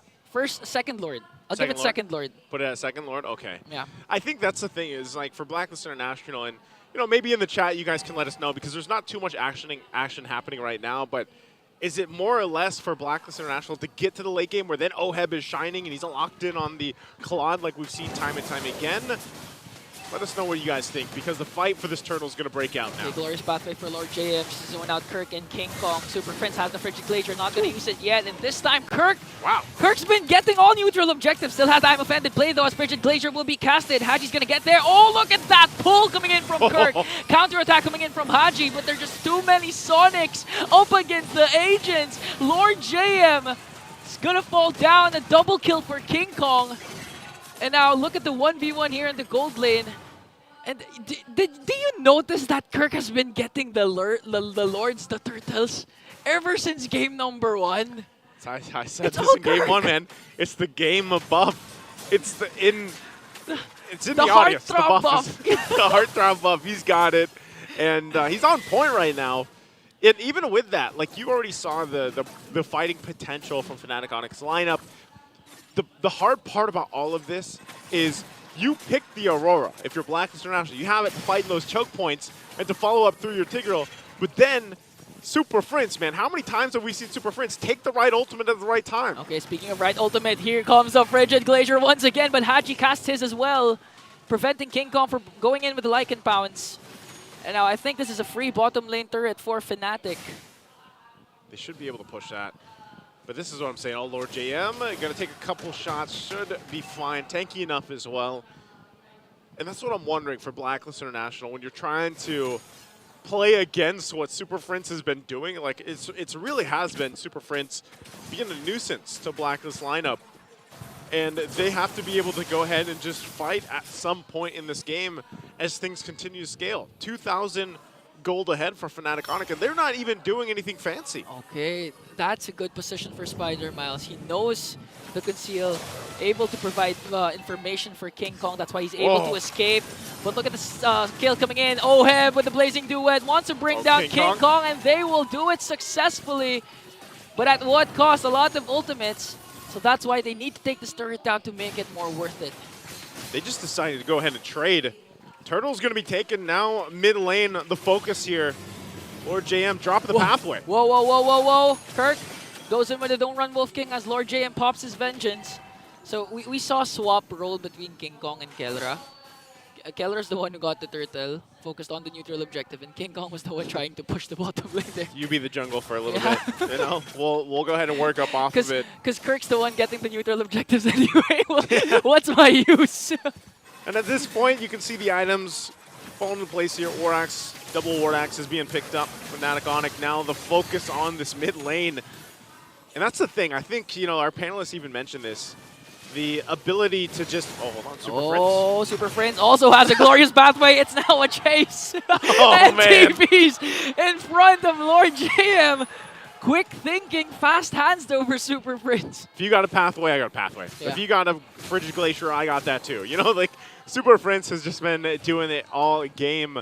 But that's what I'm talking about. The panel mentioned they can brute force their way. Okay. Kirk again. I'm offended onto MP the King, but he's going to escape that. Spider Miles going to cast the Curse of Blood. Going to connect onto one, but Prince on the conceal with the implosion, connecting onto 2, plus the push. 5 members of Blacklist are here, but the Terrify from Super Prince prevented Blacklist. Look at Kelra. Kelra's Kelra placing. waiting. Okay. All right, he's just there to possibly do something further. Super Prince, glorious pathways. 2 glorious pathways once again. Kirk wants to go for a pull there as they work on the middle lane turret and now going to disengage. Man, I just like to commend Super Prince. Did you see the Terrify? That was a good catch already for Perks. Yeah. And Haji even casted the Frigid Glacier. If Super Prince didn't do the Terrify, Blacklist would dive in, go in, because they were 5 agents during that time. That's always the difficult part when you're dealing with a Valentina. And also, I mean, Kelra wasn't part of that fight, but also just having that Purify also helps, obviously, with those exchanges with that setup potential. And so I feel like that's been the problem that Blacklist International has had to solve. Like, they need to go and break this code. It's Kirk again. Gonna find out. There's the 2 glorious pathways. Lord JM in the midst of everything. No casualties just yet. and a hard reset here for both teams. All right, they're not. I don't think either team can really commit to a Lord fight unless they're able to go ahead and push out one of the side lanes even a little bit more here. Blacklist still wants to get that tier 2 possibly if they can push it in, but Kelra will keep that kind of under control. And so they find themselves dancing it off for the Lord. We talked about, or I should say, you mentioned the 12-minute mark. We'll see if either team can actually secure the first Lord here. It's going to be worked on by Kelra. They don't really have to push this too much. Glorious Pathway available. Perks conceal, but won't be able to find his own angle that he was looking for. 10 seconds before the flicker for Perks. He has it. He's able to make the move. Again, they go in here, just pushing Super Prince and Kirk back a little bit further. Oh, they're giving it to Lord JM this time. Is he going to be able to cast the Glorious Pathway? He did, plus the Vengeance, but he's going to fall down. That's one member down for Blacklist. Now, are they going to go for the Lord, or do they want to go for the kill? Okay, they're going to go for the Lord. 3.5k gold lead, still standing strong for the Sonics. That's the thing. Blacklist knows they're down a member. Perks, he's kind of got the... Look at Kelra! Forcing Perks to use the Implosion because of the damage. Now flickers out. That's one. Oh, Frigid Glacier will connect onto 3, but there's no follow-up coming in from Blacklist. I don't know. MP the King might try to at least get some more vision on this. They know at least Super Prince is low, but it's too late as King Kong gets the Lord there. Kind of disjointed, but objective secured for Fnatic Onic. 10.5 minutes in. Nice lead for them as well. Blacklist will be on the defense. And really, your eyes have to be on Oheb now. Is Oheb where he needs to be item-wise on this Claude? You see the Wind of Nature now being picked up here for Kelra. And that's going to be tough because you also not only have to take care of Oheb. Yes, he's got to purify. Yes, he could BMI on out of there. But you also got to be able to catch down these members of Fnatic Onic. Okay, now they're just waiting. Super Friend still hasn't gotten any ultimate yet as the Lord marches in the bottom lane. I'd just like to commend Kelra before that Lord clash. He actually zoned out Perks 1v1, forced Perks to use the Implosion and the Flicker, and even forced Haji to use the Frigid Glacier. So Kelra's been doing everything, even going up against Oheb, 0-0-2. But the things that he do says more than his KDA. And that's what makes him so great. Kirk won't be able to land that one, but they're going to deal with this Lord push here, cutting it off with a Glorious Pathway. Meanwhile, in the mid lane. Another 1v1 between the two junglers. Oh, look at the basic attacks from MP and King Kong, but MP's damage, which is way too much as Blacklist bursts down the Lord and defends their inhibitor turrets. Okay, they hold on to the turrets for now, so it's not going to be the 12-minute mark just yet. Maybe off that second Lord, they get themselves enough time to kind of build up to actually contest it. That would be the best case scenario for Blacklist International, but like you said, I think one of the big problems is Kelra too. He's so... Oh, they can go for Oheb this time? Oh, but... You gotta respect. You gotta respect. Oheb still has a Purify, so at any time he could also go out. Oh, look at this. Time and time again, man. It's Super Friends taking this Glorious Pathway.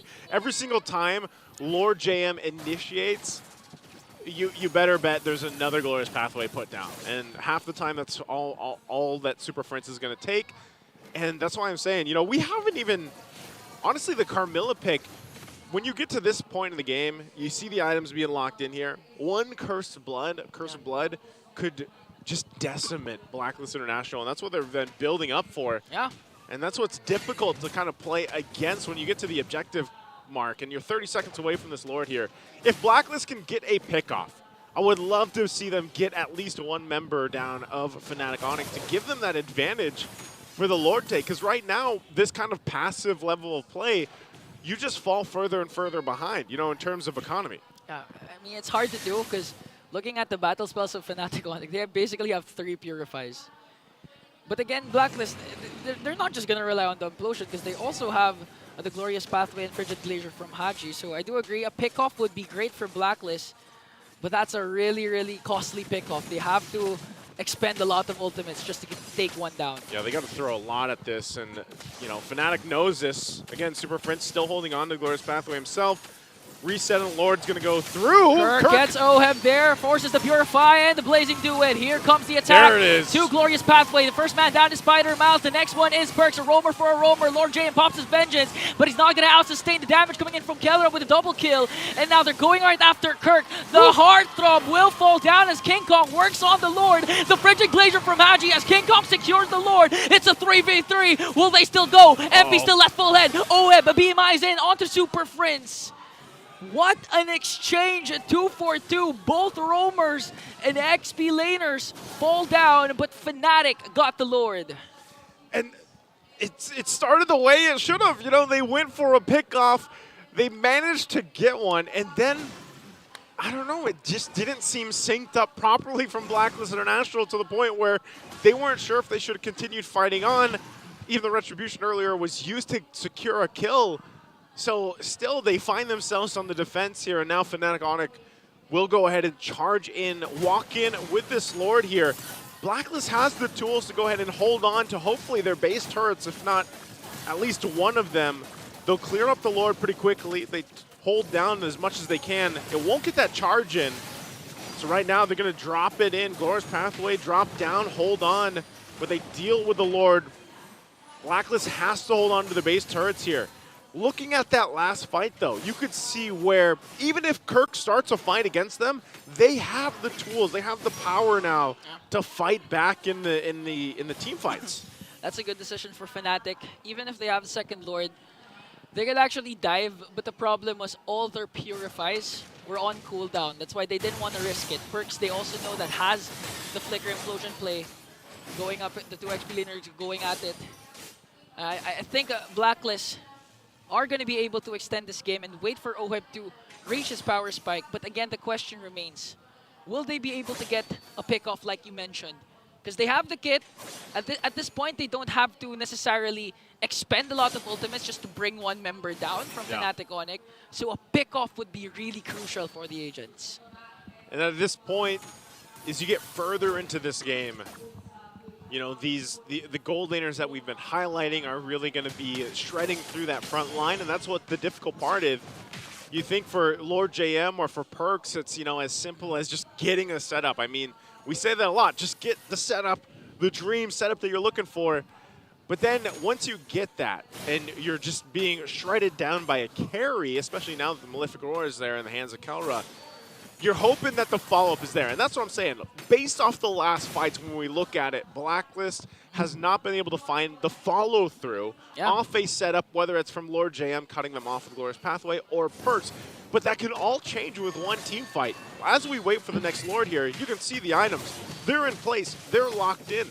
Especially Oheb. He could be a big game changer for a team fight off the setup of Perks or even Lord JM here. Yeah. And so, as the game has gone, you know, they don't have as much space to work with in terms of Fnatic Onic, but they are in fighting form to go ahead and secure themselves this Lord. Kirk, though, again, not going to find that I'm offended setup, so they push them back a little bit further here. Look at Kellera. Look at Kellera's position, but MP the King knows he wants to go right after Kellera. Pops his Purify there. Curse of Blood will connect to 4 members. It's a go signal for the Sonics, but look at the damage coming in from Oheb. He's going to pop in by Spider-Man's Immortality. There's a play coming in, but Oheb answers right back with a Blazing Duet to bring down Kirk and Spider-Miles. Well, they got to deal with that mid-wave being pushed in, too. Fnatic knows it.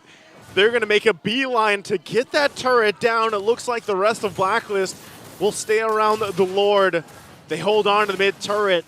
And so right now, Blacklist finds themselves a huge moment of hope in this game right now. They'll get the objective, and we're going to have to take a look at the instant replay brought to us by Infinix. This was a fight that Fnatic wanted. Spider-Miles takes one too many shots. Kirk tries to help him out. They get collapsed down on. Kirk pulls. He pulls him even closer, by the way. And now Trying to burst down the mid lane turret here. They also have the Lord up top. And after all that, in 18 minutes, 90% of the time, Fnatic was dominating. It's Blacklist who gets an inhibitor first. Okay. I'm surprised that they were able to just kind of run it down that far, end up getting a base turret. So take everything that's happened in the past, what, 5-6 minutes or so, and Blacklist has held on enough to not only take down a base turret, but also get rid of basically that 3 to 4K gold lead that Fnatic Onic had. So I said it earlier, I said, you know, they're in fighting form to go for these objectives. We saw how that just went, and they still have, of course, that Lord there top side to work with. So they could possibly get more turrets, if not all of them, down for Fnatic Onic. We'll see if this time around they have what it takes to go ahead and defense against a forced in push from Blacklist.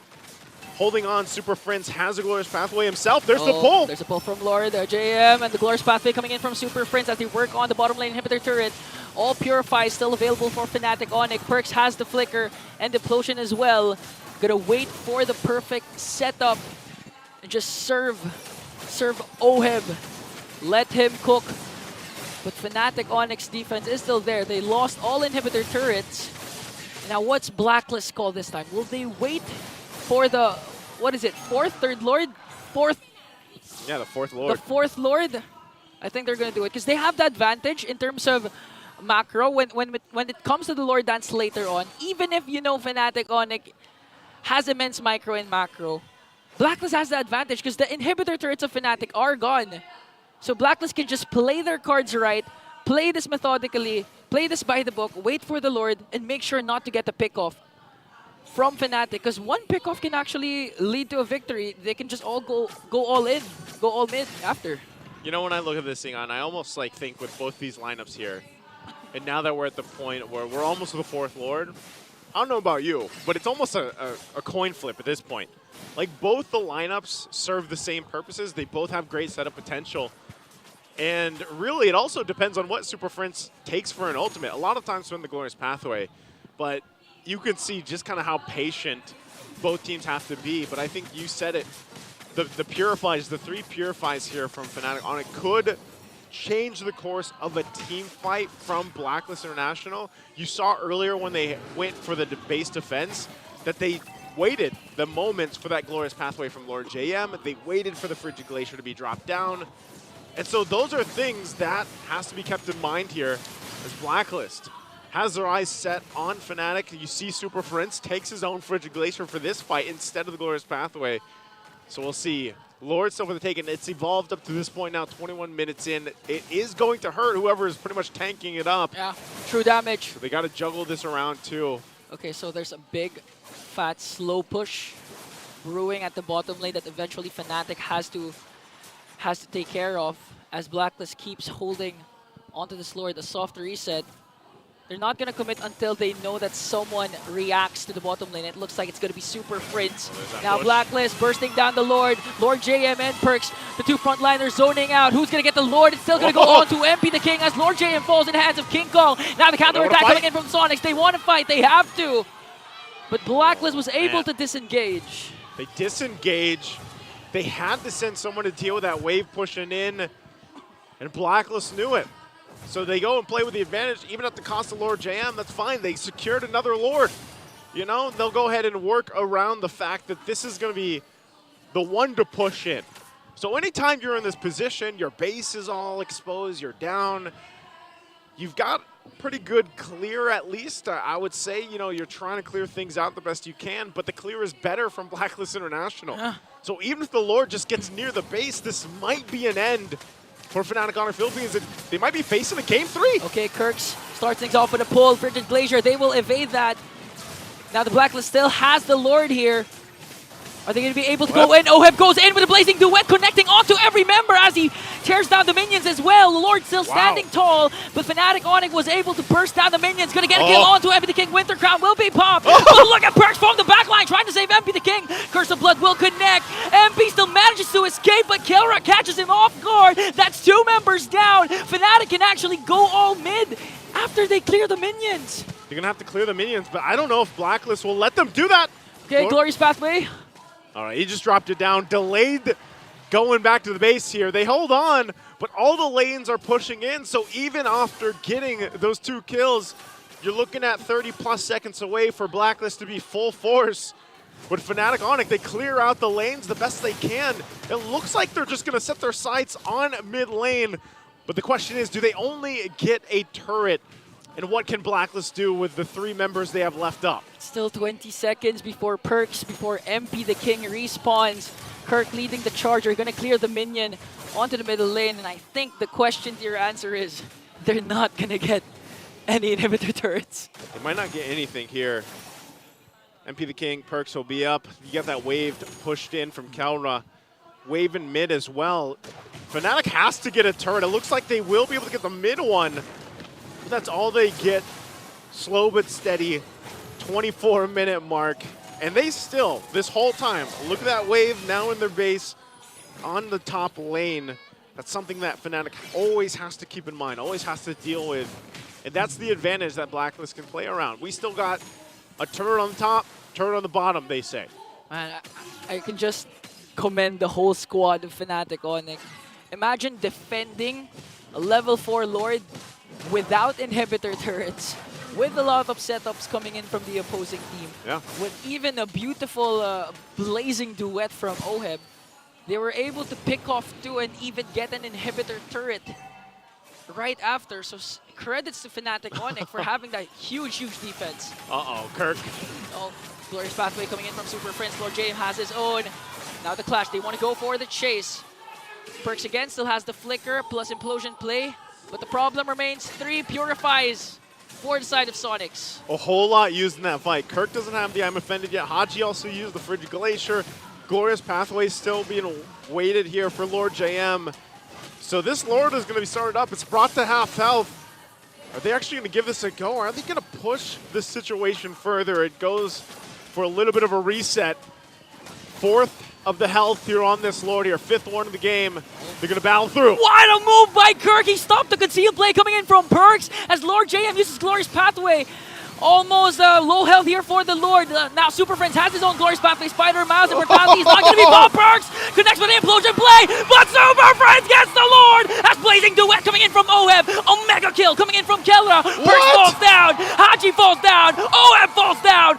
MP the King with a winter crown, but surrounded by 3. Eventually, he's also going to fall down. Sets his eyes on Spider Miles, but doesn't let him get a kill. Fnatic Onic takes down 4. Fnatic Onic will have to defend their base from a push, but they got a whole lot in that team fight. And man, talk about Super Friends able to go and just do everything. Helping the team, save the team, and everything else, the objective. And now, Fnatic Onic will run it down mid lane. Lord JM needs to channel his inner Chaknu.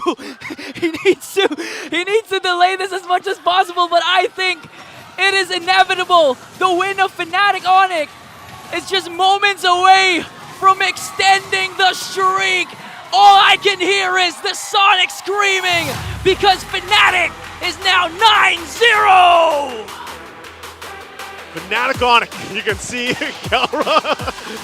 Kelra feeling pretty good as well with that rivalry matchup in the golden lane, but man, it's just too much. Just when you thought we'd be seeing a game 3, Fnatic Onic proves why they are at the top of the standings, why they have secured their playoff spot, and why they are still undefeated. And whether you have that switch up or not, Spider Miles comes in. What a debut for this season for Spider Miles to come out swinging, and great game again that we got to see unfold here. Still, when you get to watch them battle it out, you know, Kelra Oheb, but just the teams in general, it's always great to see. In 5 weeks, Naisu, every single member of Fnatic Onic has proved, has shown all their skills, all their excellence. And this time, I think we have to give game number 2 to Super Friends. I mean, from minute number 1, yeah, he was excelling down to the clutch Lord steal, the 5th Lord. But still, props for Blacklist. I mean, this code that they're sticking to, it looks like it's working. It's similar with TNC. It's something, it's working. With Blacklist International, the different versions and iterations of them, they're getting closer, and hopefully they can work on things and refine them for their next matchup. But right now, we got to throw it over to the stage to hear from the undefeated Fnatic Onic Philippines with Mara. It's been nice to and Ingon. Let's head to the stage. All right, everybody, give it up for Fnatic Onic Philippines.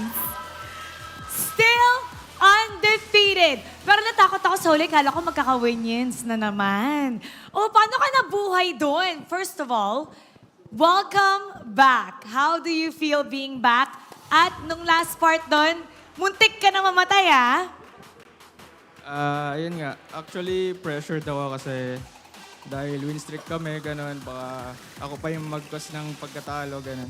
Pero at the same time, grateful pa rin ako kasi yun nga, privilege is a... Privilege? Pressure is a privilege kasi nga, pag di ka nakakaramdam ng pressure, ibig sabihin may mali sa ginagawa mo.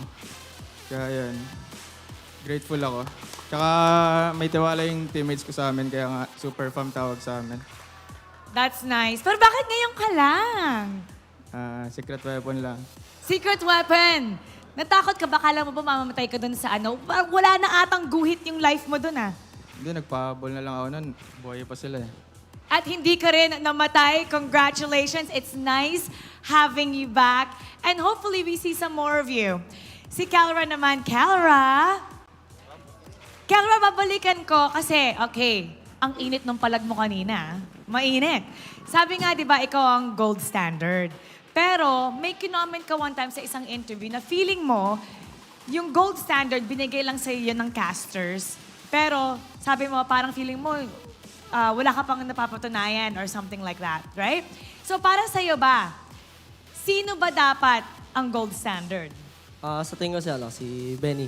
Si Benny? Si Benny Cutie. Kasi ang dami niyang achievements, marami na rin siya napatunayan kasi sa akin. Oh, okay. But for us, you really are the gold standard.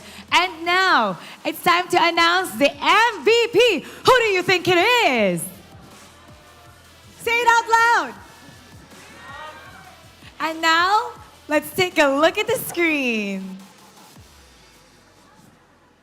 Calra! Calra, how happy are you with the way you guys have been performing? Still undefeated. Wala, masaya lang. Masaya. Masaya din ang inyong mga fans, the Sonics. You wanna say a message to them? Thank you sa mga sumusuporta sa amin, sa mga nanonood sa online and sa venue. Pati din sa Blacklist fans. Thank you. And now it's time to announce ang ating lucky fan na makakakuha ng 3,000 diamonds. Come on up! Hi! Hello! Hello! What's your name? Richmond po. Richmond po. Richmond. Ilan taon ka na, Richmond? 14 po. 14-year-old Richmond. Sino dito ang favorite player mo? Siyempre po si King Kong. Siyempre si King Kong. King Kong, dito ka. Okay, sige. Bakit si King Kong? Malakas po siya mag-core eh. Parang ina-idolize ko rin po siya ngayon. Malakas mag-core, na-idolize mo ngayon sa core ka. May gusto ka bang sabihin kay King Kong? Play well po. Ikaw naman, King Kong, 14 years old, ikaw ang ina-idolize. Anong gusto mong sabihin? If you were 14 years old, tapos nakamit ka ng isang pro player, ano yung gusto mo na sana narinig mo dati pa? Ano yung gusto mo na sana nung 14 years old ka, kung nakamit ka ng pro player, ano ba yung advice na sana narinig mo nung 14 years old ka? Okay, message na lang, message. Message. Oo, message. I-inspire natin yung 14 years old. Message ko kay Richmond, gusto ko magpasalamat kasi sobrang nakakatuwa sa paramdam pag yung mga ganyang age parang na-appreciate na agad yung mga laro ko. May advice ka sa kanya? Kung anong gusto mo sa buhay, kung anong pangarap mo, sundan mo lang yung nialaman ng puso mo. Pero huwag mo kalimutan mag-aral. Yes, that's from your idol. Now, you get to take a bow with your favorite team. Congratulations, Richmond. You may now take your bow and take your walk of victory. You get to walk with a team. Congratulations to Richmond. At maganda nga ang sinabi ni King Kong. Sundan mo kung ano yung nasa puso mo. At it helps also when you have parents who support your desires and your dreams. Babalikan natin ang ating game number 2 at pupunta tayo sa ating panel. Pasok. There you go. Guys, 9-0. 9-0, man, for Fnatic Onic Philippines. Another sweep here. Yeah, under they're their belt. non-stop. They have to work a little bit harder and harder to get their wins, but this guy, this Super Friends guy, apparently Valentina's Shadow Strike beats Retribution. Got last Lord. He got that last Lord with just the Shadow Strike, and that was him coming from cosplaying as a high loss. He purified, walked into a shrub, used Shadow Strike, got out, stole Lord, and Fnatic Onic Philippines continued that until the win. And it wasn't always about just the Lord, right? It was about the fight after. So this is what we're seeing here as well. And there were a few close calls with Spider Miles here, but that Glorious Pathway really did help either team. Yeah, A great escape tool, and you can see the reason why Hylos does get picked up a lot here in this meta. Yeah, Super Friends was juggling, man. If it wasn't the high loss ultimate, he'd be taking away the... Early on, he was taking the friggin' Glacier of the Aurora a bit more, which tempered the team fighting expectations of Blacklist International, because that was... You could see Super Friends as... The man was vocal in that one. Oh yeah, I saw what you were saying. You were giving out a lot of love to your opposition. I saw that. You know, Filipinos love to yell, "I love you" to our opponents. Yeah, they just shout, "I love you" so much. And one of the reasons why, obviously, it's so easy for us to talk about this in terms of just being a little more chill about it. Yeah. Is because Fnatic Onic they just went for it. And even with the addition of Spider Miles, and again, like Mara highlighted multiple times, a few close calls, right? It still did get the result they wanted to, even though the game time took a bit longer. So that's something that I want to also talk about, why it went that long too. Well, I want to credit OHEB for that one. At some point, he started making himself a very, very difficult target to catch. A lot of the times, Fnatic Onic Philippines, when it looked like they would get the Claude locked in, he still have the Purify up. Blacklist International would respond well to provide space for OHEB to be able to free hit, and then that's when they would build their turnarounds. And the fact that the Fnatic couldn't catch the Claude, OHEB was able to free hit, and Blacklist International were starting to get their things together when it came to the team fights and responding and meshing a little bit better. Yeah, in terms of meshing, you know what, Blacklist, we were talking about how good their chemistry could be. And I think they're definitely, just like TNC earlier, they look like they're on the road to do that, but not quite there yet, right? And the team fighting did show that. I feel like there was a moment there where I saw them, you know what, we were watching together, right? Frigid Glacier missed. I feel like the right call would have been to completely back out. Yeah. But they forced it with missing ultimates. Yeah. Those are the small things. Those really small things where decision-making really does come into play, right? Yeah, when Perks was already picked as Blacklist were sieging and Fnatic Onic Philippines got to defend, questionable as to why they decided to remain. They ended up losing 2. And yes, the Fnatic Onic Philippines didn't end the game from there, and the game still extended. But what that gave Fnatic was more breathing room to go out of their base, to push out into the map, get more proper spacing, position themselves better around the objectives, get better time to control the minion waves instead of the Blacklist minion waves always being the ones constantly crashing, which eventually bubbled up into that last Lord fight, wherein unfortunately again it was Super Friends who got the Shadow Strike onto the Lord. And when Fnatic Onic Philippines went back to their base, they had minion waves to clean up, but it was more manageable because they got to take care of their map a little bit better from that overstay by Blacklist International to try and end it. Oh yeah, the man, the myth, the legend, the Prince. Them Super King very soon. The Prince that was promised. The Prince that was promised. Who plays Faramis. I've been pushing that for 3 seasons. I'm gonna stop. No one's catching up on it. So yeah, it was really tough loss for Blacklist, but the victory goes over to Onic, and we got one of the most Onic people in the room right now. It's why not from Fnatic Onic Philippines, Coach. Yeah. What do you think about that performance? I just want to give you, let's do a quick panda thing. What's the grade for Fnatic Onic? Sorry? What's the grade over 10 for the team? Definitely for teamwork, team play, and adding confidence to everyone. I believe it's a 10 out of 10. Oh, it's a perfect 10. 10 out of 10, yeah. Because actually we were talking last night because last night we decided that Miles would play. Yeah. So we kind of had a discussion. Just last night. Yeah, just last night. Wow. So I asked everyone, to be straightforward with each other. Basically, be Like their truthful opinions? to Right. Miles. And yeah. So we decided, and then this is the result. Can I just dig in a little deeper? Sure. No one was against it. Oh. No one was like, are you sure, coach? No one was like mild about it. I love it. I love it. Wow, So, they instantly just said yes. Yeah. That's and great. is there any like specific reasons why Miles would slot in compared to Brusco. Brusco?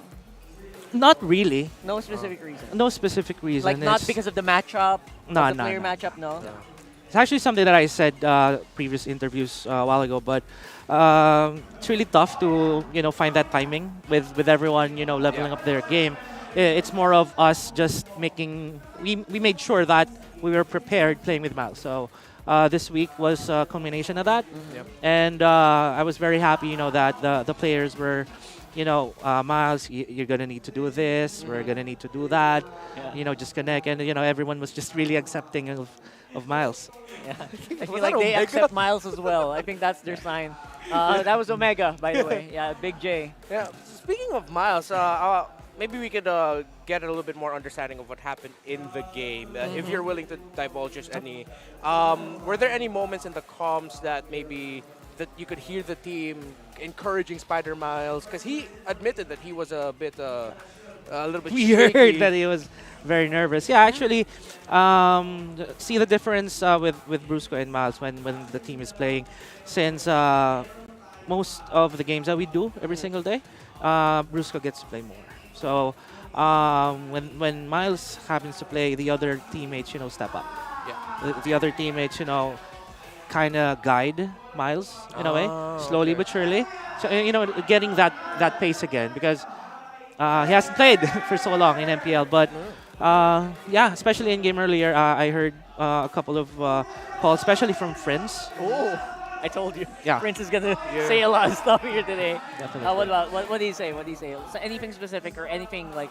What are the More of just positioning, making sure that if you go there, rest assured that I got your back, kind of like that. So it's just reassurance with everyone that we're playing as a team. Yeah, that feels good to say. So RG boys, RG with boys. your roamer, if you're the mid laner, back your roamer up, please. Trust. There we go. So overall, I love talking about Miles so far, and I feel like I'm interested. I'm curious about the picks. You said he joins the scrims a lot, right? He joins the scrims a lot. Were you kind of? Was it the process? What was the process of moving him from healers, five roamer band for Miles before, into a tank? How was that process for him? Well, basically, once the season ended, last season, because Miles and I, of course, had plenty of conversations before. So he told me that, he did practice every single day with our tanks. It's just hard practice, nothing special. Yeah, really nothing special. And of course, Brusco is there, so they kind of guide each other. If we, use utility supports, Miles would guide Brusco, and otherwise. Oh, that's nice. That's nice. It's very sweet. Passing the torch. Well, for the meantime, obviously that's a big win for Fnatic Onic Philippines. 9-0, my goodness, coach. Come on, 9-0. Unbelievable. But for you guys, you can also win, by the way. If you want to win 90,000 diamonds, go over to the live experience, hashtag MPL S14 live experience. Win that, and then get a win. Can I have some? Yeah, we'll talk to you a bit later on for that. But thank you so much for us. Yeah, thank you as well Tony, for having me. we got Why Not, and Renmar, and Rockhart. We'll go in the game 3, match 3 very soon. We'll be back after a quick break. Thank you, coach. Bye-bye.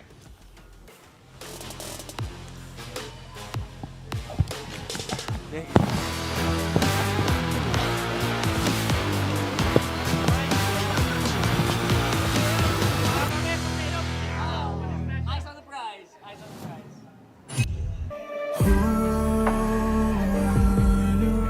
Waiting for no one would be there to save you. You would be alone when hope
in the dark.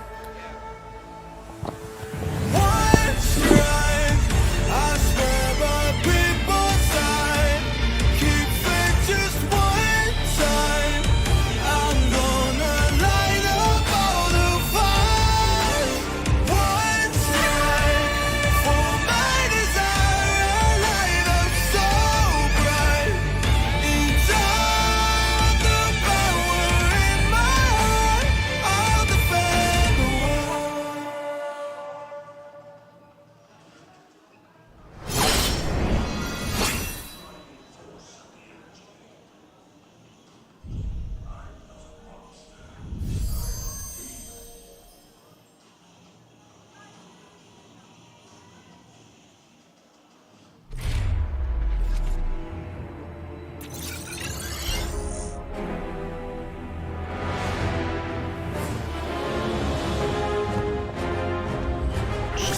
You don't know the power of the dark side.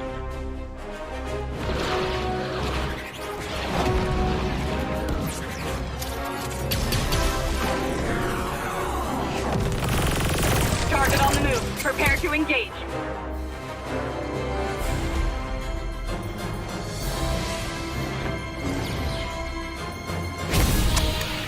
May the Force be with you.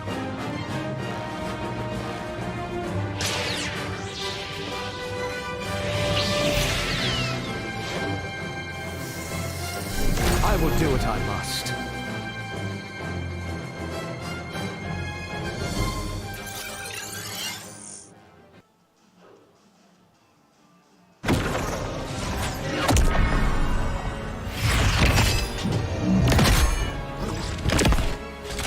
At last, I am complete.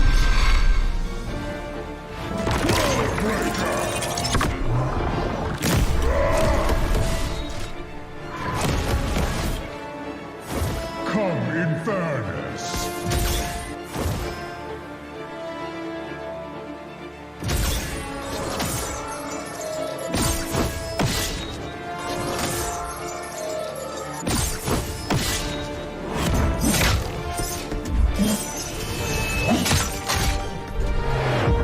Annihilation awaits. Boundless is my hunger.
Fun facts, mid-season special. So for this episode, I'm just gonna be using random copyright-free stock footage of cute animals and B-roll of myself editing this video in cinematic angles over voiceover. Let's start things off with a bulletproof leaderboard. At the mid-season point, King Kong leads with 9 bulletproof games. Kelra and Super Marco are tied with 8, and Benny Cutie and Doming are tied with 7. By the way, important thing to note, Super Marco actually leads the league in least deaths per game. Now let's look at the Maniacs. Demon Kite has 2 recorded Maniacs so far in Season 14, while Kelra and Super Marco has 1. And hey Demon Kite fans, he's also the multi-kill leader for Season 14 so far, with 2 Maniacs, 5 triple kills, and 10 double kills. There have been 65 games so far with an average game time of 16 minutes and 21 seconds. The longest and shortest games of the season were both won by Falcons APBren. So there's actually also this really cool fact where 66% of the teams that got the first blood in the game and 63% of the teams that got the first turtle eventually won the game. That's pretty cool. Hey RG boys and girls, let's look at the most picked hero per role. In the jungle we have Nolan. In the gold lane, Moskov. For the roam, Jawhead. EXP lane is dominated by Edith, and in the mid lane we have Aurora and Valentina. Go read the numbers, I'm not saying all that again. Let's look at the highest win rate heroes among heroes that were picked 15 times or more. Tigreal, Edith, and Roger. Read the numbers again. You can do it, I believe in you. So here's another cool thing that I want to share. It's the win rate of the most used hero pairings in Season 14. So that's all of that there on your screen. Look at Roger and Zask, 11 times picked, 82%. Look at those 2 little overachievers. And then there are the others. Yeah, I'll just move on to the next one now so that I can finish this video. The #1 most first pick hero in the league is Roger with 13 picks. For the 4 most picked heroes and the first 2 picks on the red side, that's these 2 right there. Yeah, that's it on that slot. It's Edith, Harith, Zask, and Roger. So let's look back at stats that focus on the players. We have King Kong getting the most turtle kills so far with 40, and Kyle TZ has the most Lord kills so far with 20. And so far in Season 14, Kyle TZ and Benny Cutie are tied with the most game MVPs with 5. Hey, thanks for watching. See you on the next one. Coming up in MPL Philippines Season 14, Week 4, the star match of the week. Witness a potential banger as FCAP and FNOP face off in a fully fierce fist fight for first place. Will the Super Fam keep their momentum alive, or will our world champion Titans break the streak? I mean, that's, if they beat their prior matches between TNC and Nurse Chief respectively. Will Kelra, the gold standard, be able to withstand a literally bulletproof Marco with a Lolita Hanabi combo? What are we calling that, by the way? Lolabi? Lanabi? Hanalita? Look at the moves, look at the shields. Damn that CCMU. Feast your eyes on the star match of week number 4. FNOP versus FCAP. Live in Green Sun, Makati City. It's not that sunny. I know it's been raining like hell. Which F-er are you? Who the F will win? We'll see you then. Stay safe, stay dry. Get 8 gigabytes of all-access power. To do it all. Plus only TikTok to scroll and share non-stop. Power, work, life, and more. With Smart Power all-access data now up to 90 days. Load now. No signal, no fun. If only you could switch in an instant. But wait, you can with the Smart eSIM. Backed up by nationwide coverage. Get your Smart eSIM now.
Asan?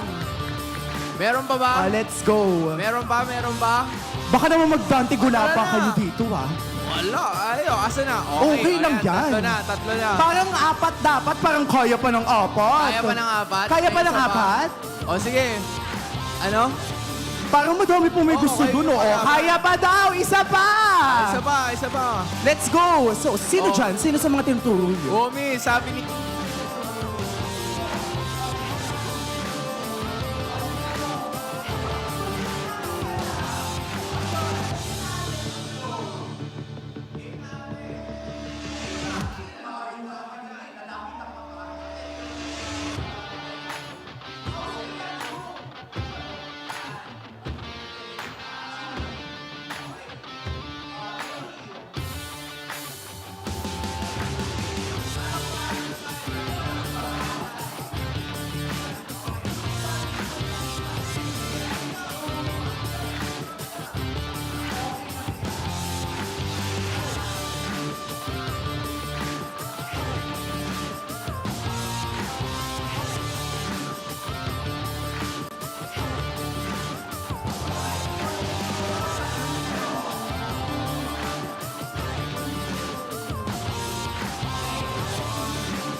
Get 8 gigabytes of all-access power. To do it all. Plus only TikTok to scroll and share non-stop. Power, work, life, and more. With Smart Power all-access data now up to 90 days. Load now. No signal, no fun. If only you could switch in an instant. But wait, you can with the Smart eSIM. Backed up by nationwide coverage. Get your Smart eSIM now.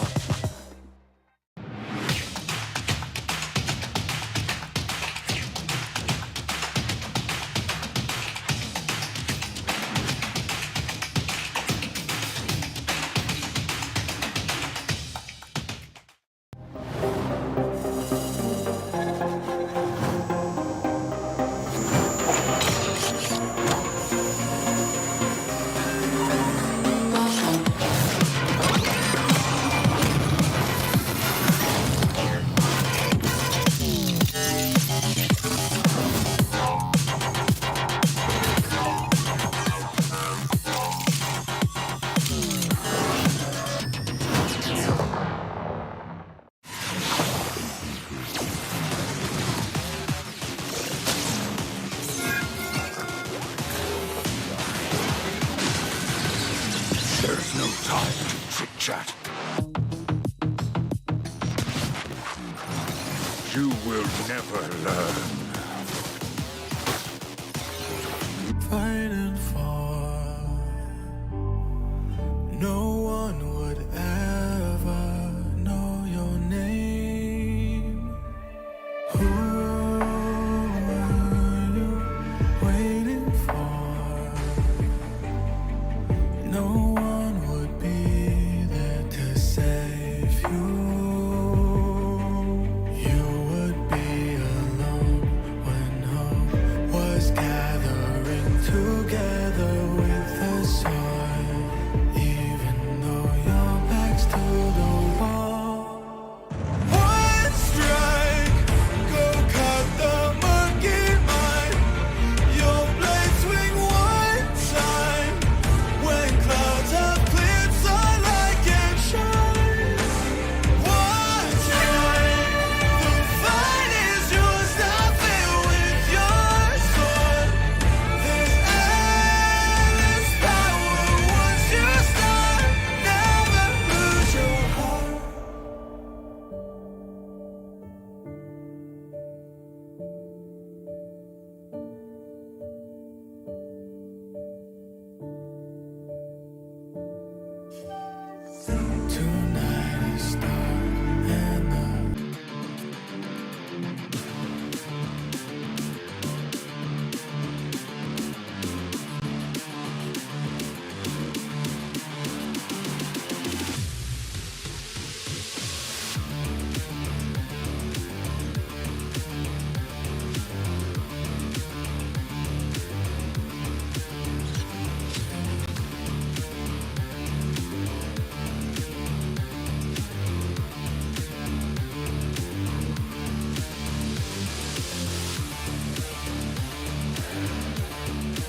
like I might get over.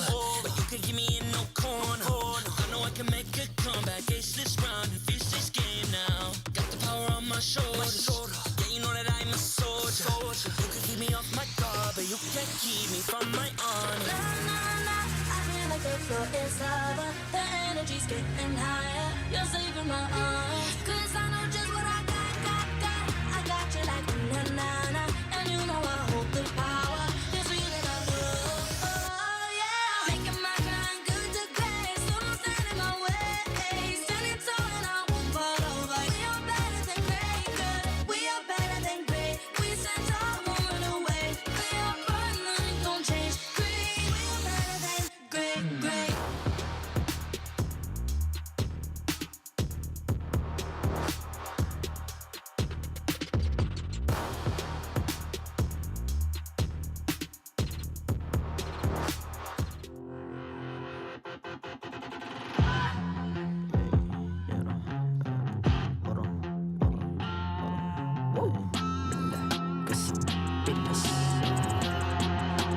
Malakas ng Pinas, malakas Pilipinas, malakas kahit anong lane we become the monsters. Malakas Pilipinas, malakas face the golden sun and repping for the 3 stars. Look at us to the top, no ifs, no buts, winning any game para to sa PINAS.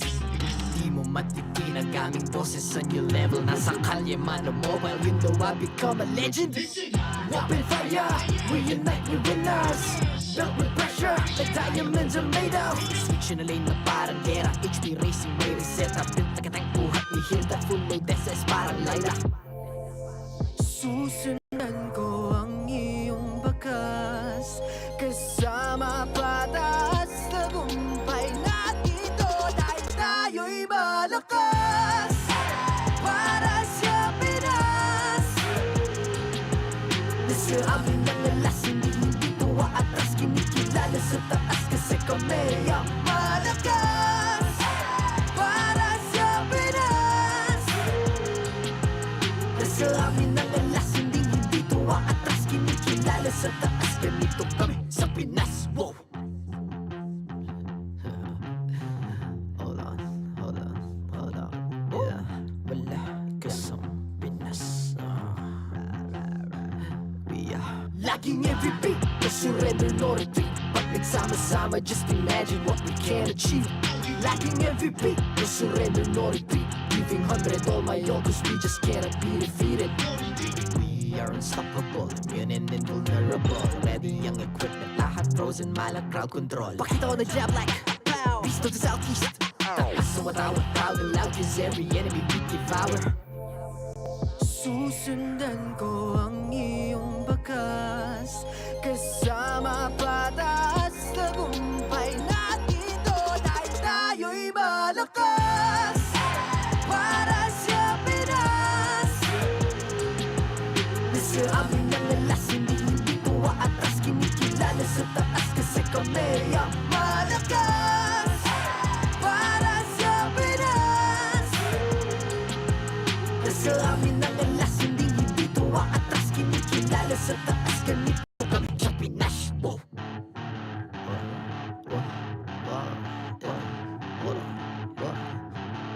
Malakas, Pilipinas, malakas kahit anong lane, we become the monsters. Malakas, Pilipinas, malakas face the golden sun and repping for the 3 stars.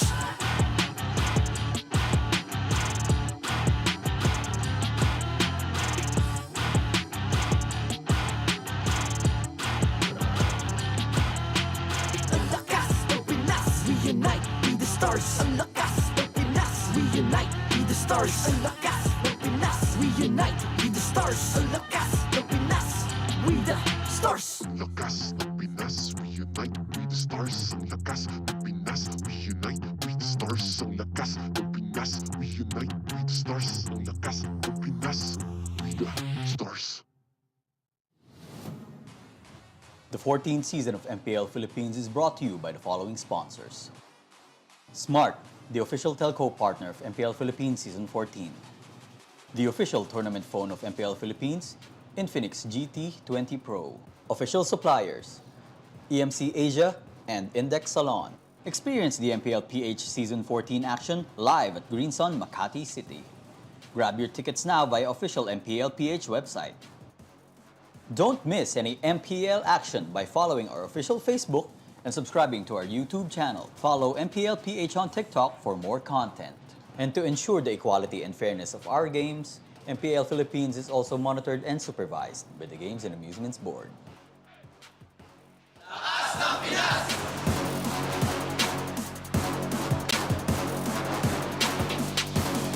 Lakas ng Pinas!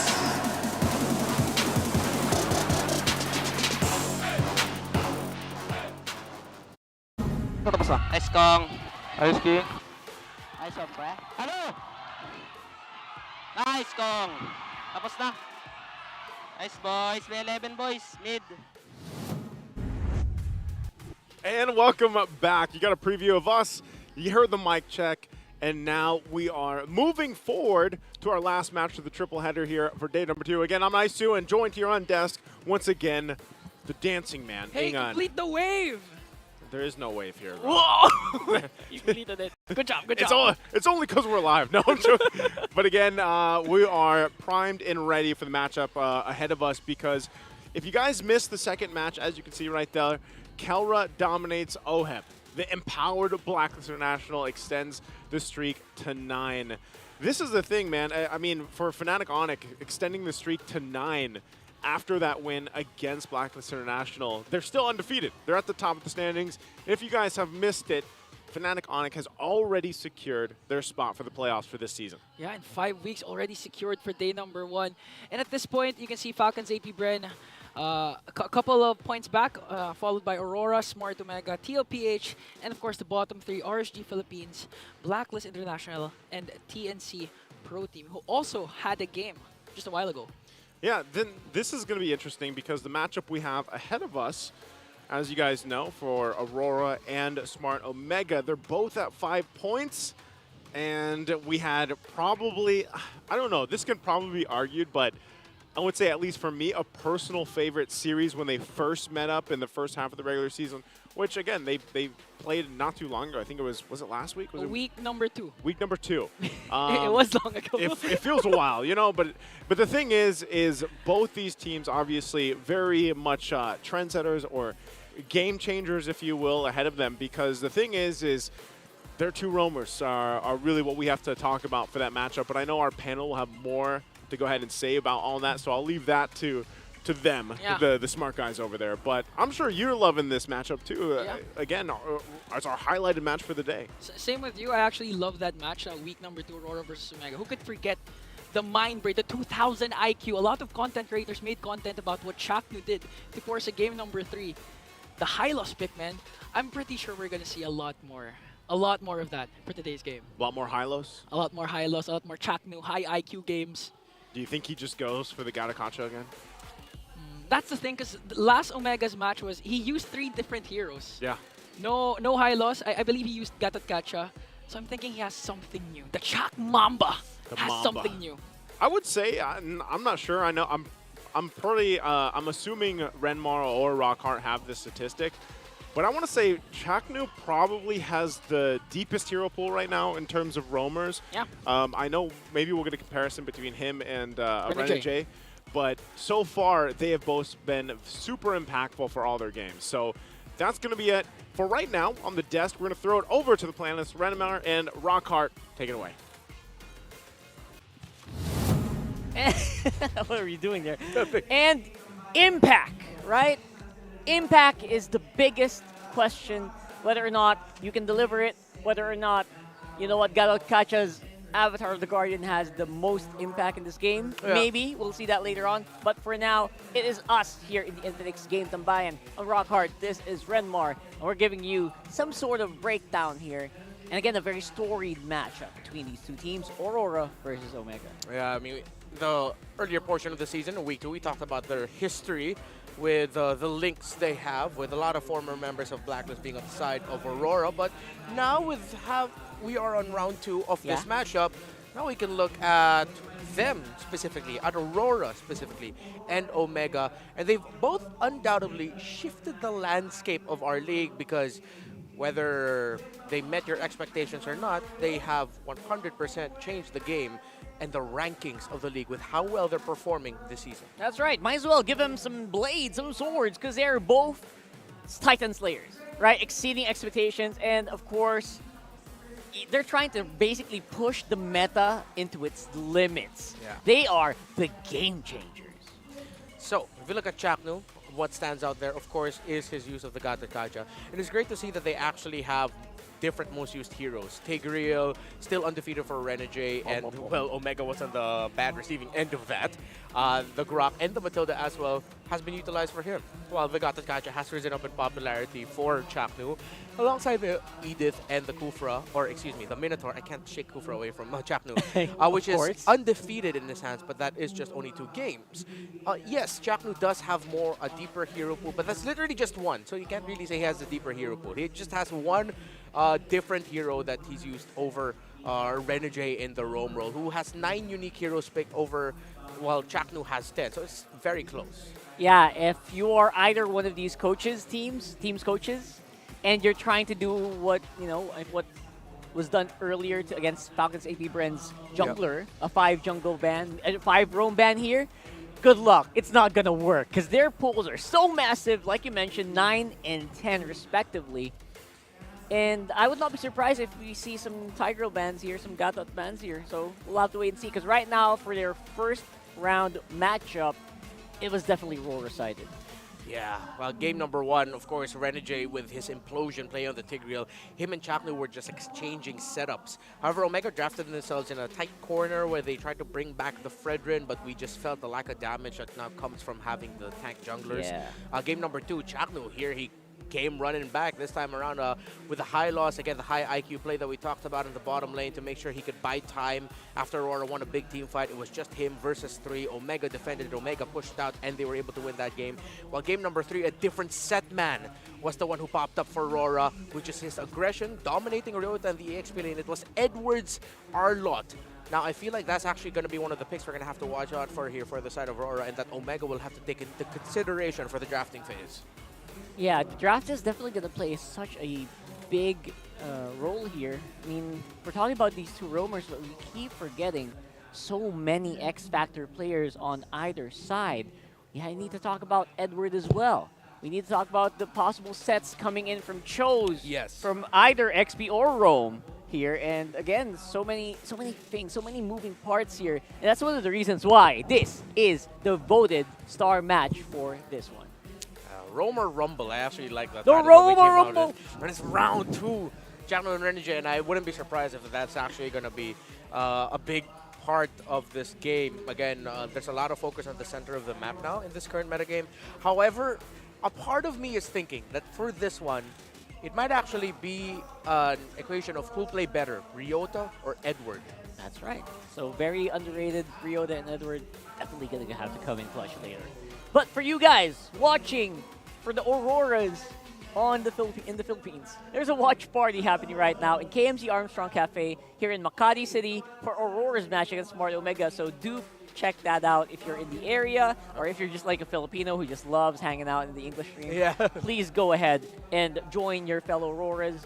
Pretty cool watch party. Maybe if you're also like a kabarangay, maybe you could go there and you could have some interesting conversations. Wink, wink. Yeah, Auroras always have great watch parties up, so better check that out if you're in Aurora in the Philippines. And of course, for you guys on the stream, who do you think is winning this match? We're going to read some of your comments later. We're going to see who you vote for. Is it Aurora or is it Omega? I'm very curious to see who you think is coming out on top here, because I looked at the voting sheet that we did earlier. Yeah. People are pretty split in the middle.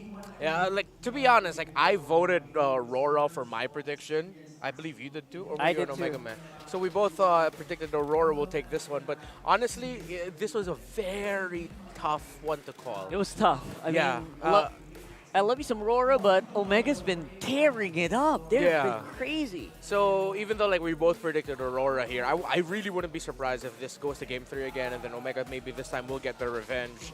However, other than the fact that game number 2, games 1 and 3 were pretty, if I'm not mistaken, after the early game domination by Omega in game number 1 in their last meetup, suddenly Aurora flipped the switch and just took control. Game number 2, it was Omega who came from behind, had to claw back literally from Chaknu just saying, no, we're not going to lose here. Game number 3 was a stomp. That's why I'm really thinking the R-Lot might be another X-Factor pick in the draft for Edward and Ryota. Yeah, watch out for those 2 XP laners for sure. And I would say that maybe this has been enough time. Maybe from week 2, that was enough time for Coach Snap to watch through these videos and come up with something new. For sure, from the live streams he's been watching. Yeah. That's where the Gatot came from Yeah. according to him, and obviously from the different regions. So it's gonna be fun. And yeah, if you guys saw the recall earlier, you can use those coming on September 19. What's the best one for you? I've been seeing the previews from Advanced Server. I gotta say, I like the LPH's one. I like the Aurora one as well. Yeah, man. TLPH brought out the BBH, the big buff horse. Big buff horse. He just keeps doing that. Yeah, he just flexes. That's gonna be a favorite for sure. But for now, enough yapping. Let's throw it over to our stage for the team intros.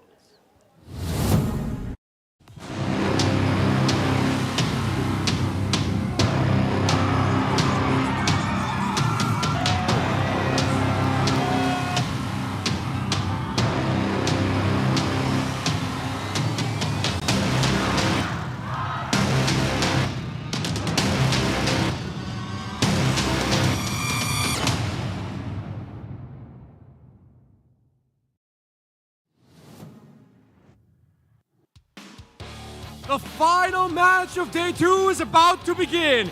Introducing our marshals, Chico, Joshua, Pat, and Wilbert.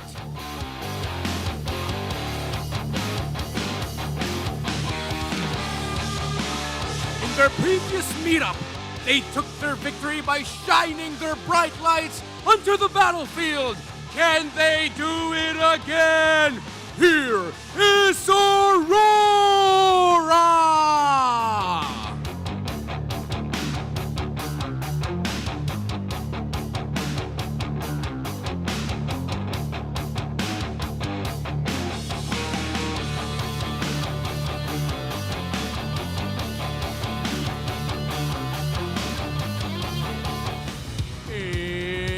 It's time for revenge! The stage is set for Chaknu and the barangay to take their sweet vengeance. Sigaw, mga kabarangay, for Smart Omega!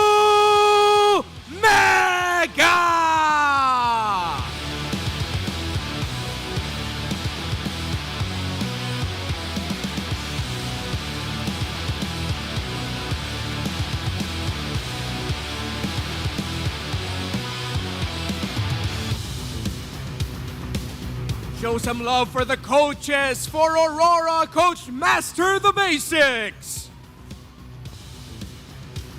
For Smart Omega, Coach Lembot.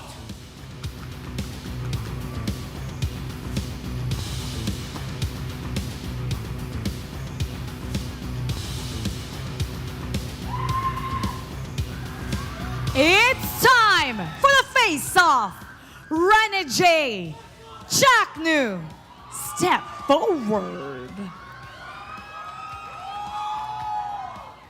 Chaknu. Renejay.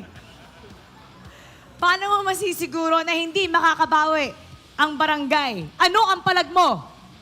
Sila yung mananalo. Chaknu, paano ka makakabawi kila Renejay and RORA MLBB? Ano ang palag mo? Gagawin lang namin yung best namin. Palag kung palag, fist bump. It's the second round of Aurora Rumble.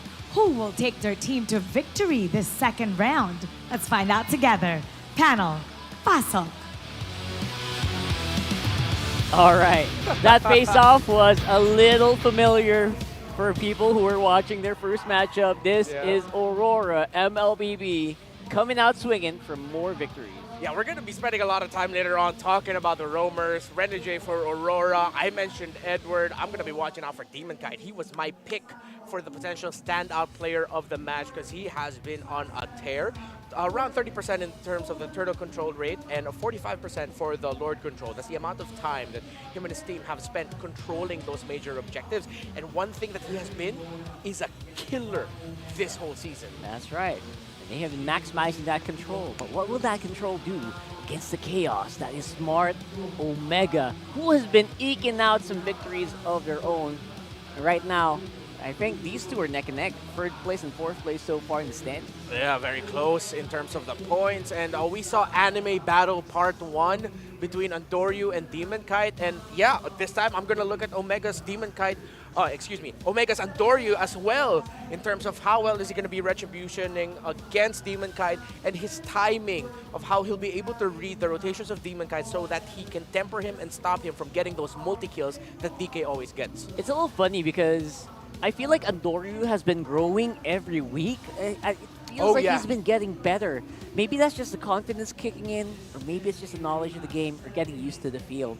Right now, here are your Infinix keys to victory. For Aurora, continue flexing the Hitman, and the Heal Man, and the Set Man, and the whatever. Everything else. Man. Everything, man. Everything, man. Yeah. Manguyver. Manguyver. Shout out for those who know and were, still understand the reference. Thank you for joining us still. Establish better Lord formation. Smart Omega. Again, we talked about the turtle and Lord control rate of Demon Kite. And honestly, one of the losses that Omega would take would be around the objective team fights, especially if they're not in the comfort zone of Jome split pushing with a Moskov and then coming in with a late entry. Show how else you can change the game. Come on, we already saw a Lunox priority by Blacklist International earlier. If I am looking for teams that are more than willing to pick up heroes that haven't been picked yet, but the thinking around it is sound, I'm looking at Aurora and Smart Omega to do that. And please, I hope they do it. Someone pick the Leomord, come on. Pick it up, come on. How else? Or the Belleric. How else are you guys going to change the game? Come on, you've already changed it so much. Yeah. Or are you going to stick to it? That's the thing, right? If you're a game changer, it feels like it's in your DNA. Yeah. For Renejay, he has been tearing it up with so many different heroes. Chaknu as well. And again, Lembot and Snap bringing in the Gatotkacha of all heroes. What else are we coming into for this MPL season, week number 5? And we got a selection update. We got Aurora on the blue side. I think their win rate is pretty stellar there as well. Most likely around 70 to 80s, I think. We're going to get an update on that. I'm actually looking at their priorities. So usually on the blue side, they will rush their jungle pickup. Usually the Roger, maybe even the Lingam is going to be open for Demon Kite. But I feel like they're one of the teams that it's quite hard to read what they're going to prioritize blue, especially since you still have Edith as a strong option for Edward that, of course, sometimes Aurora would really want to get because Edward, going into this weekend, 4 out of 5 in that Edith, so you gotta respect that. He's 4 like out of 5. almost undefeated on the Edith. He was undefeated and then he suffered the loss on it. Yeah. But otherwise, still a pretty solid win rate overall. So first pick, again, Rogers, great flex first pick. You can flex it on gold, flex it on the jungle. We'll probably see Doming pick it up once or twice. But here we go into the draft for game number 1. Okay, Hylos and Harith are the contention. Omega respecting the Zask of Yue. When it comes to Yue, I'm thinking of 3 heroes that are really great for him. Valentina, Vexana, and the Lilia. And Valentina's the one that they ban out. So Omega are focusing on the mid lane heroes of Yue and pinching them there. I wouldn't be surprised that maybe one of the first 2 picks on the side of Omega red side will be a mid laner just to make sure that they could take away something from Yue. Or I'm really just over-assuming and they're still just going to let either the Lilia and Vexana through because that's still a very strong option. What's pretty cool, not many teams actually focus on the mid for Yue, right? I feel like he has so much free reign, usually. I guess that's what Omega's trying to do here. I thought they were going to forget about it. I was keeping my eye. So close. They still ban out the chip. Eternally banned in MPL Philippines. 100%. If you find Chip, please let us know. We're looking for him. 55? Go Roger. Right. There we go. There's a Roger first pick. I'll go Edith. Edith and... Oh, or Phovius, honestly, for Ryota, I'm okay with that. Yes, right. Yeah. Because if Phovius gets taken out, you can also always bring out the X-Borg for Ryota or the Arlot. Yeah. Right? So, I don't know how much they're willing to forego just to get that Arlot. Yeah. But it feels like it's going to come in here. Moskov is one. Edith, there you go. Yeah. Okay, so Alright. they automatically just respond. Wow, with every pick, it's like, are they just always looking at Aurora? It does feel. Yeah, that's true. Right? It's been happening. Even Renejay's been looking at the other side. Yeah, they're just staring each other down from across the stage. I dig it. Man. So That's intense. Is Edward gonna go for the Phovius this time around? All right, Phovius obviously not as, I would say, hyper impactful in terms of setting and in terms of mobility as the Arlot. I still feel like the Arlot's a huge pick here. I could possibly come in clutch. Sounds very familiar. I think one of them was Vexan. I could be wrong. Yeah, probably that. Yeah, we're gonna have it updated once we get the info. We don't have we can't see the API yet. Yeah, So we're right now. just waiting. Yeah. So overall, I feel like we're pretty much on track. Most people getting their comfort heroes, to be honest. I was a little surprised by how early the Moskov actually came in, making sure it's not banned out against Jome or taken by Doming. I think one thing I can confirm, it is a Phovius that was locked by Edward. Phovius. That we were talking about earlier. There you go. All right, we'll look forward to that. Good look at the phones. Oh, thank you. Yeah. Give us that. Phovius Vexana. What's Vexana. Good ear here, Renmore. All right. And it was a Julian that was picked up as the Julian on the third other pick. side. Yeah. Who they banning out, though? Thank you for this, by the way. Great camera work. Just when I need it the most. As much as I love our fans, we can bring them back, you know? Yeah, kind of get the... As much as I love our fans. There you go. Thank you. Thank you very much. Thank you so much. All right. Galokacha, gonna get banned out. Aurora not taking any chances whatsoever. Yeah. You really don't want to give the roamer setups. They're respecting the picks of Renejay. I would highly suggest you take out the Grok if you're Omega, or consider picking it up yourselves. However, with the Edith and Moskov, Aurora is in prime position to pick up a Lolita. All right. The Lolita does feel like it has a place here. For sure. Again, you're going to have to look at not even the projectiles. Don't even need to care too much about projectiles. Just about the amount of setting and the shielding and the healing it can provide. Wow, that was a Nolan ban on the side of Omega. Are we going to see a Ling ban anytime soon? Oh. No. Both junglers feel like they're locked in already, except for Aurora. They're probably not going to ban out the Ling if they want to use it. Yeah. However, with the options available, if that's a Terizla or a Grok, that's why they banned it. Aurora are still floating the idea that they're gonna that they could pick up Ling. I am okay now with just putting the Edith and the Rome and then the what was the other hero? I think Terizla in the EXP. That's safe. However, they really do have to consider the Lolita here, man. I don't think Aurora or Omega would want Aurora to get the Lolita. Huh. So it's more like you want to do a deny pick? Yeah. But because of your Moskov. Yeah, because of your Moskov, because of your Edith. Oh, yeah, Primal Wrath. It even reflects back the enhanced scythe of the Julian. Oh my gosh, that hurts, doesn't it? Loyi, though, I love it. So far, Omega embracing the global presence. Yeah. Embracing, and it has worked for them previously, by the way. So, not bad at all. I like this. Now, here's a clincher. Who's jungling today? Is it Roger? Is it a Ling? No fanny bands? Unlikely, but you know. Yeah. Demon Kite has history with that, but unlikely. Yeah. If it's the Ling, I'm gonna be quite scared for it because that last pick can really mess up a Ling. Like a Kufra or something. You still have Kaja, Kufra, Cho. Right. All available. See what they go for. It's a Ling. They still go for the Ling, okay. And they pick up the Jawhead. Yeah, there's still a lot of lockdowns though.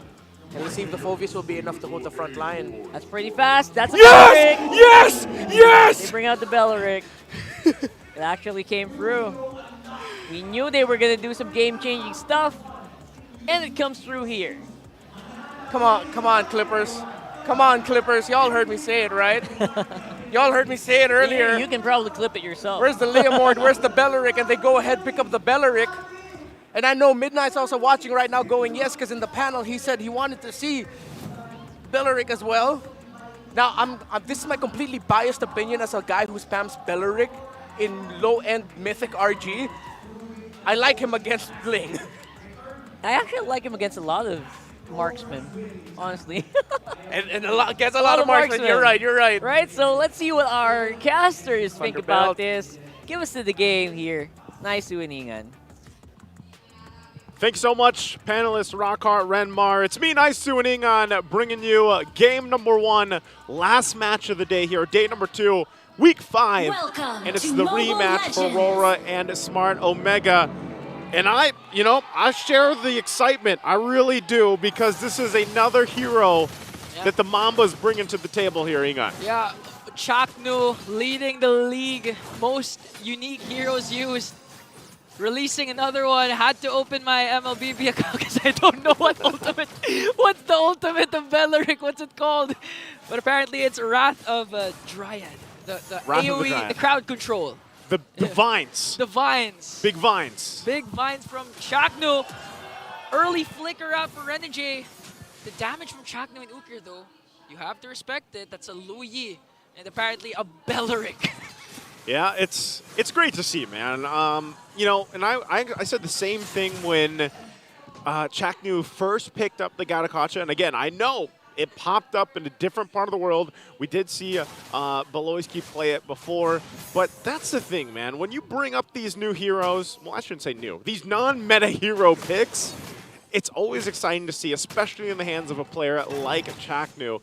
Now, what makes the BLCK so great also against this matchup is, like Renmar mentioned, and even he mentioned Midnight as well, it's great against the Ling, right?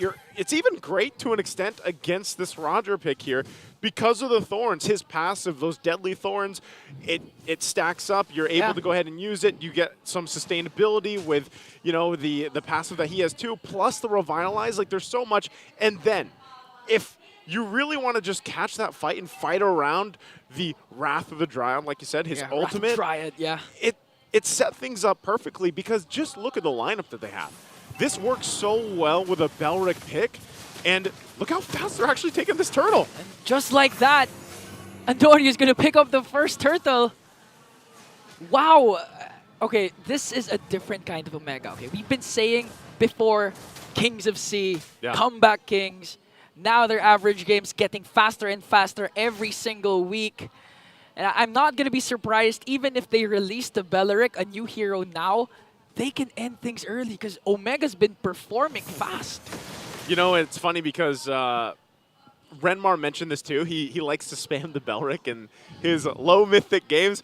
I too, man. Renmar, me too, but I play Vengeance. I don't play Revitalize. I had to say low mythic games, yeah. Because it's impossible to see this in high rank. But not anymore. Not anymore. Not sure. You will stand corrected, I will. hang on. Because now that it's in the hands of Chaknu in a competitive MPL match, I think doesn't matter what mythic rank you are, you're going to see this BLCK still pop up. And part of it too is, again, this composition that they have works really well here. Look at this. The Guard of Nature, he's back. The last time was Season 9. Wow. Was played by Blacklist. It was played by Essen from Blacklist International in the regular season against then Bren Esports. Yeah, we saw Essen a while ago, by the way. Yeah, we did. The coach of Blacklist. And now, will this BLCK pick work for Chaknu? If we can recall their last series. Oh, but wait a minute. Renejay, Unstoppable Force plus the ejector onto Big J. First blood will go to Captain Renejay, but here comes a diversion play. They want to engage onto Dome, and they're going to get a kill. Might even get Renejay also, because finally the Wrath of Dryad is available. That's going to be 2 kills for Omega. Oh, man, that's tough to deal with. It was a great initiation and setup coming out from RORA, and to see them go in with the injector, throw him over the head, get a kill, but then you always can't forget the diversion. The diversion really plays a part in this lineup that they have here, and they played the tune, they played the part really well. now this turtle's up here, and with the way we saw Smart Omega play around the first one, just so decisively get it, and Andoru is 2-0 and just got the Blood Wings available, man, this is tough because RORA has to be able to get control of these objective spaces. Demon Kite will pick up the Berserker's Fury, but he's even got to hesitate a little bit on his initiations. For the objective, look at the diversion. They're going to send Chaknu. They're going to look for you. And in the middle of everything is Edward. Infernal Pursuit is there. Who's going to get the turtle? Still jumping, and it's going to go on to Andoru. The Tempest of Blaze will be casted, but Demon Kite has to walk away. Renejay is going to fall down. A killing spree for Andoru. That's a 3-0-1 for this Julian. He's just on fire, online right now. Andoru, we've seen him do this time and time again.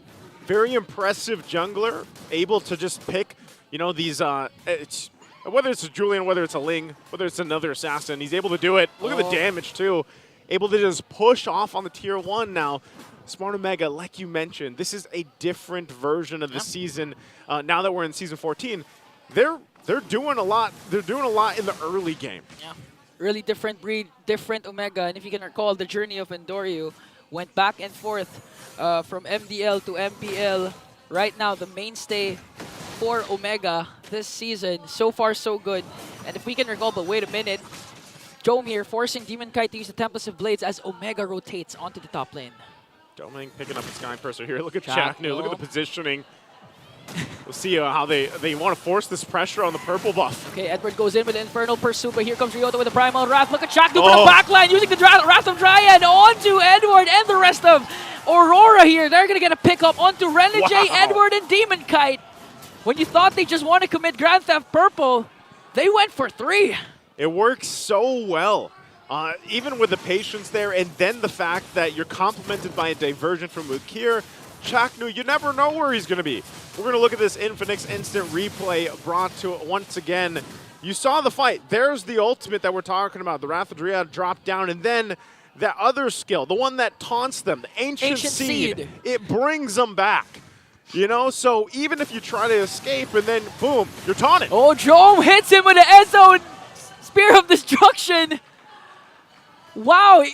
To be honest, they don't need Jome during that time. But of course, you want to give the kill to Jome, to Big J, the gold laner. I was going to say, he just wants you to hear say it once. Big J! Big J! Hey, he got it, comes in, and all this does is furthers the lead for Smart Omega. Andoru getting that 3rd turtle of the game. They're in complete control from start to finish so far up to this point. So now let's talk about RORA. What do they have to do? What does Aurora have to do? One is countering those diversions. What do you mean by that? Like, they have to be on a lookout for all the... Whoa! Chaknu Wrath of Dryad. Is it going to connect? It's not going to connect, but it's okay because they're going to focus instead on this turret, onto the bottom lane. I wasn't expecting exactly to fall through there, but it was enough to cut them off. Andoru's going to evade that, but Demon Kite uses Tempest of Blades and also the Retribution. He's going to bring him down, but here comes Jome with a Spear of Destruction. Gonna answer right back, going to bring down Demon Kite. That was a good pickup from Renejay and Demon Kite. The problem is, again, the fast movements, the fast rotations for Omega is just too much for Aurora. It's a lot to deal with. And that's why I was saying, one of the big things that RORA has to do to make sure that this game doesn't slip too far out of hands is paying attention to the diversions, or at least being ready for it, because sometimes it might be a little too late by the time you know what's happening. And so countering into that. Part of that, again, is itemization. You know, they're down 3,000 gold. The gold lane's pretty fine. Look at this. Once again, diversion going to be used, sending Chaknu to the same position before. Oh, Chaknu goes in with the Wrath of Dryad, connecting onto 3. Demon Kite is going to fall down along with Edward. And Renejay, honestly, that was 2-3 seconds stun. At that point, you're just going to have to wait for your death timer. Oh, Spear Destruction thrown down the mid. They're going to go for the tier 1, too. Domeng, not sure what he wants to accomplish there. Okay, he's going to be fine. But the tier 2 looks like it's going to be taken down as well. Still a couple hits away. Smart Omega will go ahead and back off. And it makes me wonder, man, like when you're trying to play against this composition and you're spending half the time in the air or locked up, what do you do? Like, how do you actually find positioning that you're looking for? You have the 2 kills that you have are based off the fact that Renejay was able to go in, get the ejector off like this, okay, and he misses it. So now that's not available. You don't have a flicker. Here comes that diversion. It's going to be Chaknu again, but Domeng and Yue was expecting him. But Chakno already has a Thunderbelt, so in terms of defense, he has that. And now Omega with a 5K gold lead. They want to fight this. Half health on the Lord. They know Renejay doesn't have a flicker available, so some defensive items for Edward because they might have to rely on him to go in on this Phobius, be some of that front line. They're going to go push for it. Okay, Finch Poise for Demon Kite is here. Baron Jom! Wow! Stucks him to the wall, and now Spear of Destruction is going to hit onto Yue. They're going to evade it, though. Only Renejay will fall down, and Omega gets the Lord. You see what I mean? Renejay, even on this Jawhead, just getting dealt with so quickly. Like, in a flash, he's gone. And so Smart Omega, massive lead, diversions being used again. You just don't know who Ukir is sending half the time. It's going to be Chaknil or putting Jome in the side lane because he can always join with the Spear of Destruction. Yeah. So this is like, you know, I like to say keep your head on a swivel here. Aurora's got to like have a 360 head going around. You know it's coming. The diversion's coming, you just don't know who is in it. Yeah. Most of the time it's Chakno, and so far Chakno has been great when it comes to casting his ultimate, always picking off 2 or 3, especially up against a Ling Demon Kite. Really having a hard time, not to mention Renejay 161 with a Jawhead, and we all know when you're a Jawhead, you can't have a KDA like that. Well, here we go. Once again, diversion going to be used, and they send Chaknu. Chaknu, Wrath of Dryad once again. First man down is Yue, but here comes the counter attack coming in from Aurora. They have the Lord still. Yue is going to fall down. Renejay is going to fall down. They're gunning after Demon Kite here. Here comes Endoryu with a stun. Pins him down in a triple kill for Endoryu. Jones locks his eyes on the prize. Tower locks, and Omega will take game 1 with a Belleric pick. You can see the smile on the Mamba's face. Chaknu bringing another pick to the land of Dawn here, and they'll take the victory of game 1 so quickly. A new timer, and even for Big J, man. Whole team, the morale is there. They're doing amazing. I have 2 takeaways from this game. What's the 2 takeaways? 1, when I play RG later, I'm scared to see Belleric. That's it. That's 1. That's 1. The second one, the panel will explain. Well, yep, exactly. Let's throw it over to the panel to talk about game 1. There you go. The Belleric, he can barely contain himself. Renmar can barely contain himself with the victory that the Belleric has given over to Smart Omega against Aurora. Yep. Here. What a pick. What a pick. Dare I say, that was pretty good. Yeah. As a Belleric man myself. 70% win rate this season, by the way, in my RGs. Not bad. Not bad. Well-deserved MVP. That's my bull right there. 2013, Belleric making his debut after so long. I haven't seen Belleric since forever, Rockhard. He has not died in that game as well. And it's Thunderbelt. It's Thunderbelt. Thunderbelt, man, just throwing it up, giving so much and taking so little to Aurora. So right now, obviously, what do you have to say about this? Guys, we were talking, I mentioned that Demon Kite was the MVP I predicted, or standout player of the match, up against Omega. So, Omega respected that. They respected what Demon Kite can do and what the lineup of Aurora can do, so they picked the hero that messes up the entry of a Roger, that messes up the entry of a Ling, and will make it hard for the Jawhead to even decide who to toss. You're not going to toss that tree back to the rest of the team, well, because he's going to bring out the Wrath of Dryad. I spammed him, but I've forgotten the ultimate name. The Wrath of Dryad. Easy to miss. Not mistaken. Don't worry. Yeah. Easy to miss. That taunt comboed with the low Yi. It's just, the story tells itself. Crowd control, rotation, dispersion, Wrath of Dryad, have them all rooted. You set up the Julian, you set up everyone else. This is as crowd control, wombo, combo, RG style composition that you could go for. That's right. That's exactly what I said when I also, funnily enough, I saw this in a game of We Are Legends. Oh, yeah? It was comboed with a Lolita and a Hanabi and exactly the same. So when I saw it, that's exactly what I said. This is an RG lineup. Yeah. But you know what? I think maybe Snap watched that and said, you know what, that could work against heroes that we are seeing right now. And he's right. Yeah, I'm going to have to go back into that game and look at what the rotation of Ukir and Chaknu did. Because both of them picked up blessings on their roam boots. Obviously, Chaknu would be the one to rock it first, and maybe Ukir picked his up around level 4, level 5, most likely before the 5-minute mark so that they could still somehow split the EXP, help clear minion waves, but then at the same time making sure that they're not getting anything from their side laners. Maybe that's why Okir would pick it up. I will have to go back and recheck that. However, you saw what Aurora faced.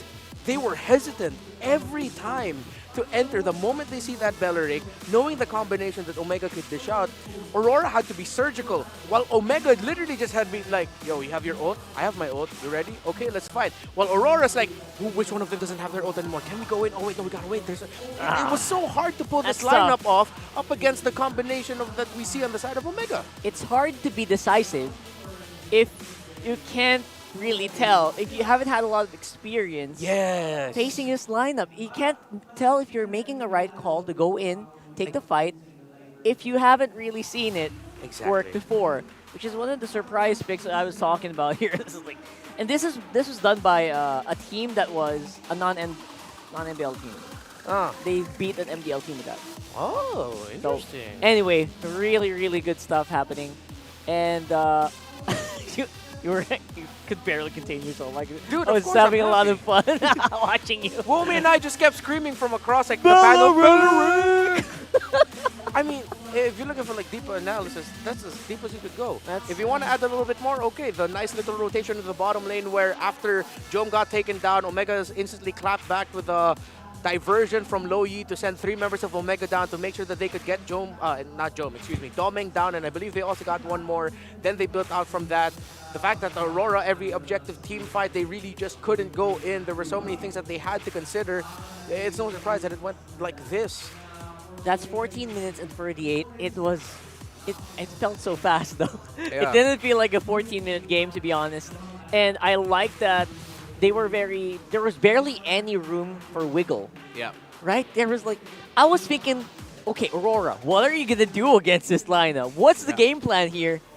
I myself could not think of anything I would do inside that game that would make a difference. There was one sequence in the mid lane where both teams decided to clash, and I feel like that was Aurora's goal to try and turn things around. You have to try, right? You have to try, and they did. I can't recall if they brought someone low or did get a pick off. However, what I do recall was it was a great start by them. It looked like Aurora wasn't the way to winning that team fight, despite them being down 2 to 3k gold. But then suddenly, because Jome's not there, you come in with the Spear of Destruction.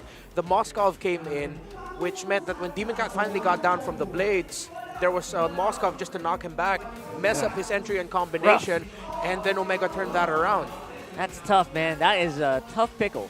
Yeah. And that will put Chaknu's unique hero picks to 11? Yep. 11 unique heroes. Oh my goodness, seriously. That's a lot. What can this guy not play? I think he can play a Layla role. We've been wishing for that for a long time. I don't think we'll ever get it. I think by the time we get to Layla roams, I can officially retire from MLBB sports. For sure. That's safe to say. That's the moment where I'm just gonna be, I'm too old for this. I'm happy, but I'm too old for this. I've officially seen everything. Yeah. And I'm done. All right. But yeah, in all seriousness though, what was the counterplay there? You know what? While you were saying that in the middle of that game, I was thinking maybe if they can't face it, they just avoid it, try to go for towers. But no, you're going to get hunted down, and you're going to lose if people are chasing you most of the time. Yeah. If that was a different roamer, maybe, just maybe. Like what? Minnow? Yeah, I'm trying to think of something a little bit beefier. More AoE. Minotaur, a little bit more AoE, yeah. Because there's always a window, like if you're a BLCK, where in the early game, if you're not careful, and come on, I'm a normie, I'm not a pro, which usually I'm not.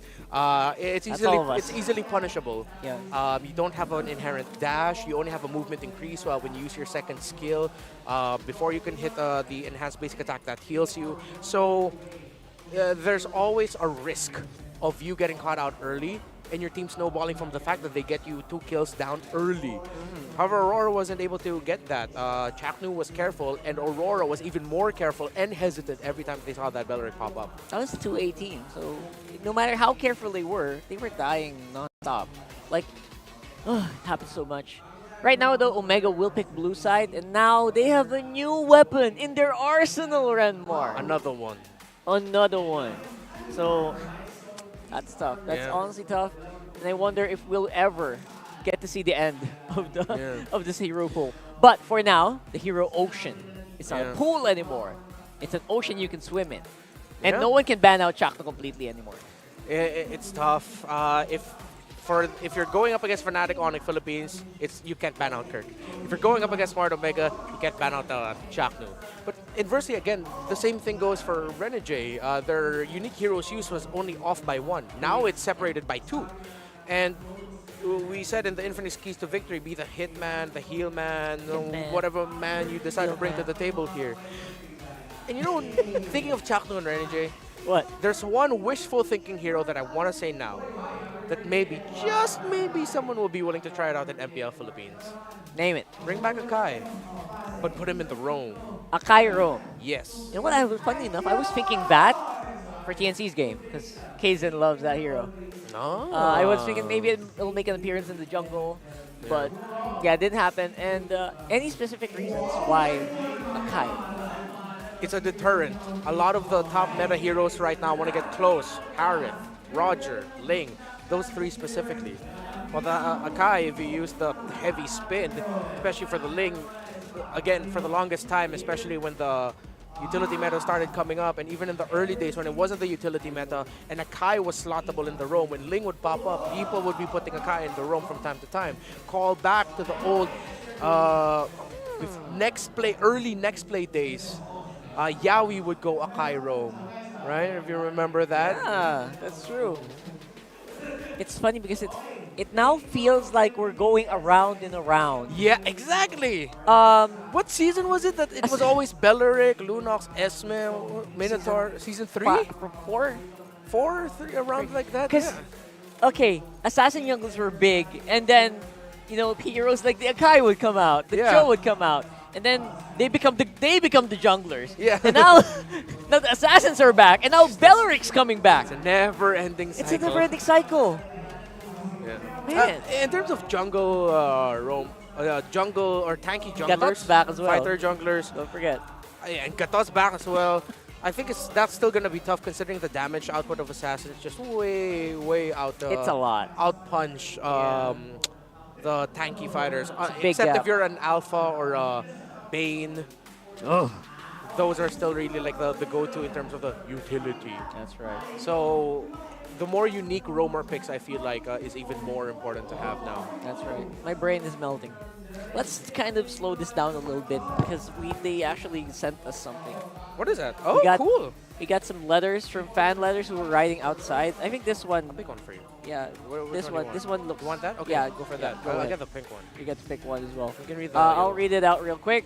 Double check first, because as you're reading it, might be what is it? I wonder if you can zoom it out. What a letter! Good luck to all players from Cebu City. All right. Oh, this is cute. Whoa. Okay, this is cute. This is from someone named Luna. Hi, Flap TZ. Do your best, please. Fist bump me again. Again. Hopefully that's not an innuendo. All right. What are the other ones? Hold on. All right. I'll get this one. You get to read yours first. What's that? This one just says, go Abunjing, Edward. From Taylor Allison Swift. Yo, we got Taylor Swift watching. This one says Smart. Fan letters here, y'all. Oh, look. Smart Omega. Galingan nyo palagi support daw always. Just do your best. I'll always support you. No name. Yeah. That's fun. ID number 308. No, I'm not going to complete that. But it just says, good luck, Flap. That's it. Wow, so we got a lot of people. Man, thank you so much for your letters. Keep supporting our teams. Let's go into the draft for this one.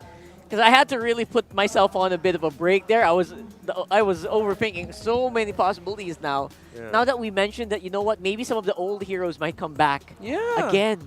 Just run it back. Started by Gatot. Started by Hylos. And then Gatot. And now Belleric. Who's gonna come back again?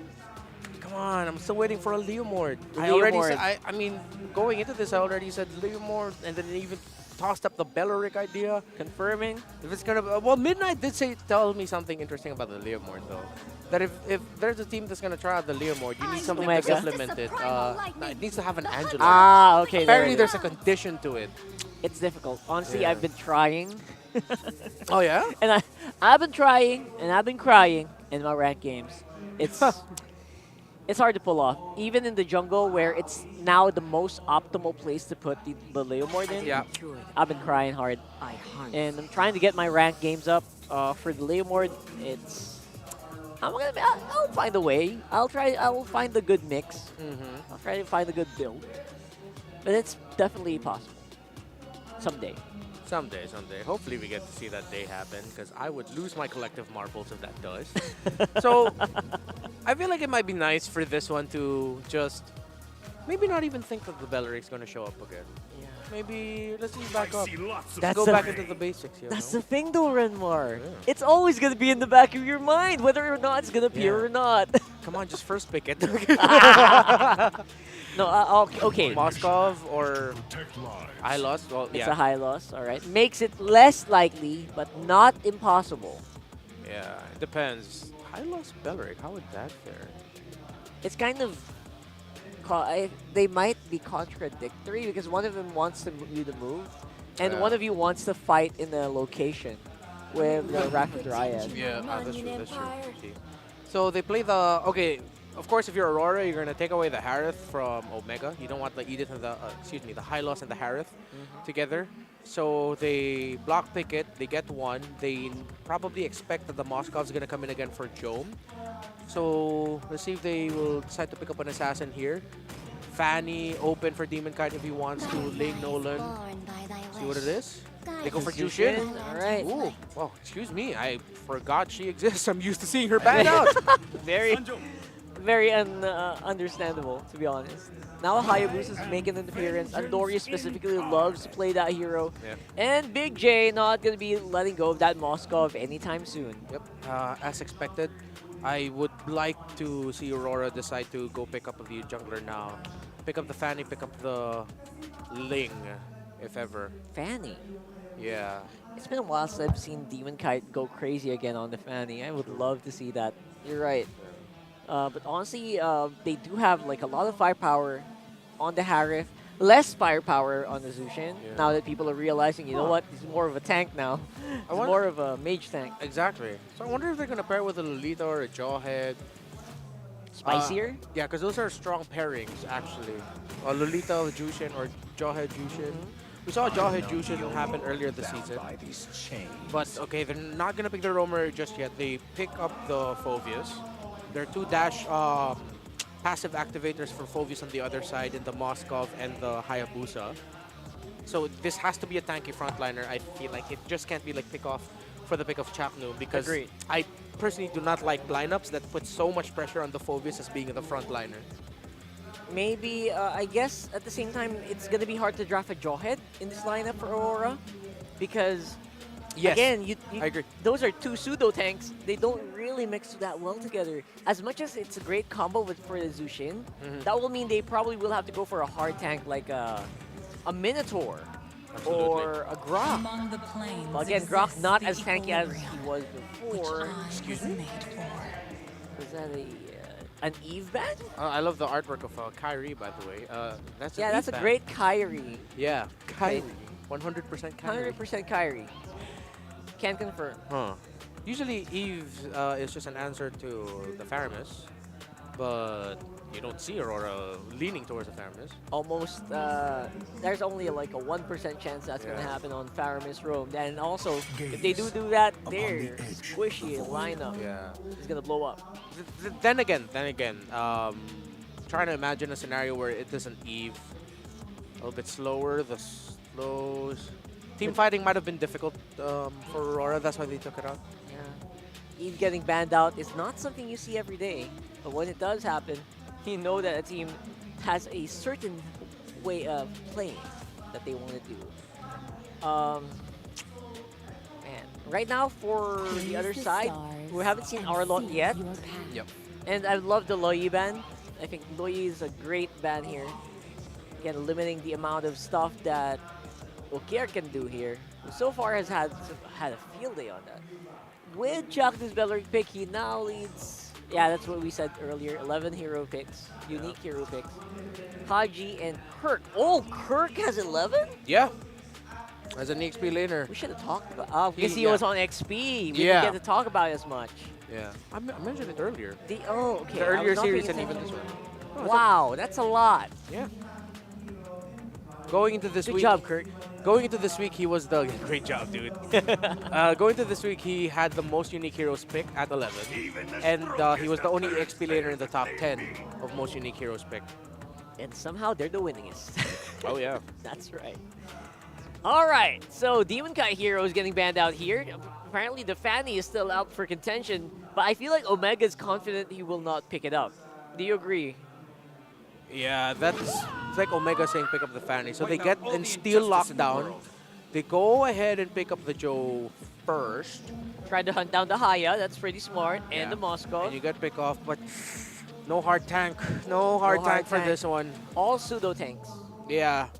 Once pick off. Oh, this is gonna be this could be a slow game by Aurora. Depends on the pick of Omega.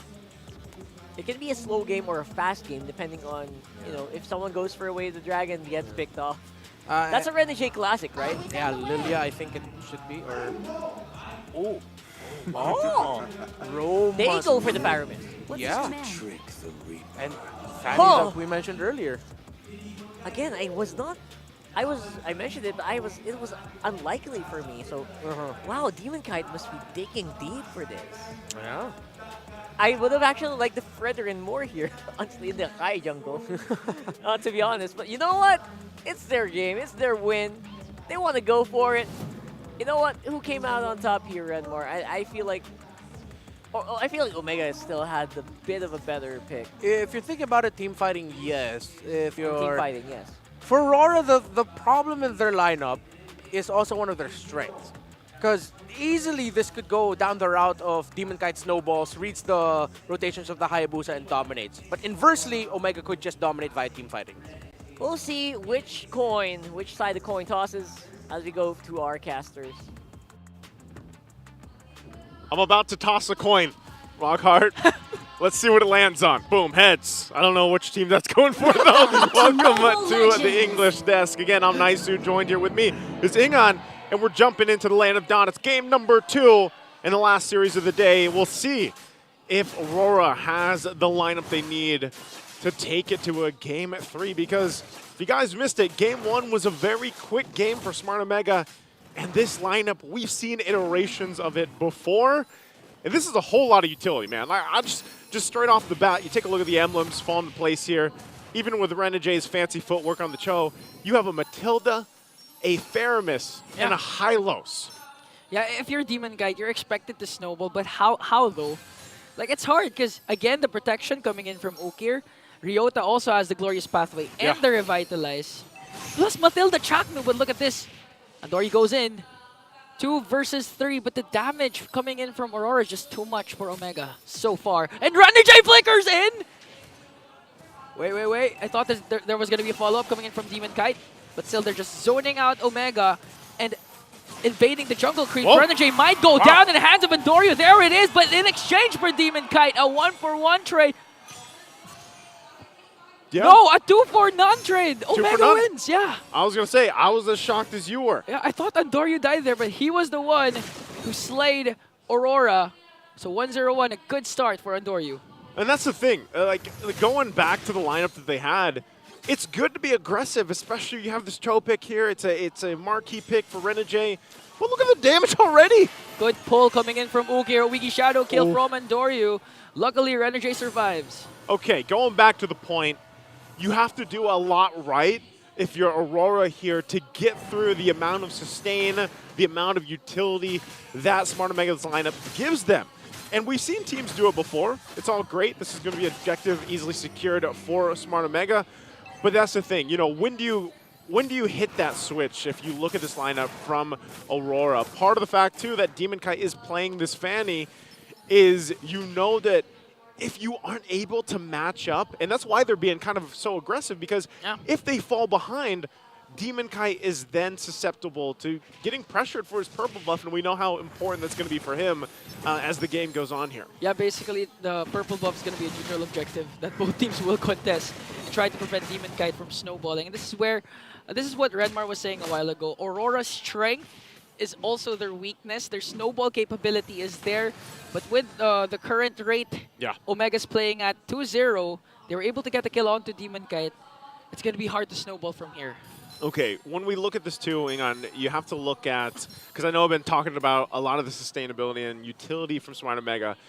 Let's think about RORA here, because Renejay, just like we saw from the previous game with when he was playing the Jawhead, it's more or less the same concept, right? You want to just kind of get in there, get the kickoff, and hopefully get a pickup. If that doesn't happen, if it fails, I would say generally at the show you have more options to get out of those dicey situations. But if they fail there and then they struggle, I mean, there, you can see it, right? Okay, Ukir pops his Purify. And Demon Kite goes in with a cutthroat steel cables, but look at the save coming in from Ukir with the Nether Realm. Rora has to back away. Now another initiation wasted for Rora. That's it. So you're going to see that many times here. You guys watching at home, you're going to see that kind of interaction happen. There's going to be a Purify, there's going to be a Netherrealm, there's going to be one of those utilities thrown out here. And RORA has to check those boxes off. So they've got a whole list of items, kind of chores, if you will, to go through. And Renejay has to be that guy. For the most part, it's going to be up to him. And so sometimes, good job pulling that through, too, that purple buff. Sometimes he might get it. Sometimes he might just get a Purify like he did right now. And that's all part of the plan. So then Demon Kite has to be able to shine on the fanny pick with the damage that he has. You can see this. They've got the information. We got a couple Purifies out.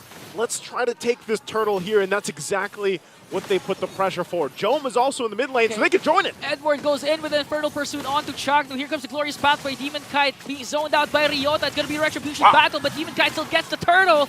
And now look at this. Aurora finding Andoryu, finding the turtle, and just outplaying Omega during that time. RORA gets a whole lot out of the exchange. And I'm going back to what I said. It was Renejay that checked those boxes for them leading into the objective, and then they were able to cap it on out. And that's kind of going to be the game for them. So they might feel a little, you know, this whole list of things they have to go through. But as long as Aurora gets that down, they allow Demon Kite to shine. Even if it's not getting kills, but he's able to get these objectives, that's great for Aurora as they build up time. Because again, we're talking about Domeng on this Harith. Will hit that spike when he needs to. And even for Yue, a Jushin pick that we don't necessarily see. I agree with Renmar. Coming into Season 14, I was always expecting to see her, and then she kind of just fell off the face of the earth. You know, she really wasn't picked up much. But she still provides quite a bit to the team in terms of utility and how that flare is utilized as well for Yue. Yeah, not so much the damage, more of the crowd control. But again, the mobility of Omega is just too much. They also have the Matilda with the Guiding Wind. So anytime can give a signal or help for the rest of their members to go out in case they get caught by the Lantern Flare. But here comes the members of Aurora. Flicker in, coming in from Renejay. Kick onto Andoryu. Andoryu has to walk away. Here comes Demon Kite. Glory Pathway is there also. But here comes Chagno and Ukir. I'm not sure who got the purple. But now Chagno still continuing to go right after Aurora. And let's see who got... Andoryu. Still Andoryu. Okay. Andoryu managed to get it. Again, he's going to be fighting both the junglers. Goes in with a shadow kill, but not sure. There's a follow-up. Domin goes in with his Salmon Force, finding Andoryu. Look at Demon Kite, the cables. Cables in, cable out. Spear of Destruction is going to hit, but he's not going to... Oh, he did. And the clash will end. Big J shows up, and that's the thing. You know, you got to keep doing that. Turtle's now up here, third one of the game. Rora's in a good position to go ahead and start this up. They know a lot of that utility, a lot of those ultimates were expended, but the Purifies are still there too. So Smart Omega looks like they're just going to give this one up. You still have Andoryu top side of the map. They might just try to trade an objective if they can find it, because right now Aurora will secure it, last turtle of the game. And as you see, Tier 1 top side will be the trade as Smart Omega goes for that. So still holding on to what they can for now, but right now Aurora taking their time finding objectives. They've got 2 turrets down plus that last turtle. And everything that this leads up to is once we get to that Lord in about a minute and a half or so, we get to that point, Smart Omega has to have that answer, you know, and that's always the troublesome part is you're going to notice this. RORA tries to get the ultimates or battle spells out before the objective take. Yeah, and it's coming to the point that Omega, they do have the sustain, they do have the mobility, but for some reason they're lacking the damage so far. There are setups coming in from Ryota, but Jom will be picked off there by Demon Kite. It's a go signal for Aurora to go once again. Edward, Infernal Pursuit onto Ryota, despite the glorious pathway. Now picks him up with the Lantern Flare. Ryota won't be able to out-sustain the damage of 4 members of Aurora. Wow, even with that, so, you know, we didn't get to see what happened, and now under the turret, Domeng. Domeng goes in, but is admin forced. The turret is still there. Demon Kite, will he try to go for it? They're going to go for the turret instead, but here comes the kick from the Renejay. Catches Andoryu, is going to bring him down, and we can hear the screams from the crowd because Edward goes in with Infernal Pursuit. But Jom with a good Spear of Misery to bring down Edward. Still worth for Aurora there. Not only did they get another turret down, they got a couple kills as well. And, you know, that's Edward's job. He's that front line. He's throwing himself there for the follow-ups. But at this point, Smart Omega fallen behind a bit here. And, you know, it was a great pickoff, really, from Demon Kite. That's what he had to do earlier on in the 1v1 against Jom. And so Jom, you know, I would say for the first time, at least throughout the series, when he does pick up the Mozkov, you know, he's going to feel that pressure. Sometimes he's not safe if he's just sitting in the side lane farming up like we've seen so many Mozkov players do, just because of the threat now, even for Demon Kite. If he can just swiftly, you know, pop in, get the kill, that's great for Demon Kite and Aurora. So now with the Lord coming up, I mean, you could even see once the utility, even just one of them is down, it might backfire in Smart Omega. Andorra is going to go ahead and get his purple buff started here. Team gets in position for Aurora around this Lord, and they try to force them out of it. Again, it's all about positioning with this, especially in this area for that. Flasky the Waste is picked up. Lord is up for the taking. Note the positioning for both teams. Managing the waves the best they can. Lord's going to be started up by Aurora, as they should with the lead that they have. There's Renejay going to the front. Oh, looking for Ryota this time. Edward continuing the Infernal Pursuit. Domeng goes in. And now here comes the glorious pathway. Edward still working on Shaknu. Demon Kite just waiting for the perfect opportunity to strike. Renejay with a beautiful knockup. Picks off Andoryu there, but here comes Okir with the Nether Realm to save his members. And Demon Kite with the steel cables. Cutthroat in, out. Andoryu still alive here. Jom and Ryota will fall down, but Renejay is out as well. And look at Domeng and Yue. A double kill for Aurora. Smart Omega just got handled. And even though they tried to get outside of the map for a little bit, RORA wasn't having it. And Doru, I'm not sure if he's going to be able to pull off the impossible, just zoned out. Zaman Force dropped down too by Domeng. And that's going to be an objective. That's going to be a Lord going to the hands of Aurora. And this is what you want if you're Aurora. Isolate the clash. Don't go 5v5. Don't go in situations wherein Okir can utilize the Nether Realm as much as possible. Although you can go to really, really tight places to activate Demon Kite with the steel cables as much as possible. If you isolate Omega, almost all their kits become non-existent. Yeah, it almost becomes obsolete at that point. Yeah. And so now look at the pressure. This is what I was saying could have happened to Aurora too. But luckily for them, they've gotten the control for the majority of this game. At this point, they're going to take the resources out from Andoru. So he's going to feel that pressure. And right now, like you said, if they fight in the choke points and Demon Kite comes sweeping in with this Fanny, that's a disaster for Smart Omega, especially when the Nether Realm is already gone, even the Revitalize here. So they got to deal with the Lord. It should be a quick work, but the shields are definitely going to be popped here. Renejay will take a couple shots, but the objective right now for Aurora is these turrets in the base.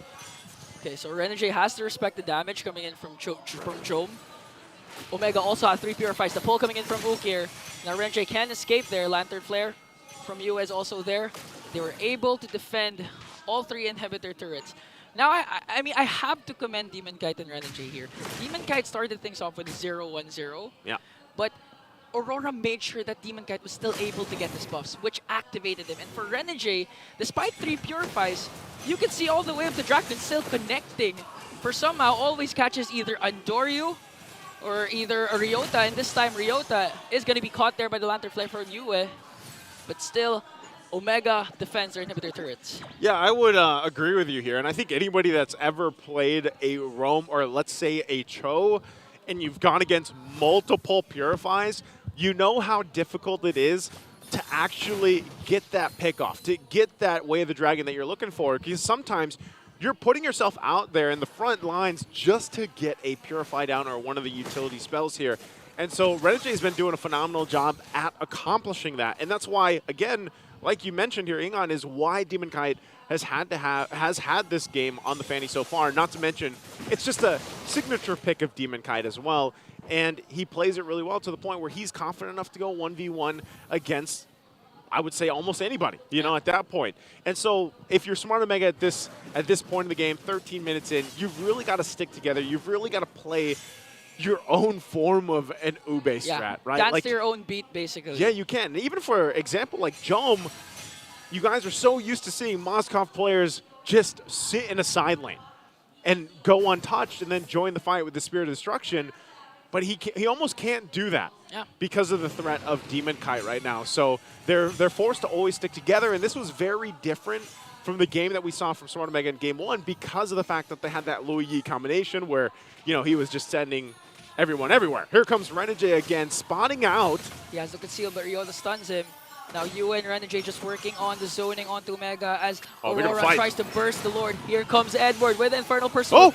Renejay gets caught up there. He's going to go down. Andoryu wants to go for the Lord steal. Spirit Destruction is going to hit, but Demon Kite gets the Lord. They have to disengage now. NetherRealm will be casted, but Aurora still standing their ground. Wants to go for more, but they will still get the Lord. Oh man, that Spirit Destruction went right between everybody. And although they got Renejay, still at the end of it all, Aurora will get the objective.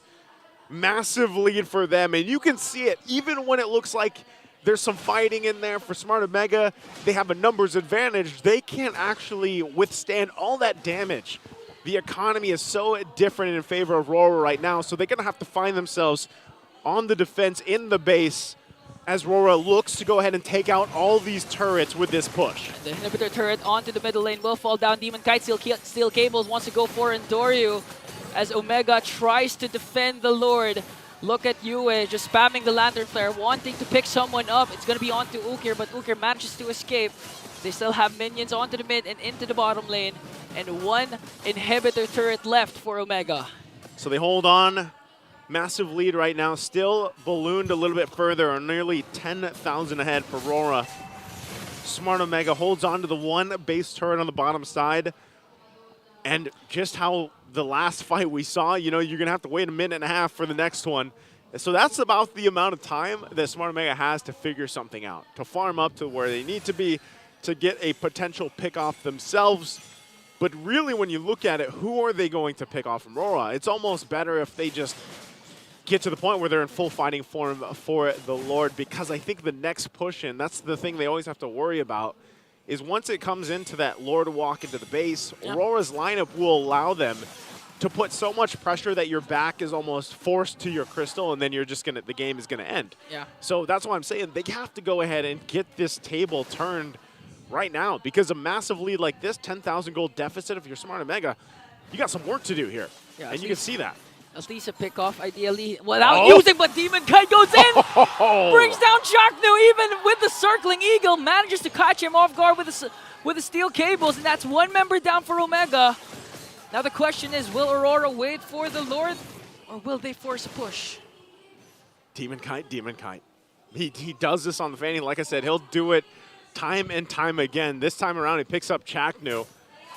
So luckily for Smart Omega, Chaknu will be back up, or at least should be back up by the time this Lord fight actually breaks out. He's up in 10. The items, though, you know, this is what I was talking about, where they really need to build up here. You don't have all the defensive items that you need. The massive gold deficit between the two junglers. Looks like Andoryu just picked up the Malefic Roar. But still, the difficult part for Andoryu is actually finding the space to initiate and get into these fights. Sometimes, because of the fact that he barely got the purple buff earlier, you don't really have the opportunity to go in there. And you can see how much focus has just worked on zoning out Smart Omega from joining this Lord fight. And Demon Kite will actually just go ahead and make his way probably for his purple here in a couple seconds coming up. I think he wanted to attempt to go for Jome, as Jome was clearing the bottom lane. And now after Andoryu gets his purple buff, they can easily burst down this Lord because they know that Chome has to really manage waves in the bottom lane. But again, this is a Moskov with a Spear of Destruction. And we'll see. Will Omega still contest? Or will Aurora just finish this off? All right, they're working on the Lord. They know Jome's down there now. Demon Kite, the rest of the team's going to go in, it looks like. Renejay goes in. Here comes Ryota. Edward once again with Infernal Pursuit. And look at Demon Kite!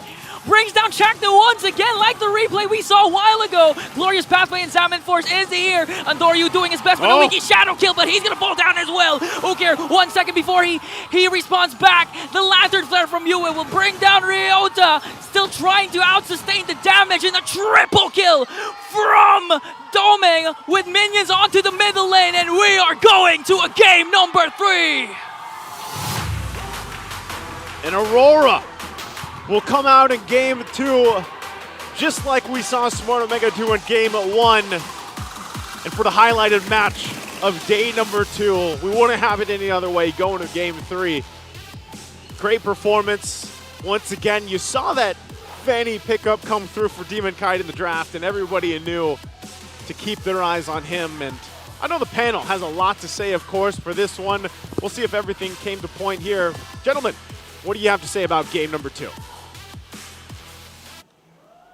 You know what, Naisu Ingan, you're absolutely right. The blades of this Fanny were so sharp, it cut through this Netherrealm with no problem whatsoever, giving Aurora that very dominating victory. You cut through the Netherrealm, you cut through whoever the hell is in front of you, and that's coming from the fact that Omega got the first 2 kills in this game, and then you turn it around just by playing better around the objectives, and by forcing plays before the objective would even begin, so that Aurora would go into a disadvantage, Omega would go into a disadvantage, and Demon Kite even being able to secure the crucial turtle number 2. Damn. Damn, that is all you were asking for. I mean, earlier you were talking about maybe this might be, you're waiting for Demon Kite to have a breakthrough game. Yeah. This was it, man. And that was a swing pick on that Fanny, which, again, I personally was a little hesitant to suggest for them. But you know what? They made it work. And Demon Kite proving that he is still one of the assassin junglers to watch out for in this league. Yeah, man, you can't doubt that number 1, Omega went into that knowing that the Fanny will definitely be picked up. The 4th pick of Aurora was the Cho. That's the space provider, and you take away the lockdown that will really mess up an entry of the Fanny. So that's safe. You already set up the Fanny. But Omega decided to still play into the Matilda for Ramis idea. Yes, again, they got the first 2 kills, but then eventually we saw that in the early portions of the game, the damage profile, and you were pointing this out to me, Rockhardt, wasn't enough. That Faramis, the damage being dished out by the Faramis and the Matilda wasn't enough to be a nuisance to Edwards Phovius. And Edwards Phovius, the pick that I was thinking that maybe too much pressure on him as the frontliner, essentially became the best frontliner for Aurora. While Renejay was getting the info and picking off, Edward was the one holding down the line and defending and being a nuisance towards Omega. And then you also have to wonder, is that basically what turned this around?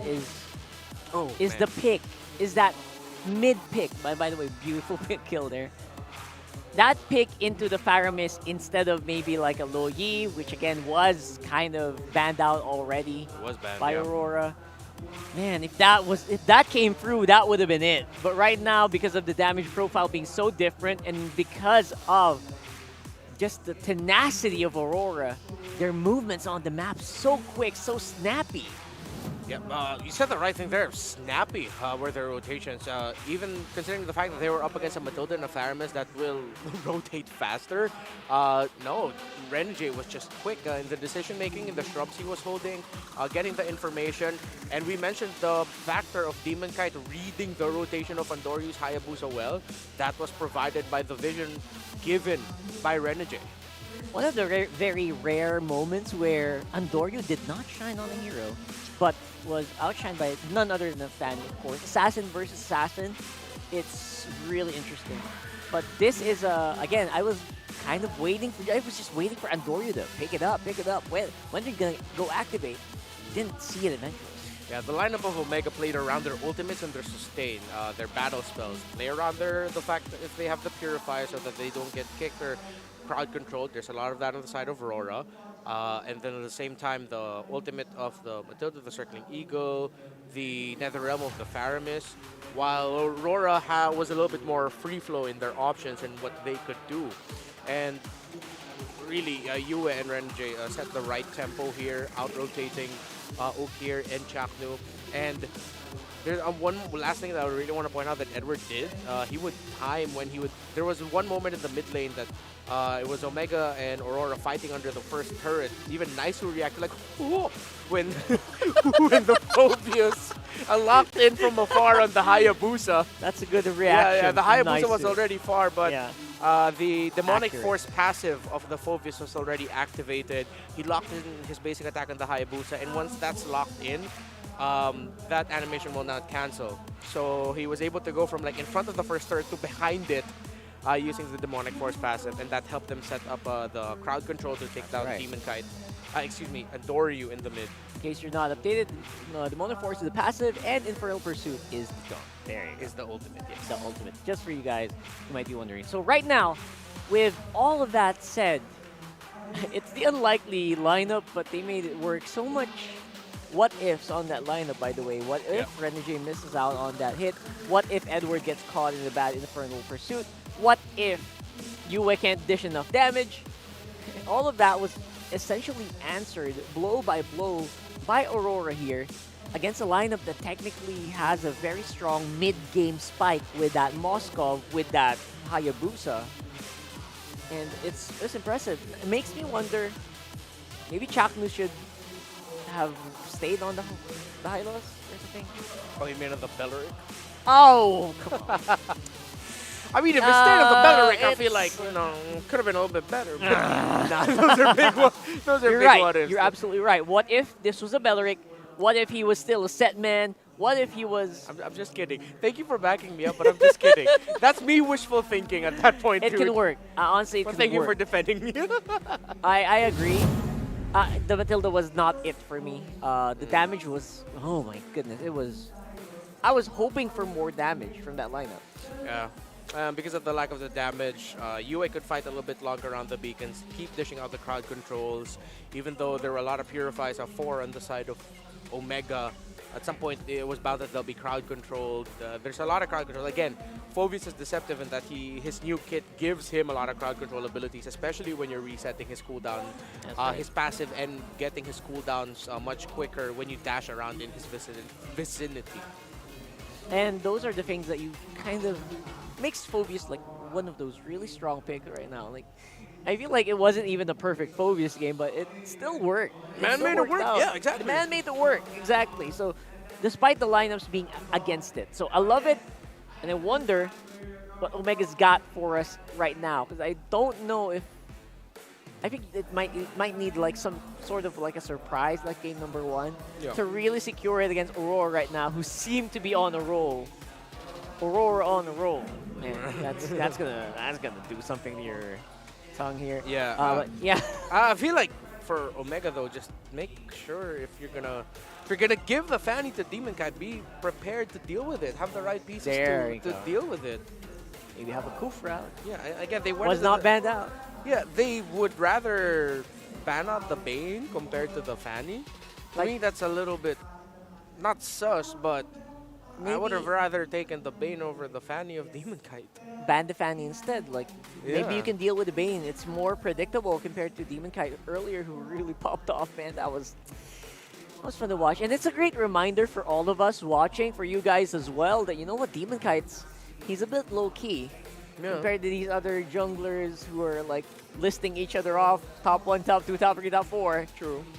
But he still has some spice to his gameplay. Yeah, still one of the top junglers in the game.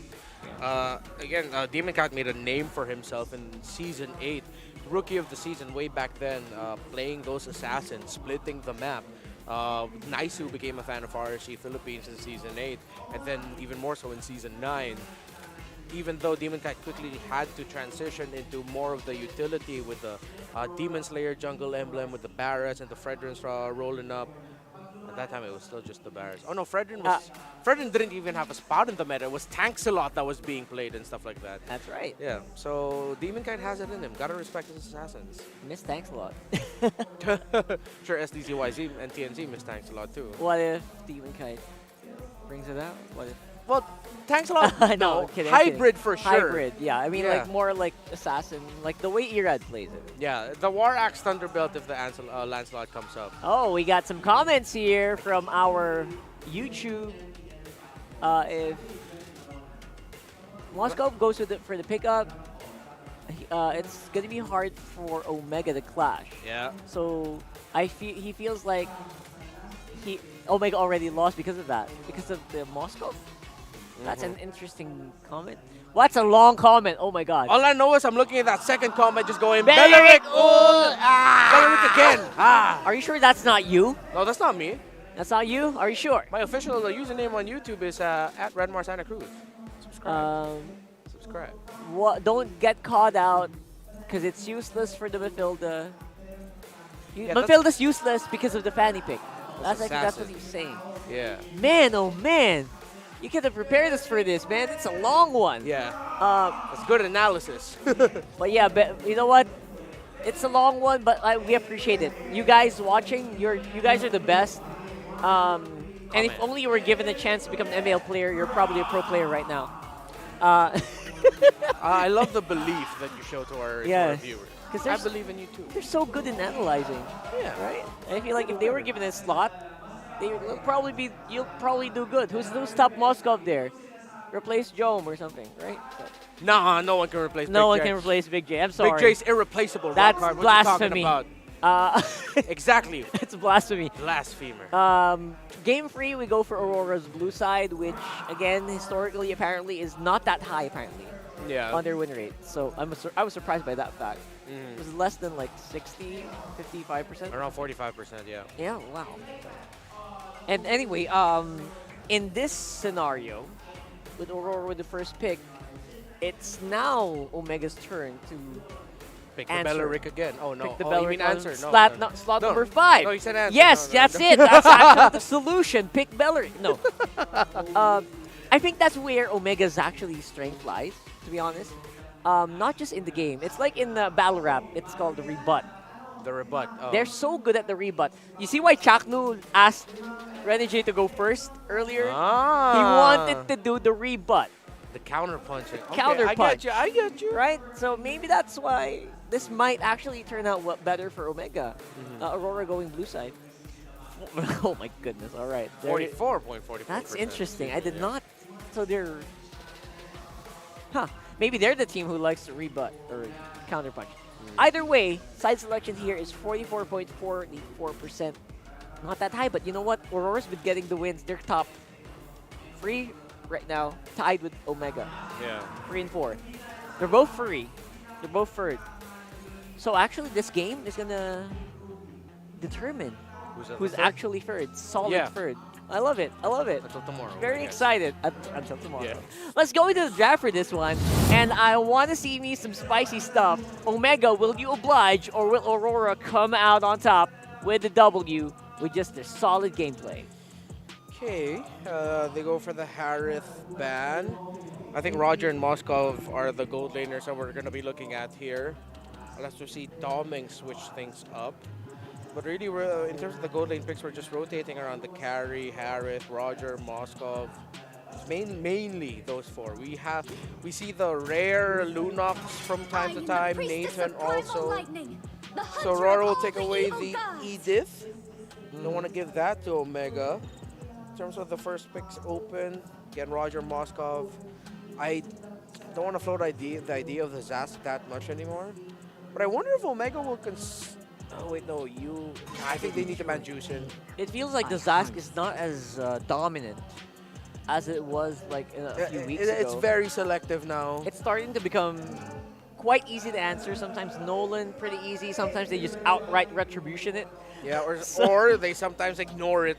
Or just walk away. Yeah, just walk away. Apparently, people have figured out, you know what, you can walk away from it. you can reposition. We don't care. Yeah. You don't exist until we've taken down 2 or 3 members of your team, and then we take you down. It has 1 jump. Yeah. And that's it. Just so you guys know. Just because Zask uses the ultimate doesn't mean you need to fight it. Sometimes it's better to just walk away. Walk away, make him reposition, and then fight, turn it around. My mission. And sometimes the turnaround after the domination send is actually the win. Yeah. So keep that in mind, guys. Oh. When you're facing Zask. I think with Valentina gone, High Loss gone, Aurora can go Zask. But they'll have to risk Jawhead, Phoveus going to Chaknu and Ryota. Which again, they don't really so they ban it. Zask ban. But Jushin, they're willing to give it. That's an interesting decision for Coach Lembot here and the rest of Smart Omega. Yeah. Giving away the Zushin. I don't think you would die that much. I think once. He was great in the last game. He was great in the last game. I barely noticed any downtime for Yue. So I feel like it's a good, maybe second pick. I don't know if it's first pick material. You still want to go Roger here, right? Or Edith. Banned out. Edith is banned, Edith's banned out. Game starts. Roger. Yeah, Roger. Okay. Are they going to steal the Jushin here? Well, I mean, they can wait until later. It was pick 3rd earlier, but... Yes. Again, coming from the fact that Yue had a great Jushin game, I want to see a contention. I am not the only one bound by these. So it is Phoveus, as I mentioned earlier. Nice deal. And there's a Moskov. All right. Okay. Big J has been very adamant on playing playing Yeah. playing Moskov here today. Yeah. Not just today, but like the past 2 weeks. Past 2 weeks, right? He has been almost solely playing Moskov. It's fight as 4 for Omega. Let the Moskov split push, and then whoa! They got the Oh, gotcha. that's Jushin. dirty. That's dirty. Yeah, and Omega cannot pick carry anymore. Omega thought counterplay. Oh, that's dirty, man. Yeah, those are great picks. I still think this is a great Beleric game. You know what? Yeah. It is. For Omega. For Omega, right? It's still a great one because obviously the Roger can't do much if the Beleric just is in front of your face. You're going to be forced to back off. And it also buys a lot of attention for your Moskov to do some work on the back line. Let's see if it's going to be considered by Omega and picked up later as they go for the Hayabusa first. So they lock in their assassins. If ever... denied. Oh! Ouch! Yeah! All right. I thought that was denied. I just want to Congratulations. play ML, man. I just want to do my job here. Do my job Let's here. analyze. Why are you guys showing us that stuff?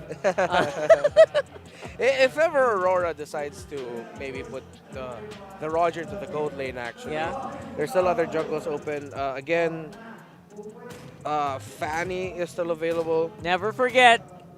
That was the error last game. You forgot about the Fanny. Yeah. Upon the edge of the void. So they're banning out the Nolan. One of the other options. Makes sense. The burst. But still leaving the Fanny on. That's actually risky. At the same time, among the planes exists the banning the Eve. which again was made Huh. So Aurora knows something we don't about Okir. And the usability of the Eve, by the way, which has been banned out again for the second time today. Yeah. Aurora banned it earlier. All right. So, Yeah. huh. Maybe something happened on scrims. Yeah, that's right. Like I feel like Aurora knows something that we don't about Okir. Okay, there it is. Good ban. Very, very well thought out ban. Very good. I love that. If I'm Omega, pick up a Ruby as your 4th pick. So at least Roger will have a little bit of difficulty. Minotaur is not weird, but again, it's something that you kind of have to consider that plays against a Zushin. The Zushin is just, it does so much. It does, Yeah. it kind of discourages a lot of picks, Yeah. you know? If ever Omega wants to play into it. They can pick up the Grok. Oh, but it was bad. Yeah, so... Oh, what are the ones we mentioned? The Minotaur. Minotaur, Kufra. No, sorry, not Kufra. Or yes, Kufra. Yeah. Tigreal. Tigreal, there you go. Tigreal's still an option. There you go. Probably it. Even when all is forlorn. Vex, They they're get leaving the their own for first. last. Yeah. Can still be a Cho. I don't like the Cho against Gatot, honestly. Or a Belleric. Or a Belleric. For Omega. Again. Layer the crowd control. Tigreal. Tig for energy here, I like. Yeah. Or maybe this Oh, wait. one- This is Rome Gatot most likely, right? Rome Gatot. So there is the man down. Cho, if they want to. Alpha? No, I'm kidding with Alpha. No, Alpha mix.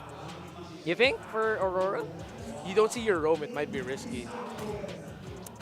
Wow, what a flexible lineup.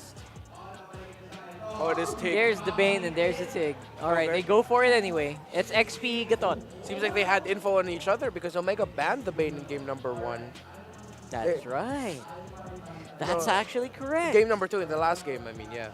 It was banned out Yeah, in it the was- last ban. Yeah. So they get the Bane, so we'll get to see the Bane Tigreal combo with the Gata Gacha. That sounds terrifying. That sounds terrifying indeed. Oh my god, the combo. Bring it out. Yikes. Belleric. Here he comes. Pick It's up the the Minotaur. Carmilla? Carmilla. Okay, they needed a little bit better damage distribution, I guess. Ooh. That was something that was a problem earlier. Yeah. Remember? Right. So, yeah, I guess. But then again, Carmilla, pseudo tank, like we mentioned, can't really absorb as much. Yeah. But I guess skill is going to be the issue here. In terms of the lineup rating, it seems like the numbers seem to favor Omega. Their push potential, late game potential, definitely on the side of Aurora. I gotta agree to that. But the early to mid game for Omega seems to be faring better. With the aggression that can be dished out by Carmilla, Vexana, Hayabusa in the Roman mid. I'm looking out at Turtle Fight 1 and Turtle Fight 2. Who wins that might win the game. See who takes it. Throw it over to Naisu and Ingan for game number 3. And there you have it. Thank you for the breakdown again, Rockhart Renmar over on the panel stand. And once again, for the last time for this evening, it's me, Naisu, joined here with Ingan on the English desk. Game number 3, last match of the day, the highlighted match here. Who would have thought these are the picks we would have ended up with, man? I would say, you know, it's funny looking at the lineup rating because, yeah, it's quite different. Yeah, I was honestly hoping for a Chaknu setup roam. Again, wait a minute, Chaknu has to pop his Purify here because, again, the problem of Omega still remains from game number 2. It's the Yue Zushin. How do you stop that? Ideally, you want to go for dive in and be beside Yue, be beside Zushin to avoid the Lantern Flare. Yeah. But in this case, Chaknu has the Carmilla. I agree with Renmar in terms of early to mid. It might go to Omega. But for the late game, you know, might go to Aurora. You feeling Aurora for late game? Yeah. Apart from, of course, Jome with the Moskov. But they were able to solve the Jome problem in game number 2. Yeah, with the Demon Kite, right? With the Demon Kite, with Fanny. With Fanny. Yeah, with the Fanny. With Demon Kite, yeah. That's why it was banned out too, but you can see this, a whole lot of action top side. Okay. You get a flicker out. So they're going to deal with that, but the thing that really stuck out to me is, like Renmar mentioned, the fact that you have this Gatakacha with a Tigreal and then a Bane. Whoa, Andora's going to get first blood though, but a little off camera there, but that's the thing. I think that combination alone is going to be quite deadly to work against here. So already, though, Andoru getting that first blood is going to help him early on. Okay, this is what Renmar was saying. The early game power spike might fall in favor of Omega, but this is what also happened during game number 2. Yeah. Remember, Andoru started 1-0-1, Demon Kite 0-1-0, but during the 8-minute mark, I think, Aurora was able to turn things around, and Domeng goes in with the Lycan Pounce onto Jome as Renejay tries to delay Andoru with a purple buff. They're trying to delay, and Andoru dealt with all of this in the previous game. So this time around, with the lead that he's gotten himself, as long as he continues to build that, that's going to be the same thing. But Bane, like we know in the jungle, farms incredibly fast. You know, very quick. I know, our fellow caster Leo out there, he loves this pick, jumps for joy when it is locked in. So if he's watching at home, shout out to him. Right now, though, this turtle for the taking, it looks like it's going to go to Omega. And Ryota zoning out 2 members as Andoryu picks up the turtle. Look at this terrify onto Edward. Here comes the deadly catch, but Ryota continuing the infernal pursuit. Andoryu gets a kill onto Demon Kite. AOG is there just to delay, but he's going to fall down. Brings down with him. Ryota, Edward still escapes. That's a 1-for-1 trade, but Omega picks up the turtle. Omega picks up the turtle, but I feel like they could have gotten more there, but unfortunately they weren't able to cap out on Edward. And, part of that, again, Vengeance played a part there. It was great to have, but yeah, that's tough. Smart Omega still getting the objective, getting this little lead that they have they can work around with. And Doru, like I mentioned before all that broke out, was as long as he can build up on the lead that he had, which he has, he got himself another kill.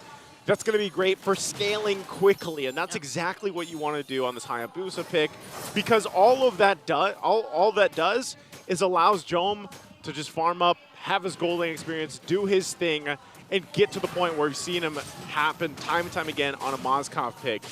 Part of that equation, though, is also I'm wondering, like for Chaknu, we've seen the Carmilla pop up a couple times now, and sometimes it works, sometimes it doesn't, but leave it to one of the players in the league that has the most unique hero picks popped up. I think he's at 11 right now. Yeah, and the last one we used Carmilla was actually Spider Miles. Yep. With his debut pick, game number 2. We didn't notice much flashing plays from Carmilla, of course. But of course, you can feel the curse of blood coming in, especially during huge team fights. And that's what you can expect later on from Chaknu. Although there's not going to be a game-changing set, one curse of blood during a crucial neutral objective data might be enough, but Omega focusing their attention onto Doming. Doming's not having a good time right now. Even before the rotation from Chaknu up top, Jome's dominating the laning phase. Yeah, Jome's doing a good job in that lane. He picks up the corrosive side now too. Earlier on, you saw this time, Andoryu went with the Hunter Strike first. We'll see if he actually decides to build Skypiercer or not. Eternal Guard going to drop. Guard onto Renejay. He's going to fall down. That's one initiation gone for Aurora, but here comes Yue with the Lantern Flare. Picks up Ukir. He pops his Purify. Edward! Is he going to go down though? Manages to escape here, and now they're working their way onto Yue. Andoryu goes in with the Shadows. A killing spree. That's 3-0 already for Andoryu with his Hayabusa. Scaling is exactly what's happening here for Andoryu. And Smart Omega now also, after that skirmish, will go and start up this turtle. It looks like, though, RORA wants to delay this. Okay, Renejay still here alongside Edward. Andoryu finding his spot, finding his space. Demon Guide is here working on Chaknu, but gets the turtle along with a Wiki Shadow kill. Renejay with Implosion, catches Andoryu, blood the deadly catch, but Argane gonna bring him down. He picks up another kill as Demon Guide tries to walk away, but brings down Chaknu with him. Ryota manages to bring down Demon Kite, but the fight is not yet done. Edward going head-to-head with Ryota. 2 tanky XP laners, nothing's gonna happen there. Yep, and again, amongst it all, Andoryu doesn't go down, ends up getting the turtle, and that's going to be a problem as the game continues on for RORA. You now have to deal with this hyper scaling up Andoryu as he jumps in, but that's at the point where he is. He can go in between these turrets, even to the point where eventually he's down between the tier 2 turrets. Jome with the big Spear of Destruction, but Doming manages to escape with a good Wolf transformation, good flicker. Use that flicker defensively. That's what he's got to do at this point, but that's the thing. Jome can just show up, and join those fights, join those initiations here. But that's the thing I was going to say. Aurora, they still have to deal with Andoryu, and look at the focus on the top. Oh, Renejay pushes Chaknu. Now Doming commits the Implosion, but the Eternal Guard from Ukir is there. Jome doing the free hit. Here comes Edward with AOG connecting onto 3. But is he going to be out? Is he going to out-sustain the damage? The Vengeance is also there. And now Yue, Spear of Misery, Ryota, Infernal Pursuit, killing spree already for Ukir. 2 members left up top for Aurora as Omega still standing strong, but will bring down Ryota. Jungler battle of 1v1. Oh, can we get a look on Demon Kite? He's going to chase Andoryu. Here comes Demon Kite. Andoryu 1v1. Does he have the ultimate though? Uses the shadows and outplays Demon Kite. Plus they get a kill onto Doming. the barangay, dominating every single lane. Oh, that's unfortunate, man. It's what, a crab pirate versus a ninja. That's not a fair fight, man. Your crab cannon can only go one direction. Well, you got 4 quad shadows around you. We're gonna look at the replay here brought to us by Infinix. And there's the 1v1 we're talking about. Look at this. Where are you gonna shoot your cannon? There's so many. And Sky Piercer procs too. Oh, and another clash is here. Shut down. This time, AOG connects onto Endoryu. Renejay is also going to die there. Deadly catch onto Ryota. Will he out-sustain this? He's going to fall down in the hands of Demon Kai. There is a turtle up for grabs. And that's 2 members down for Omega. Here is the comeback we're all been waiting for. But Jome works on the bottom lane. Spear of Destruction is going to hit as Aurora secures a turtle. Okay, the trading is happening at this point. And so at least, you know, RORA will grab that turtle last one of the game. They get some gold in their pockets that they can work around with, plus some turrets. So as much as Omega has had a good time controlling that early game and getting to that point, now you're in the position where, you know, RORA has actually got a good fighting chance for the objective. They still have plenty of time, minute and a half, to build up the items that they need and get to where they need to be. But right now, it's just kind of controlling that pace, getting to being able to match up against Smart Omega in a full team fight. Because so far, we've seen these, like, disjointed kind of across the map unfair numbers or unfair advantage happening, whether it's Jome, whether it's Endoryu pushing. But when it gets forced to an actual Lord fight, a Lord shuffle, like we like to say it right now, that's where you get to see these lineups shine. And right now, the focus seems to be here on the Tier 2 top side. All 5 members of Omega are here. Chakra still has the Curse of Blood. They can initiate. Renejay has no flicker. And now, man, I have to commend Edward because Edward's keeping Aurora afloat. That's 2 consecutive Avatar of the Guardians connecting to every single member, plus the shutdown onto Endoryu. And if the graphics are right, I think his second item was a Winter Crown after Thunder Belt as Renejay tries to work on, tries to escape Chaknu and Ryota. I think his second item was a Winter Crown, first item Thunder Belt. So the concept is really AOG than just pop the Winter Crown. Yeah. Like, as much as possible, you want to just kind of jump on in, get the taunt off, the Unbreakable if you can, and then pop that Winter's Crown. And he's got a Vengeance as well, you know? So he's got a lot of options here on Edward's entry point. But him or Renejay can actually do that for the team.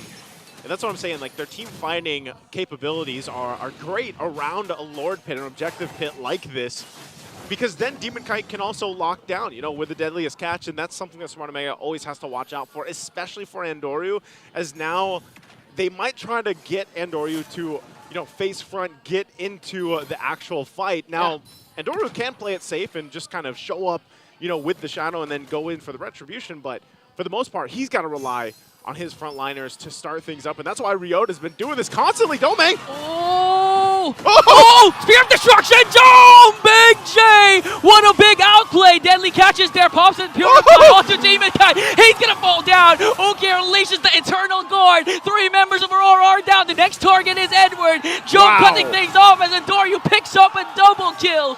It's only Renejay, the captain, left. Big J comes out with a big play.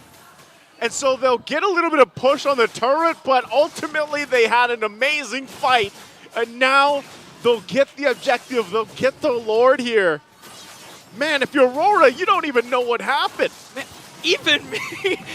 I honestly didn't see the Spear of Destruction because I was focused on what Yue was doing, trying to zone out Omega. But man, it takes a lot of guts, a lot of skill to go up against the possible next gold standard. Do that. Another outplay from Jome. And from then on, Omega extends their lead, 5.4k gold lead. And looking at the damage dealt, Ukir with almost all his internal guards always connecting to the right targets at the right time. I love to watch Jome play. I know, you know, we say Big J, Big Jome, but Jome, man, the improvement in this player ever since he first stepped into the MPL and then started really showing his mechanical skills. It's great to see him. I know we often see him on the Mozgov, but it just feels like it's second nature to him at this point. So with all that being said, Lord making its way down the bottom. Tier 2s are going to fall here. And Smart Omega sets their sights on the base turrets of RORA. Winter Crown being picked up here for Ryota. Expect a possible initiation coming through from them. They wait a little bit longer as that mid wave going to be timing well with the bottom push now. Here comes Edward with the AOG, but Jerome still manages to escape there. Winter Crown will be popped by Ariota. Is he going to fall down? He will, as the Lord bursts down Inhibitor turret onto the bottom lane. A killing spree coming in from Andorius, brings down Edward. Goes in once again, brings down Renejay as well. It's not even done. Then he catches there Andorio onto the crystal, brings down Demon Knight. A maniac for Andorio. Oh, Doming, I think he wants to possibly push this. It's only him. You got an immortality on Chaknu, but it's going to be up to him to push into the base here, defend Domeng all alone for this wave. 5 seconds before Edward respawns, they have the minions. Is this the revenge tour Omega is waiting for? Domeng trying to delay as Joe works on the crystal, and the revenge tour is complete as Barangay brings down Aurora. Man, oh man, that's exactly what we expect for the second half of the regular season. Smart Omega feeling really good about this series, and what a showing it was for a highlight match here. Big Joe gotta put his shoes back on after that matchup. Big Joe, Andorio as well, picking up another. That's the second maniac we've seen today. Day number 2. Wow, what a mind-blowing game, Naisu. Amazing series. And again, each player here, you know, I know we talk a lot about Chaknu, but each player involved in this lineup from Smart Omega has improved just so much. And they're in a great position for the current meta that we see here. And even the compositions that they bring to the table, I love to see the variations of it. And RORA as well, on the other hand, you know, they got close coming through here for this series against Smart Omega, but it wasn't enough in Game 3. And you know, with this win, Omega finally breaks the tie of Aurora and Omega, sits pretty at the 3rd seed behind the Falcons APBren. As these 5 young men bows down, still a good performance for Aurora. Just once again, this just shows how competitive, how intense this Season 14 for the MPL Philippines is this time around, and you just don't know who's going to make it to the playoffs just yet. But that's going to be it for me, Naisu and Ning on here on the English desk. Let's go ahead and throw it on stage with Mara and Smart Omega. Let's give a big round of applause to Smart Omega! Chaknu! Chaknu! Kakabala magsisintas daw muna ng sapatos si Chaknu. Chaknu, ikaw na muna. Oh, nasa iyo nga ang spotlight. Pero ito, si Andorio, kasi ikaw yung katabi ko. Ganda ng laban. Congratulations. Alam mo ba, ikaw ang topic also ng mga casters ngayon. Sinasabi nga nila, ang lupit mo. May mga iba nagsasabi na para sa kanila, number 2 ka ngayon sa junglers. Para sa'yo, kung meron kang katapat ngayon, head-to-head, sino sa tingin mo yung kapantay mo? Hindi ko alam, mas malakas sila sa akin lahat eh. Feeling mo mas malakas lahat? Hindi ka nabibilib sa sarili mo? Nagagawa ko lang naman mga ginagawa dahil sa mga kampi ko eh. Kung wala sila, siguro di ako ma-i-spotlight. Very nice. So you don't think na meron kang katapat ngayon sa MPL na makakompare mo, na feeling mo, parehas kayo ng strength? None? None po. Di ko... Okay. Now, nakabawi kayo ngayon sa RORA. Sino ang gusto nyong next? Second round na to. Gusto malaban lahat ng tumalo sa amin eh. Yung talo kasi namin nung mga nakaraan, parang wala kaming palag eh. Parang babawian talaga namin. Sino yung susunod? TLPH. TLPH, meron ka bang palag sa kanila? Ano? Ano po? Ano yung palag mo sa kanila? Sila na lang. Oh, Chaknu, call a friend. Ikaw naman. Chaknu, nakabawi ka ngayon sa RORA tsaka kay Renejay. Okay. Ano nga ba? Uy, at paano mo sila pinagandaan first of all? Kasi ang ganda. BLCK last time was Season 9. Paano niyo pinag-isipan na gawin yon? And piliin siya? Wala, trip-trip lang namin yan eh, sa rank game eh. Trip-trip lang sa rank game?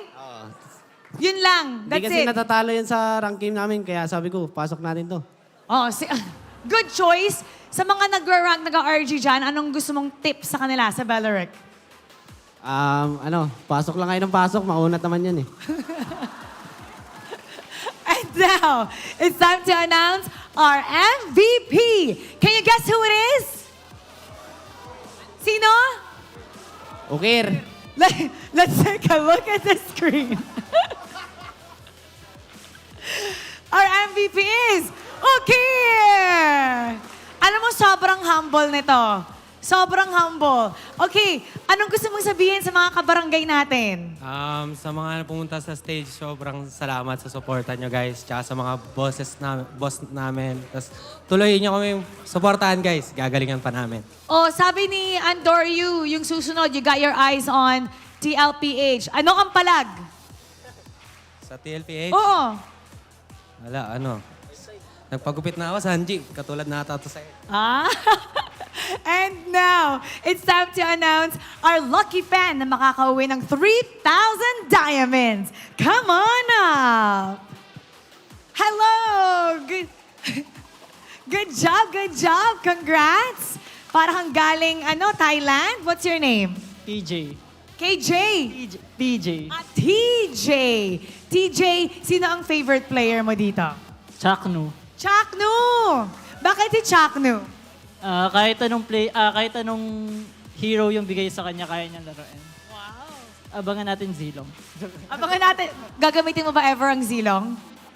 Kaya mo daw lahat eh. Siguro magpasok na kami sa playoff. Anong gusto mo sabihin kay Chakno? Nasa harap mo siya ngayon. Good luck sa mga future games. Papasok na yan sa playoffs and M6. Chakno, ano gusto mo sabihin sa kanya? Our lucky fan. Thank you sa suporta sa amin. Sana huwag ka magsawa. TJ, congratulations! Bigyan ng diamonds! You get to take a bow with the team, okay? Smart Omega, you may now take your bow and take your walk of victory! Wow, bait naman ni Chakno. Congrats, Coach. Ayon nga, sa Smart Omega, gusto nilang bawian lahat ng mga koponan na nakatalo sa kanila. And today, they were successful. So we're gonna break that game down for you and go back to our panel. Pasok. There you go. That was Smart Omega with a 2-1 victory against Aurora. I am flabbergasted. Everyone on Omega this time really did step up. We were trying to have a conversation like, wait, what's MVP there? It was Okir, it was, we're talking about like different people. Yeah, Doryu got the game MVP. Okir is the series MVP. Series MVP. Yeah, so the stand-up player of the match series MVPs are awarded on stage, but in the game definitely was this Hayabusa, man. It's Hayabusin in this game. And when you have a Carmilla with you, it's a little bit easier and better to distribute the damage that comes out with your Hugi Shadow kill. And the Cursed Blood, Curse of Blood was a problem for Aurora. And most importantly, alongside that, the fact that Ukir made himself untouchable. Actually, that's why I believe he got the series MVP in that last one up on stage. Because he didn't die. He was 5-0 and 9. He maximizes Purifies, maximizes positioning, that the entry of Edward would be deemed useless most of the time because Omega countered it. And Andoryu was outplaying the hell out of Demon Kite, which is why, you know what?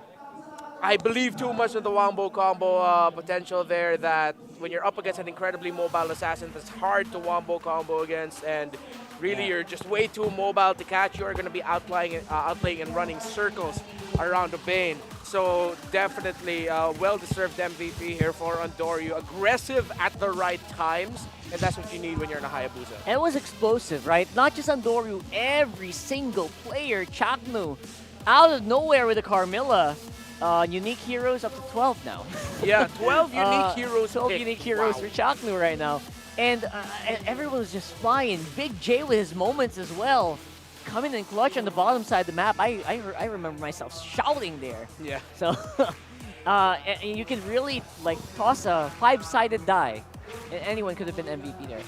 And yeah, 13 minutes in that one, 7-20. Definitely as dominating as I think our game number 1, right? Yeah, I like the item priorities here from Omega, rushing the Thunderbelt for both the Phobius and the Carmilla. And then you go into the Oracle. And third item, you Immortality it instead of building the other utilities. You have the lead already. You want to sustain that lead. You build Immortality so that if ever you get picked, you just pop the Immortality and you don't give the kill. Again, not giving away any kills. I think that kind of helps slow down the role of Doming and Demon Kite as well in this game. I feel like that was so crucial because Demon Kite really did do a lot of damage in that one. Andoryu, though, despite a bit of a rocky start in the Hayabusa in the series, really did catch up. I also want to call back to that play where it was very near the end when Joe was able to Spear of Destruction Doming after he was brought low by the Hayabusa Shadow kill, and then the team were coming in from the Moskov, forcing Doming to go back. He was slightly out of position. 4 members of RORA weren't even close by to shadow him. And the other members of Omega, there were 2 close to Doming and 3 others who are even closer to him compared to his own teammates. So a little bit of a miscommunication I feel like that Aurora needs to work out on. And this was a key to victory earlier for Omega. Just improve and be a little bit smarter, sharper with your positioning around the Lord fights. And they were just that for this game. And key to victory number 3. Show us ways on how you can change the game. And they were definitely game changers here with some really out-of-the-box thinking with those picks. And I would say Aurora tried to kind of replicate that with a Gatot Kacha curveball into the XP lane. Yeah. Didn't work as good as they thought it would, or like, you know, it didn't work like Omega, the way Omega played it.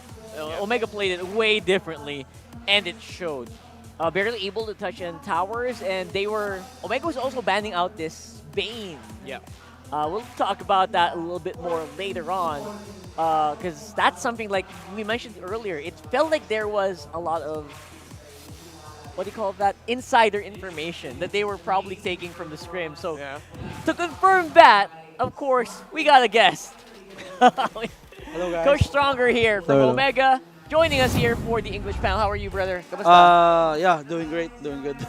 All good? Happy. So proud of my boys. Yeah, you know, there was something that I remembered. It was I believe it was back in MPL Philippines Season 12. Seeing Omega, all of you together, that first round exit, it was heartbreaking. And how times have changed, how things have changed for Omega.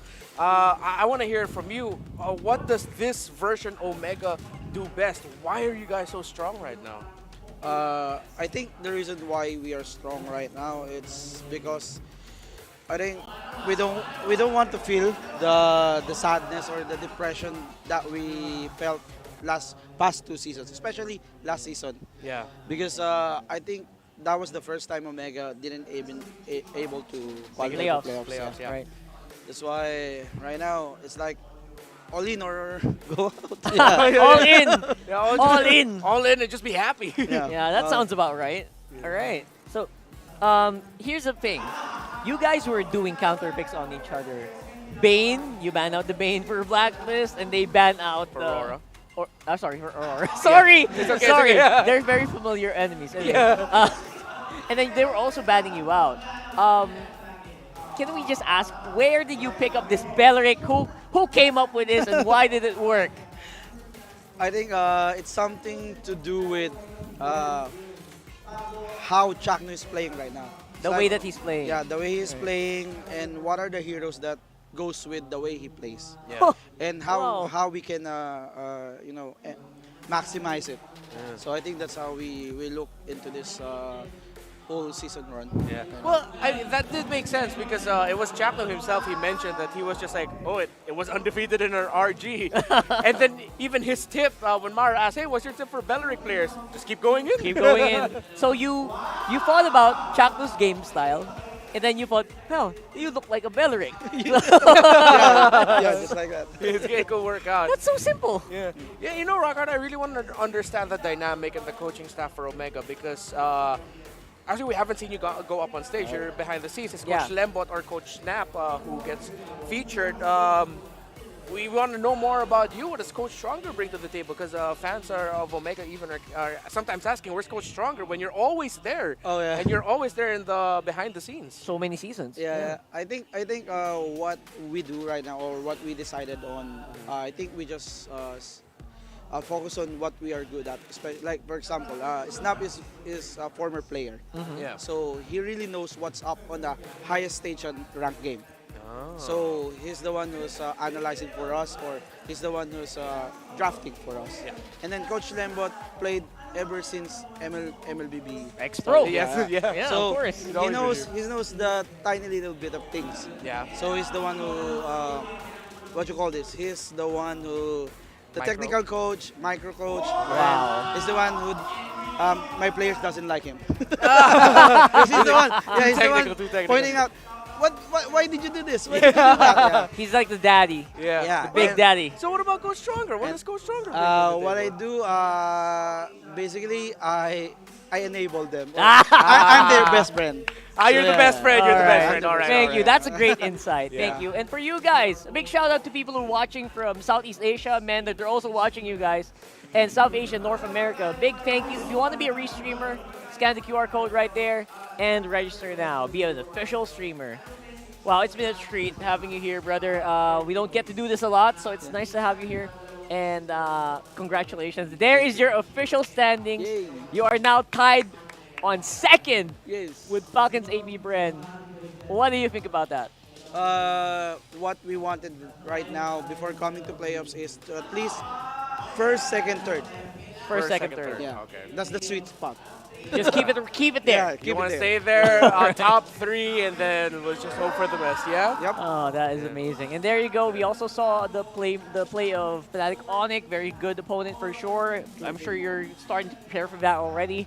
And of course, Aurora MLBB got given a defeat today. So that's pretty cool. Thank you so much, Coach Stronger, man. That was an amazing treat.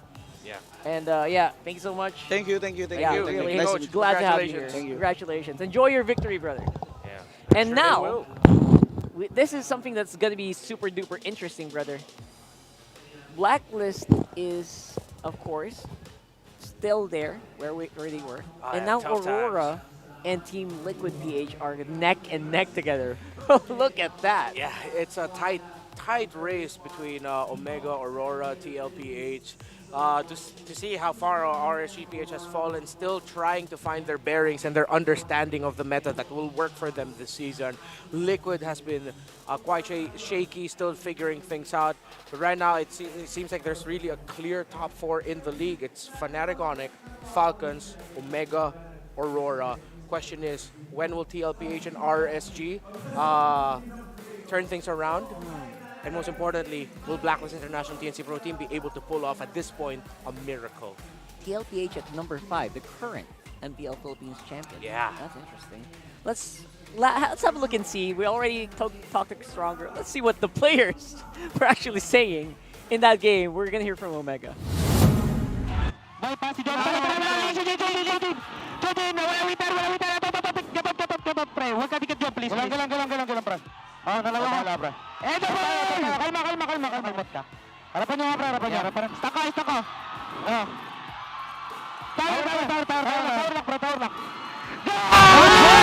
Yeah!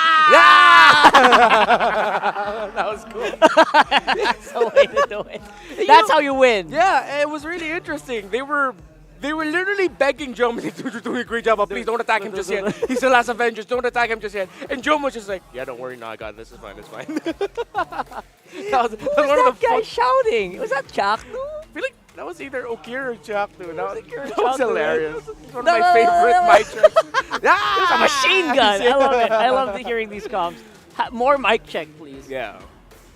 All right, so we got also the standings, obviously, for our Infinix Fun Siklaban. Is it Fun Siklaban or Fan Siklaban? The Fan Siklaban. Both.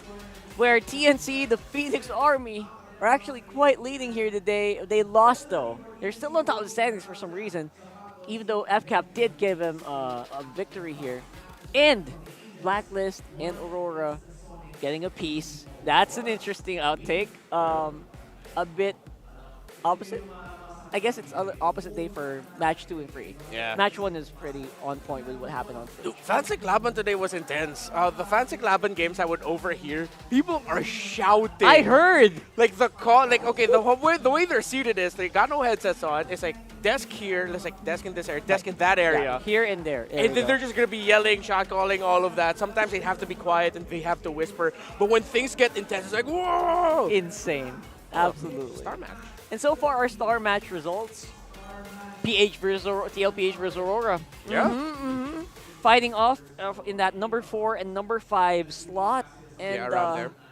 that's gonna be something because honestly, a lot of people are still in talks. Like they're having conversations about Team Liquid Philippines, their changes, right? The changes they're doing, and Aurora, who seemed to be, despite that loss, was still really close. So. Yeah.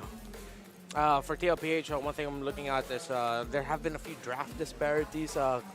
For me personally, decisions that I do not agree with, but then it would translate into the game and not work out well. So let's see if they can straighten up the drafts up against RORA. Well, we'll start to find out, and that's going to be happening on week number 6. For now, though, it is Mara Aquino with the closing. I'm Rockhart. This is Renmar. It's been a pleasure giving it to you today. We'll see you again tomorrow. It may have been a long day, but we were surely treated to non-stop action in the Lana Dawn. Marami pa tayong mapapanood bukas at unti-unti na din nagiging klaro ang mga koponan na makikita natin sa playoffs. What about you? What's your prediction for the playoffs? Simula bukas, let us know. I'm Mara Aquino and I predict whoever wins the match will win the point. Keep it good vibes, everybody, and see you tomorrow.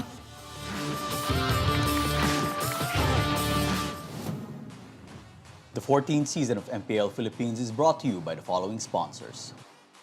Smart, the official telco partner of MPL Philippines Season 14. The official tournament phone of MPL Philippines, Infinix GT20 Pro.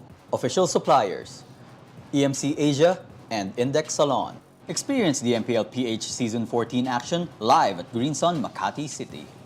Grab your tickets now via official MPL PH website. Don't miss any MPL action by following our official Facebook and subscribing to our YouTube channel. Follow MPL PH on TikTok for more content.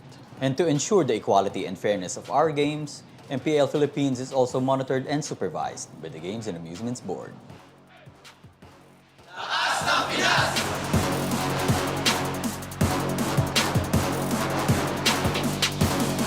Lakas ng Pinas!